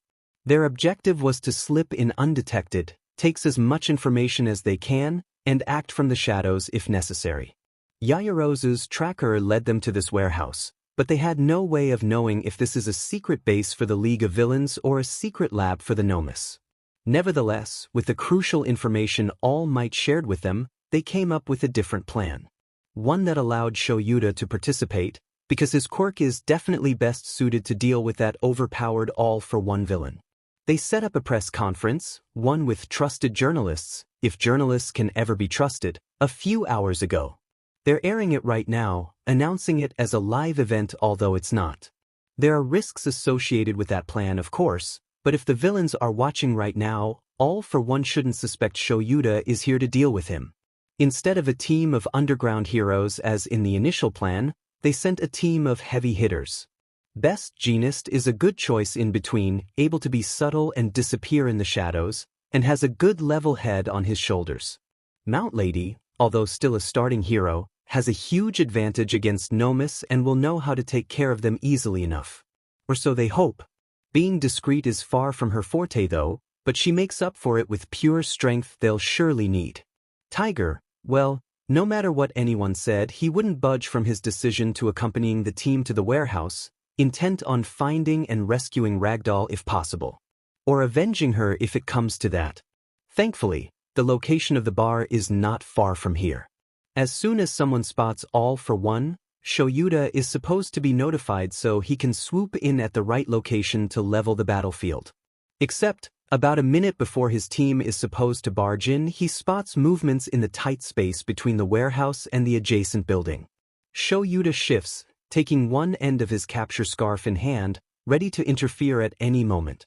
It's too far, and in the shadows he can't see much, but as he squints he spies a mop of fiery red hair. Kirishima. He can't be sure, yet his heart skips a beat all the same. He came here to rescue Bakugo and Midoriya. All the other students are supposed to be safe, either at the hospital or back home with parents to watch over them. Not here, spying on a possibly dangerous villain base. Fuck, he curses under his breath. He powerwalks to the other edge of the roof to drop down the residential alleyway between the two buildings. As soon as Shuta's feet hit the ground, he hears All Might contact him via his comm. Young Bakugo Katsuki is secured, but All for One isn't here, the #1 hero says in a tight voice.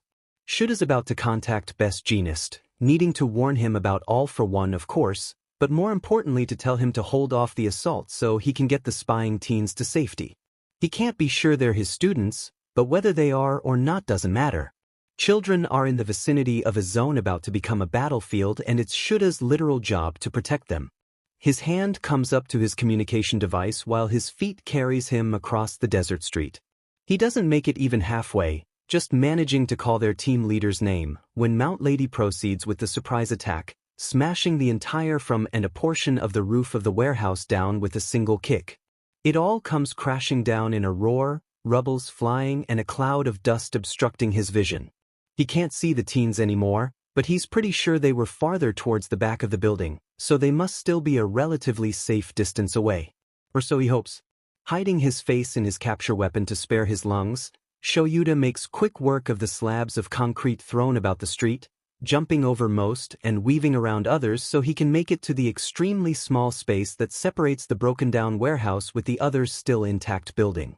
As he carefully wedges himself through the opening, his team's voice pipes up from the comms.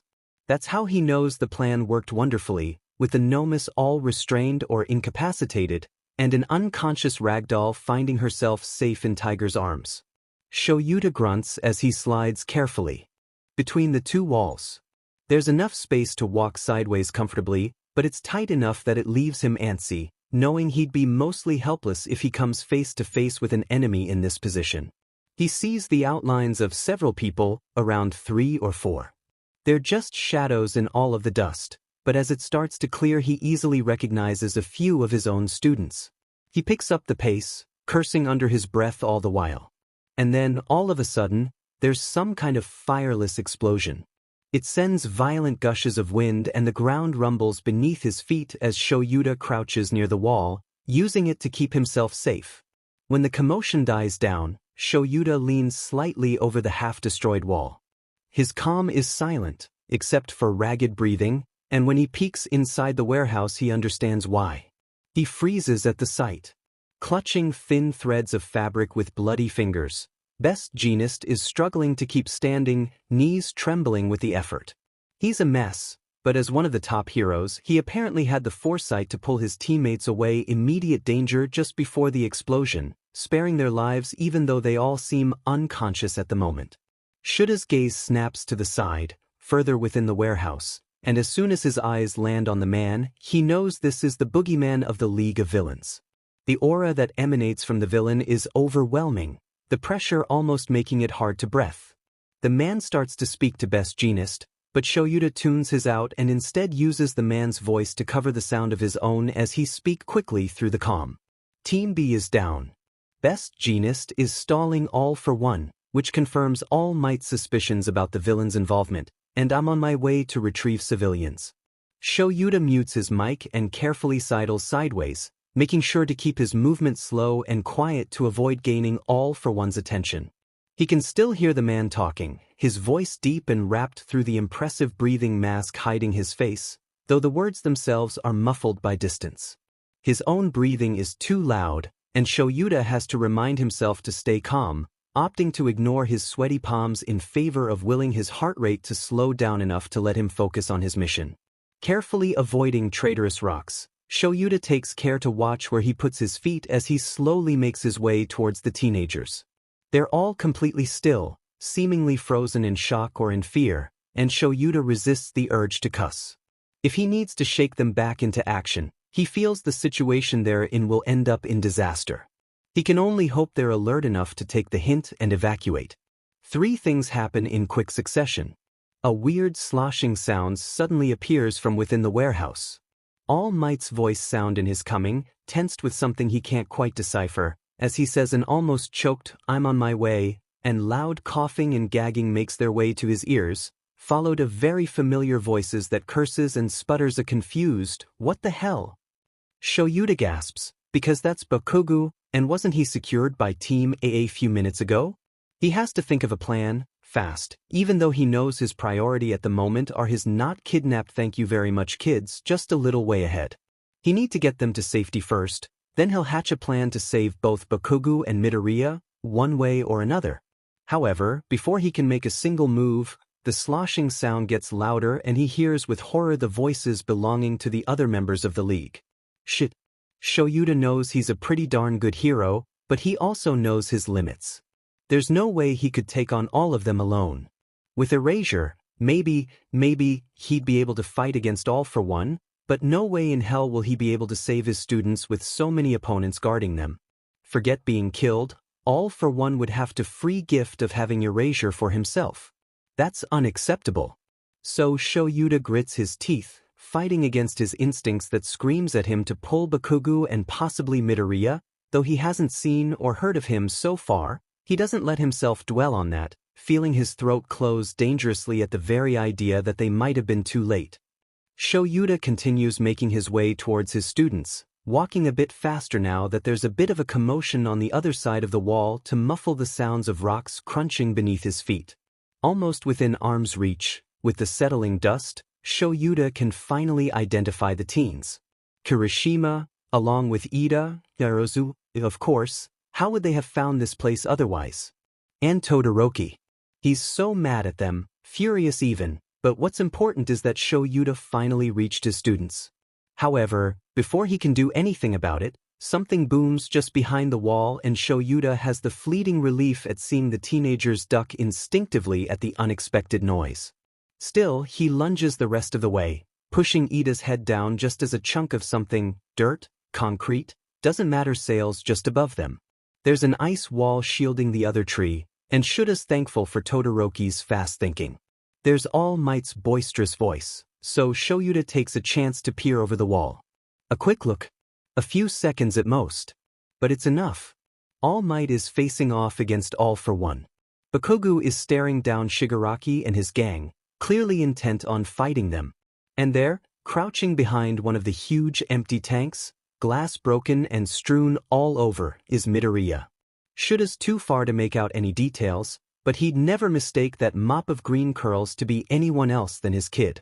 He's too near the supervillain to Shuda's liking, but at least he's hidden, relatively safe, and being reasonable, Unlike the 4 students beside Shoyuta who are already whispering half-baked plans to get Bakugo out.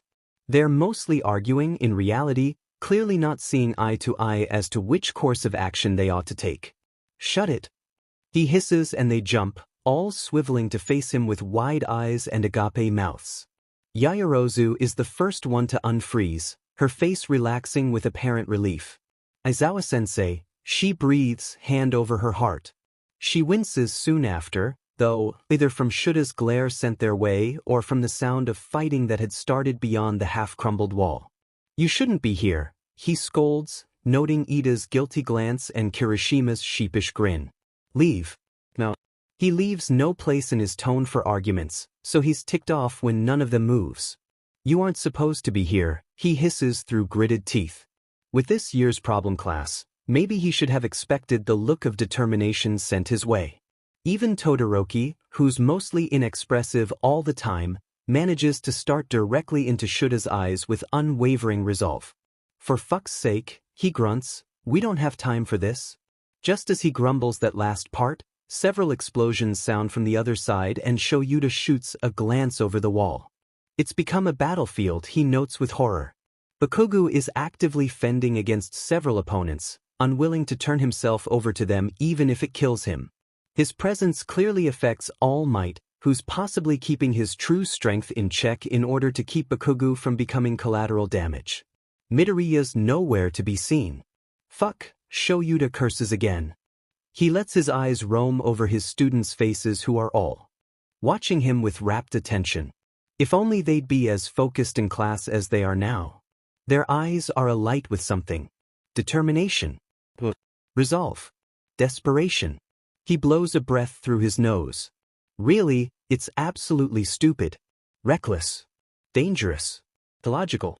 Both the teacher and hero is screaming at him from inside, calling him names, and reminding him why they never send people on a mission they're already too involved in. Just like he is in this case. There are a million reasons why he shouldn't do this. Had it been any other teenager standing beside him right now, the thought would never even have made it in his mind.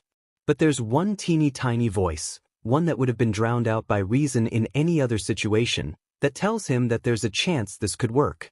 A way to get all of his students to safety at the same time. Shoyuta huffs, annoyed at himself for even considering this. It's too dangerous. Unfortunately, he makes the mistake of looking at the youthful faces staring up at him with trust. With belief. With hope. Then towards the battlefield, to a tiring explosive blonde, sweat rolling down his face and a panicked look to his eyes. And finally towards a shadow, just settling behind a huge piece of concrete, right between the members of the League and their leader who's facing off against All Might. Midoriya is standing between two threats, lucky enough to have been forgotten by both parties. The boy seems to mostly disregard Shigaraki and his gang, focused more intently on All for One and his arch-nemesis. Now situated nearer, Shoyuta can see the tensed shoulders, the wide, anxious eyes. The fear as he realizes he's caught between bad and worse. His only hope in this situation seems to come only in the form of the number 1 hero. Who'll never be able to win if Shoyuta lets this go on any longer. Fine. He starts, voice firm and unwavering. For pair of eyes widen with the realization, but he can't have them let their emotions control them. Settle down, Shoyuta orders immediately, and they sober up quick enough. He keeps his voice low, though it comes out sharp and threatening anyway. This isn't a game. It's not an exercise. We fail, we die. Simple as that. He doesn't add the fact that it could end with all of them wishing they were dead. They don't have time. Besides, he wants them warned, focused. Not panicked or second-guessing every single decision. We have a plan, he states, and we stick to it. Is that understood? They all nod, a fire burning bright in their eyes and posture straightening up in anticipation. Shoyuta quickly steals another look behind him, confirming everyone's position hasn't changed, before he continues. I have visuals on both Bakugo and Midoriya. There's a frown twisting Ida's face, but Kirishima nods, as if already aware of the situation. Simply put, we get in, grab them, then get out. No one fights. No one strays. No one freezes. And you listen to me, no matter what. Am I clear? There's a chorus of yes sir. Shoyuta suppresses the derisive snorts that wants to tear its way out of him. An underground hero with a bunch of undertrained hero students, children, really swooping in to try and save the day. He's putting this mission on the shoulders of his charges, ones he's supposed to protect. Not put in harm's way. What a great teacher he is. Still, at the moment, he doesn't have much of a choice.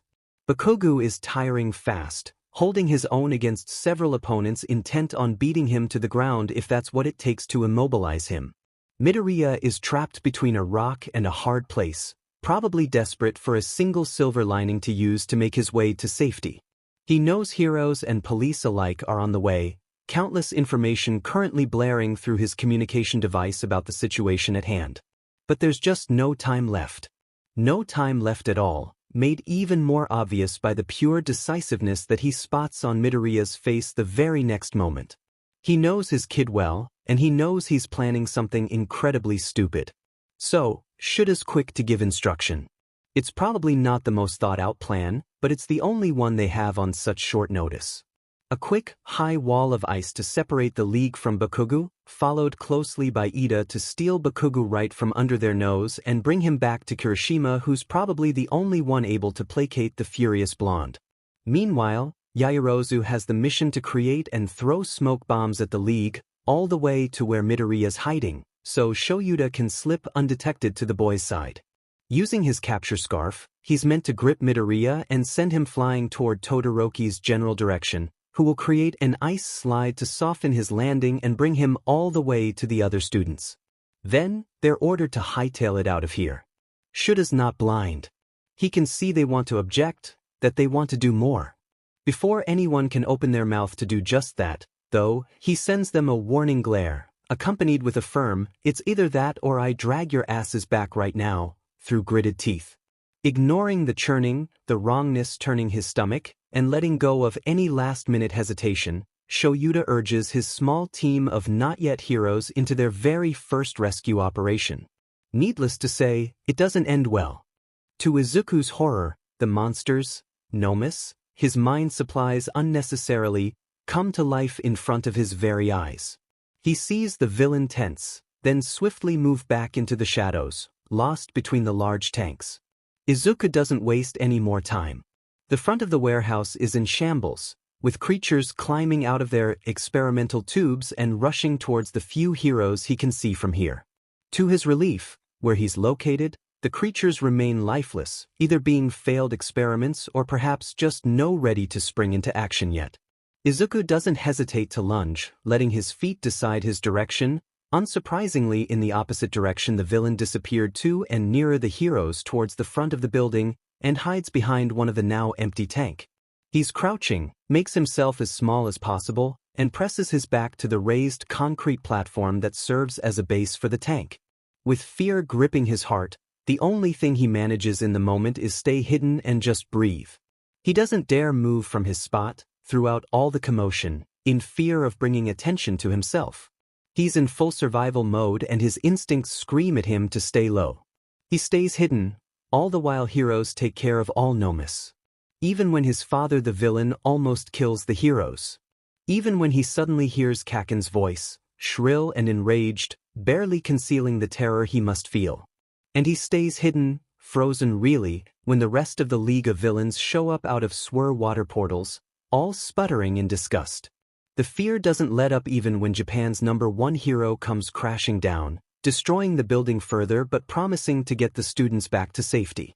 Izuku waits while blood rushes in his ears and his breath comes out shallow as two different fights break out, and he realizes he's smack in the middle of the two battlefields. All Might against the villain.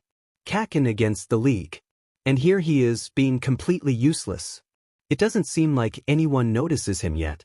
Clenching and unclenching his fists in anxious anticipation, Izuku observes everything and everyone, eyes slipping all around him and taking in as much information as he can.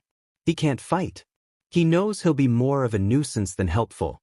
His quirk is not designed for these type of all-out fight, and his fighting skills may be good, but not good enough to face off against so many powerful foes. Fighting is out of the question. Instead, his eyes roams, finding a route amongst the rubbles and half-destroyed Nomu tanks that could lead him safely out of the battlefield. Out of their hair. The least he can do is stay out of their way. Right now, he's no hero. He's not even a hero student yet, technically. Just a civilian caught somewhere he shouldn't be. Trepidation makes him sweat, knowing that if he fails, if he's spotted, he could potentially be used as leverage against All Might and Kaken. Yet, staying here is not an option. After taking a deep breath to settle his nerves, Izuku pushes his legs to act. With as much subtlety he can manage, he chooses the best path he can think of and follows it. He stays low, preferably in the shadows, though with the battles going on around him the warehouse is barely standing at all, just a big pile of concrete with the lower half of a wall still standing just beside the neighboring building. Izuku's heart beats wildly in his chest as he realizes how big of a scale this battle is starting out to be. It's a quiet district, and hopefully most people ought to be out for work. Realistically, he knows there's no way that all the surrounding apartments are completely empty. The only things he can do is spare a thought, a pleading wish, that whoever is in those buildings already evacuated. He doesn't dwell on that for long, or rather he can't. His legs are burning, half from the stress of the whole situation and half because he's been crouching for who knows long, almost crawling to hide behind a slab of concrete a few ways away. He tried to keep everyone in his line of sight even as he slinked off from cover to cover, but obviously he failed in predicting everyone's movements. In the midst of battle, positions changed.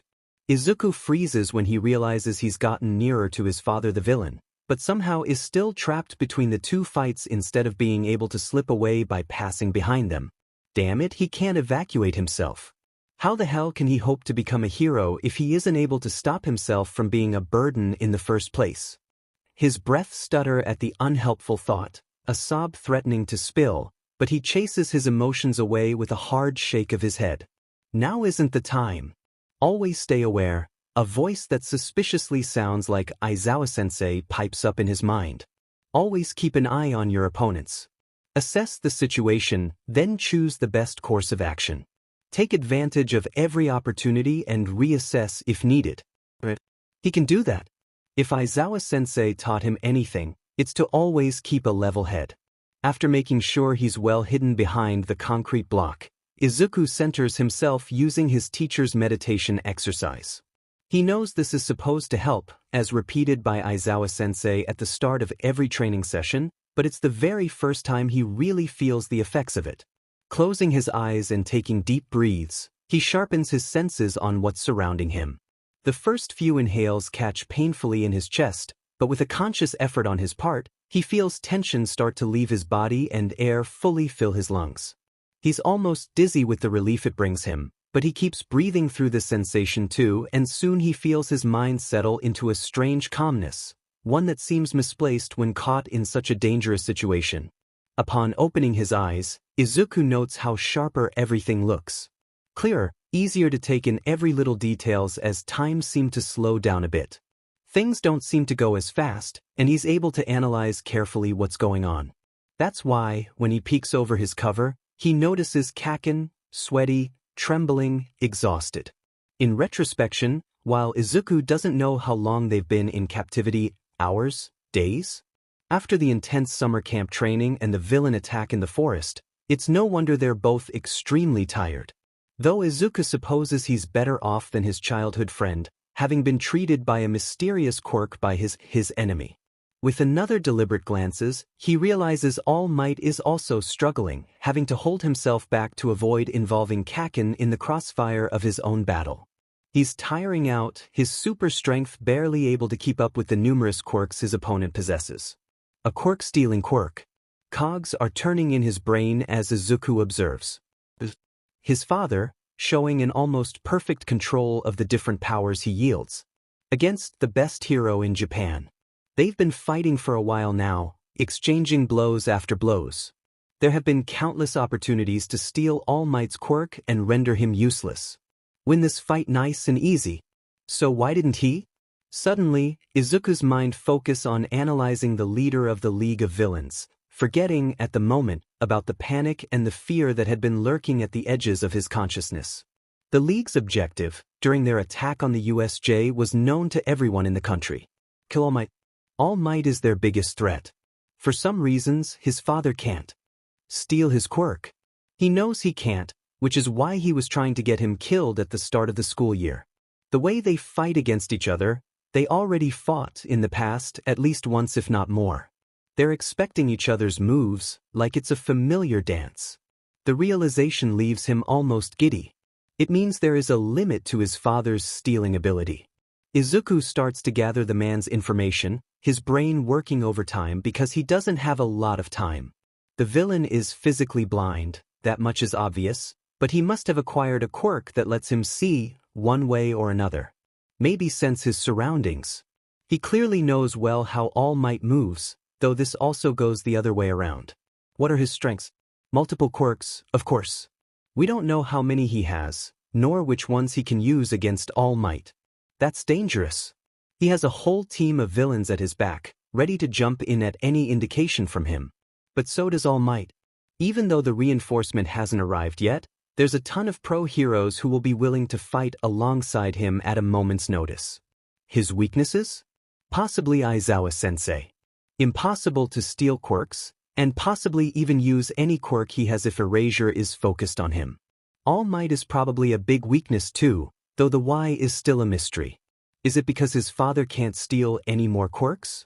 Because of All Might's quirk itself? Activation requirements? What else could stop such a powerful man? Izuku's eyes widen, and his heart skips a beat, because a single thought floods his brain and oh, this could work. Aizawa-sensei needs to blink at some point. He's not infallible and there's no telling if he can erase all of the villain's quirks at once. Maybe the man can't steal All Might's quirk, but what he lacks in physical prowess he clearly makes up with a wide variety of powers. Izuku doubts himself, eyes flickering anxiously between All Might and his father. He's already second-guessing every decision he hasn't even made yet, but deep down he knows there's only one way to know for sure. He can't escape anymore, trapped as he is between a powerful foe and a powerful gang. His mind is made up long before he has a chance to panic. It's the only way, he thinks. The only way he can possibly make himself useful in all this mess. He stays cautious all the while, creeping around, waiting with bated breath for the perfect timing to sidle along the ruins in an attempt to approach his target undetected. Pride fills him when he successfully makes it behind Hisashi. He's been quick on his feet, silent, and the chatter, strained and vicious, between All Might and his father helpfully covered the crunch of rocks and pebbles beneath his boots as he approaches his enemy from behind. At this point, All Might probably caught on, though if he did he doesn't show it, engaging Hisashi in a tense bout of arguing. They don't raise their voices, but their hackles are raised and Izuku knows by the tension rippling through their bodies that they're ready to go at it again at any time. Izuku has approached the man enough now. Before he can falter, he jumps, closing the last of the distance separating him and his father, one hand outstretched and quirk at the ready. Something slams hard in his stomach, stealing the air from his lungs. Izuku feels his body curl with the force of it, then falls completely limp, struggling to just breathe and push the nausea away. He's being held up by a large hand fisting his tuft of green hair, pulling painfully at his scalp. He recognizes the hand to be the villain's as an all-too-familiar voice coldly makes its way through the rush of blood in Izuku's ears. "Oh no you don't." To say Shoyuta is worried would be an understatement. He's putting the lives of children on the line, something he'd never thought he'd ever do, in hope of saving the lives of 2 others. He doesn't let himself think about the endless possibilities that end in failure, focusing instead on the task at hand.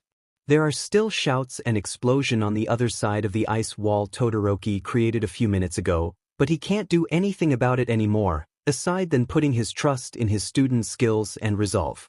Yaoyorozu did an excellent job with the smoke screen, and it's only thanks to his own developed attention to details that he's somewhat able to pick out a path through the chaos to reach the slab of concrete Midoriya had been hiding behind just a short while ago. Except he's not there anymore. Shoyuta curses under his breath, heart fluttering and palms sweaty in apprehension. Hackles raised in expectation of an attack, he tightens his hold on his capture weapon and strains his sense to catch a single hint about his kid's whereabouts throughout the commotion on the other side of the icy separation. He doesn't dare move around too much, partly in hope to find his student near and partly in fear of ending up detected by the enemy. Never mind the fact that he didn't get the chance to map out the battlefield beyond this exact point. A rookie mistake.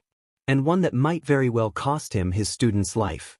Shoyuta squints, trying to make out a shape, a shadow, anything through the smoke, but maybe Creati did her job too well, if that's possible. He feels like an eternity passed by, though in reality he probably stayed there, unmoving for barely a minute, all senses in alert. Then, to his right, All Might's voice rings out. There's a desperate plea to it, and Shoyuta doesn't even think before he's bounding in his general direction with echoes of a shouted, young boy, in his mind. He takes at most a dozens of steps, footfalls silent even in his rush, before the smoke clears gradually. He finds himself in the remnants of the warehouse, almost completely destroyed by the recent events. His eyes zero in on All Might first, who's bending his knees in preparation for a leap, but his opponent's voice rises suddenly, surprisingly loud even though he's not yelling. Don't move. The threat is evident. All Might stills with his fists clenched and teeth visibly grinding together. He's not wearing his usual trademark smile, Shoyuta notes absently while his mind processes what he's seeing. Midoriya. In All for One's grasp. He looks tiny in comparison, his entire head almost dwarfed by the hand that pulls him up by the hair. Midoriya seems dazed, limbs limp at his side but with wide scared eyes looking up at his assailant. Then, as if coming back to his senses under Shuta's stare, he starts to struggle, hands coming up to pry the grip away from his hair. Izuku, the villain, chides, as if disappointed at a child's tantrum. Come on, son, be reasonable, he adds with a shake of his arm. Midoriya's whole body shakes with it and he lets out a whimper, one Shoyuta isn't sure originates from fear or pain. Let him go! All Might shouts, body trembling with rage. Shoyuta wants nothing more than to rush in, but that would be reckless. Suicide, even. That won't be happening. All for One sounds confident, head tilted in All Might's general direction with a small upturn of his mouth. The villain disregards his opponent completely to give all his attention to Shuta's student. The way the man gently touches Midoriya's cheek churns his stomach. He has to fight against his instincts to lurch forward and rip the kid out of the villain's grasp. All for One sighs, a sound filled with regret. It soon morphs into a grunt of annoyance when Midoriya kicks out, clearly aiming for the knees like Shoyuta taught him. Stop it, Izuku, the man scolds, thought it has the opposite effect with Midoriya doubling his efforts to land a hit on the villain. Shoyuta bites his tongue hard to keep himself from crying out his kid's name when All for One takes him by the neck instead, presumable to choke the life out of the boy. The taste of copper fills his mouth and rage keeps building up in his chest, making his whole body vibrate, while he watches helplessly his student cry out at the change of position. Midoriya grunts and twists in the man's grasp, but he stills suddenly, both hands finally falling limp at his side. Shoyuta thinks the worst at first because of those few seconds of inactivity, but he knows All for One hasn't been strangling the kid long enough to have rendered him unconscious so soon. Besides, his student's eyes are opened and fixed directly on the villain with extreme focus. The look is familiar to Shoyuta, who's faced that same expression for a few weeks already. His breath catches in his throat because that's dangerous. Extremely so. But is it more dangerous than being choked to death? Probably not. All for One grunts, the growls angrily and shakes the boy again, but it seems Midoriya won't let anything stop him from completing his task. Izuku, stop it, the villain says with a strained voice. You're leaving me no choice then. I should have done this a long time ago. Is the first thing that goes through Shuta's mind. He can't lose a student, not when he's here Todd owes something about it.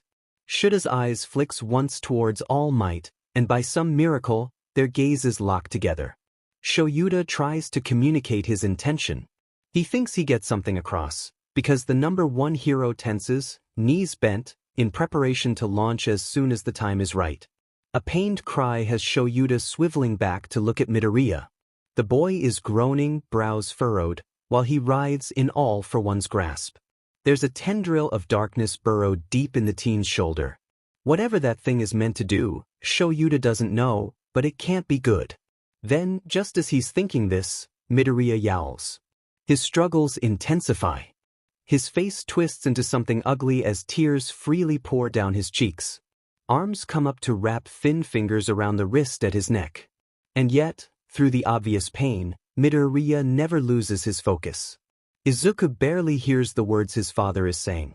The hold on his neck tightens, not enough to completely cut off his airway, but enough to make breathing more difficult. That doesn't stop him.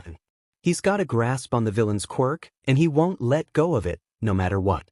He's struggling to pull it to him, his father clearly putting up a fight, but he's almost halfway to success anyway. However, when something sharp pierces through his right shoulder, he almost loses his grip on the quirk at the pain.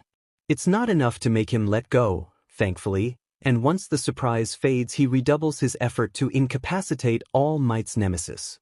Something new thugs at his mind, then, and it burns. It hurts so much. He has to put everything he has on holding on to the villain's quirk, even as whatever that's in his brain start to pull at his own. There's a building pressure everywhere inside him but concentrated in his head. It feels like it's going to explode. All he feels for a while is this. A struggle of the mind, him against his father. He doesn't notice when his own body starts to struggle along with his quirk. He doesn't notice the way his hands shake as they try to rip the hand off of his throat. He doesn't notice his eyes zeroes in on his father's disfigured face, not the way his vision goes gray at the edge from lack of oxygen. He doesn't feel that. Tears streaming down his face and the snot stuffing his nose. He doesn't feel as his lips grow weaker and start to tremble. All he feels is the pain in his whole being and the quirk he refuses to let go of. That's his whole mission. He keeps pulling as hard as he can, not once feeling his grip falter even through all of that. Suddenly, everything stops. The thing that's been tugging at transfer disappears completely and Izuku is met with no more resistance for a fraction of a second. Not even enough time to blink. But enough time for him to pull and hold onto his father's quirk before he can fight back again. It slams into him like a truck. Like a rubber band that snaps after being stretched too thin. He's not really sure what happens after that, because he's filled with so much power in just under a second, and it almost destroys him. All he can do is be there and live through it.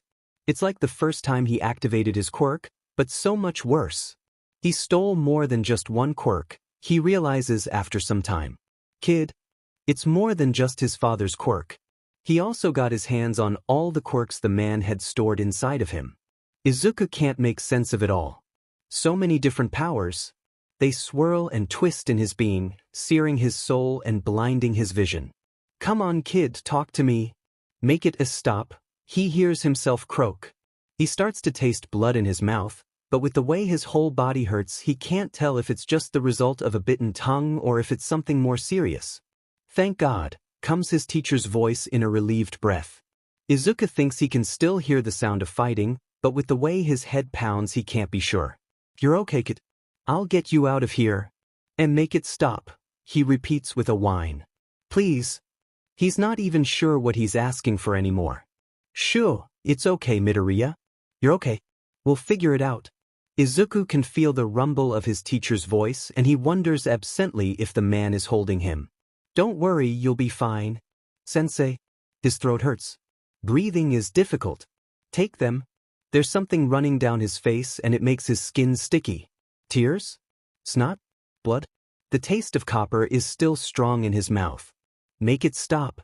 All his teacher answers him with his shushing sounds and what he thinks are supposed to be reassuring words. Please. He begs when a fierce pain lances through his skull. It explodes behind his eyes and leaves him nauseous. He writhes, trying to escape the arms that are holding him up, but fails and ends up vomiting all over himself, though he can't really feel it, not with every quirk going wild inside of him. The arms hold him tighter. There's a nose pressed in his hair and he can hear ragged breathing in his ear. Warmth is spreading through all his left side, but his hands stay cold and clammy. One of them is resting on his stomach, but the other is dangling useless, jostling with every step. The pain is getting intolerable. He can't stop the whimpers that escape his wet lips. Please, he begs one last time. He knows the sound leaves his mouth, but he can't hear it, vision going blank and his body growing slack. There's a kiss at the crown of his head, but then he passes out. From his vantage point, Shoyuta can see the exact moment Midoriya's struggles start to slow down, indicating he's either on the verge of giving up, which Shoyuta highly doubts, or on the verge of losing consciousness, which is much more probable. If he wants to act, it's now or never. Not that it's a hard choice to make. He shoots one last look over to All Might, who nods his understanding, or so Shoyuta hopes, then focuses his gaze directly on All for One. In the next instant, Erasure is active and the villain lets out a choked gasp, head swiveling sharply in his direction, but Shoyuta can see the man won't have time to react. Midoriya's struggles redoubles, and in the second that follows, the teen jerks back hard, face twisting in pain, or perhaps in shock. All for One recoils physically and throws Midoriya's body as if he'd burnt him. That's the man's worst mistake and his downfall. As soon as he's released his hostage, All Might lurches forward, a fist raised and ready to strike. All for One tries to dodge, jumping backwards with both arms at head level to protect himself, but All Might feints and punches the villain in the stomach with his other fist, sending him flying a few feet away. Shoyuta uses the new distance between All for One and Midoriya to finally rush at his kid's side. He leaves the villain to All Might, knowing the number one hero is apt enough to take care of him and the League of Villains if it comes to that, so he concentrates on helping the child laid out in front of him. Blood is pouring out of the boy's nose, though Shoyuta has no idea what caused this. The boy landed on his back when he was thrown away like a rag, and his nose wasn't bleeding before that, so Shoyuta assumes it's from the impact and hopes the kid didn't hit his head too hard. Shoyuta puts a hand on the teen's shoulder and shakes delicately. "Come on, kid, wake up," he calls urgently. They must evacuate. Midoriya stirs, though he doesn't react any more than this. Shuta's heart feels both like an ice block and a jackhammer. "Kid."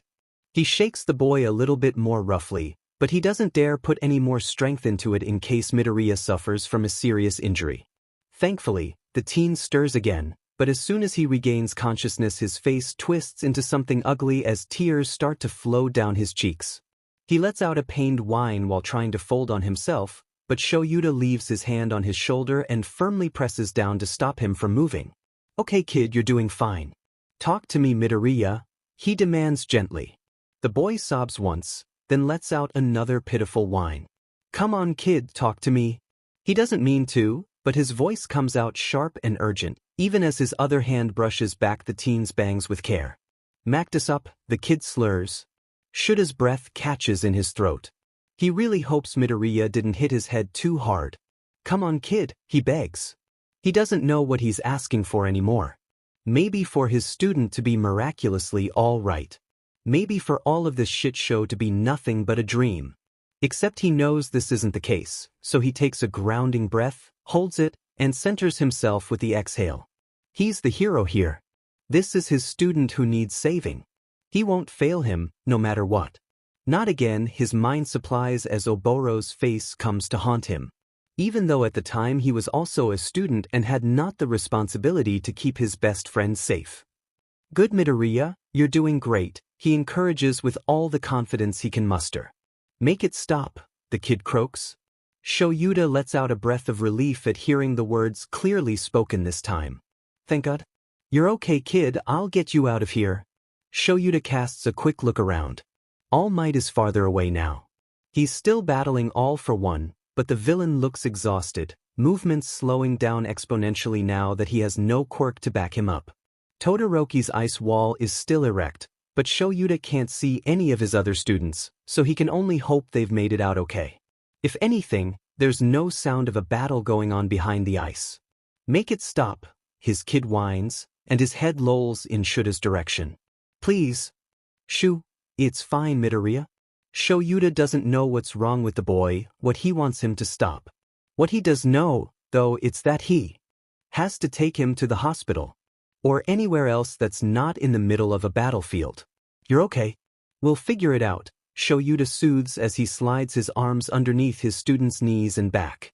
He shifts him slowly, doing his best not to jostle him too much, but Midoriya still lets out a few whimpers and sobs. He's able to pull himself to his feet even with the added weight of the boy in his arms, though it's a bit of a struggle. For once, Full of adrenaline, he barely feels his knees pop when he gets up. The teen sobs and Shoyuta breathes soft reassurances as he starts a controlled jog towards the streets, away from where All Might is battling against All for One and the added members of the League of Villains. Don't worry, you'll be fine, he adds absent-mindedly, eyes fixed on his destination. Sensei. Shoyuta jolts at the shrill, desperate voice of Midoriya, who's openly crying now. Take them. Take what? Shoyuta focuses on getting his kid to safety, hoping he's not too injured. He stumbles, then, a foot tripping over a wayward piece of rubble. He didn't see with Midoriya in his arms like that. Is able to catch himself before he falls, but the jostling must have triggered something because the teen cries out loudly, a short garbled please, just as he starts to writhe like a snake. Shuda's worries spark tenfold when the kid suddenly lurches forward and vomits all over them both. He can barely hear the teen's whimpers anymore, hear thudding away in his ears. Tightening his hold, he starts a faster jog. He ignores his own panting breath, his burning lungs and stinging eyes. He knows, even without looking down, that his kid loses consciousness. He grows limp in his arms, all at once, like a puppet that gets its strings cut. No matter how the fear gnaws at his throat, his stomach, his heart, he can't falter now. His feet accelerates as soon as they hit the mostly intact road, and he runs. He runs, knuckles turned white from how tight he's holding Midoriya. He runs until he's a gasping mess, then stumbles right into the arms of someone taller than him. Hands reach out to him, towards his kid, and he snarls and fights. He's kicking out, twisting his torso to avoid the hands, because he has to protect his kid.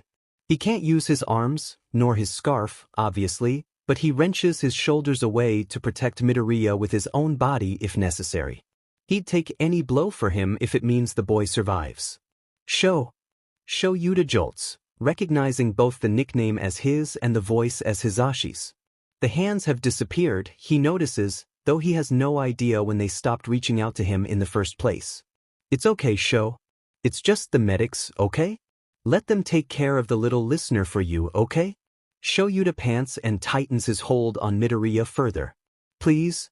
He hears the tremble in his husband's voice.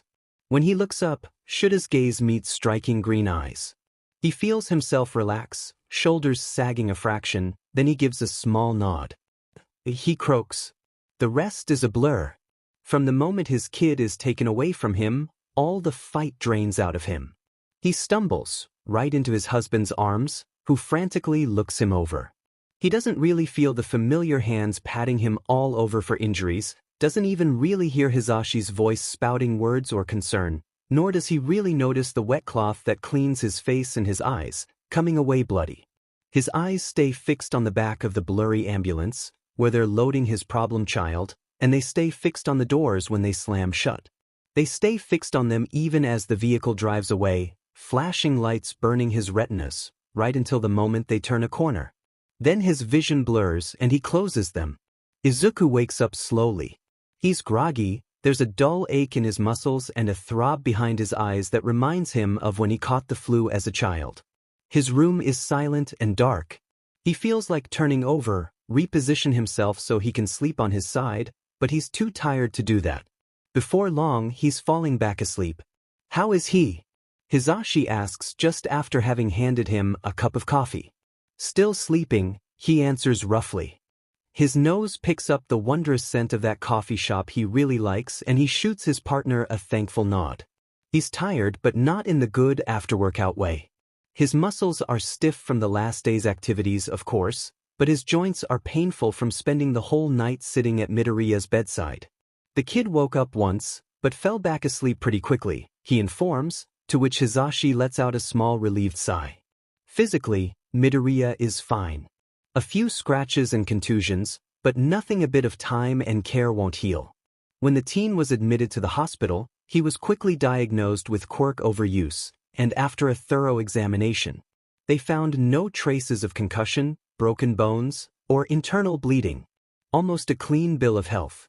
However, that barely lessened the worry he felt.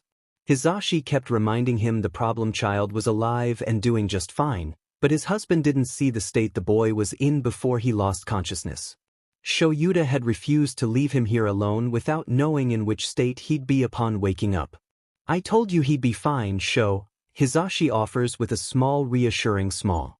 His hair is down, creating a golden river cascading down his shoulders. Come on, let's go back home, you need more rest? He was barely conscious, Zashi. That doesn't mean he's okay, he refused softly. The cup is warming his hands, but deep down there's a coldness that hasn't stopped spreading from his chest ever since he saw his kid in all for one's grasp. Hisashi huffs, then slides his gaze to the other cot in the room, the one that was supposed to be his but he gave to the boy's mother when she refused to leave him too. Shuta's not sure she's really sleeping though. He heard her start awake a little less than 2 hours ago and she hasn't moved since, but he suspects she's just waiting for her son to wake up. Shoyuta shakes his head with a frown, displeasure clearly showing in his eyes at the idea to disturb her. Awake or not, she needs the rest. Besides, he's not sure it's a good idea to leave her completely alone, without any supporting family members, after the hell she's just been put through. To his surprise, when his eyes slide back up to meet Hisashi's, he finds his husband looking at him with such a fond look that it almost hurts. There's a slight upwards curve to his lips, and his eyes are soft, poised upon him like all of his love is directed at him. Shoyuta gulps and lowers his gaze to his hands which are gripping the half-empty coffee cup in a tight hold. He doesn't deserve this, he thinks. 2 students kidnapped, several hurt, and now problem child like this? He can't help but feel he's a failure as a teacher, a protector. A hero. How can he teach his kids to protect others if he can't even protect them? Stop that, Hisashi scolds, voice firm. You did all you could, Sho. Nothing's on you. You did good, you hear me? Shoyuta softs, disbelief visible in the set of his shoulders. Sensei? He freezes at the croaking voice, eyes staring straight into viridian orbs. Het there, listener, comes Hisashi's upbeat voice. He keeps it on the down low, thankfully, mindful of the silence that perpetually permeates hospital rooms. How are you doing? The boy slowly turns his head to stare at Hisashi on the other side of his bed. He licks his lips, blinks once, then shrugs pitifully underneath the white sheet pulled up to chin. Tired and thirsty, he slurs slightly. Hisashi offers him a glass of water, and the teen takes a few careful sips from the straw before dropping his head back on the pillow.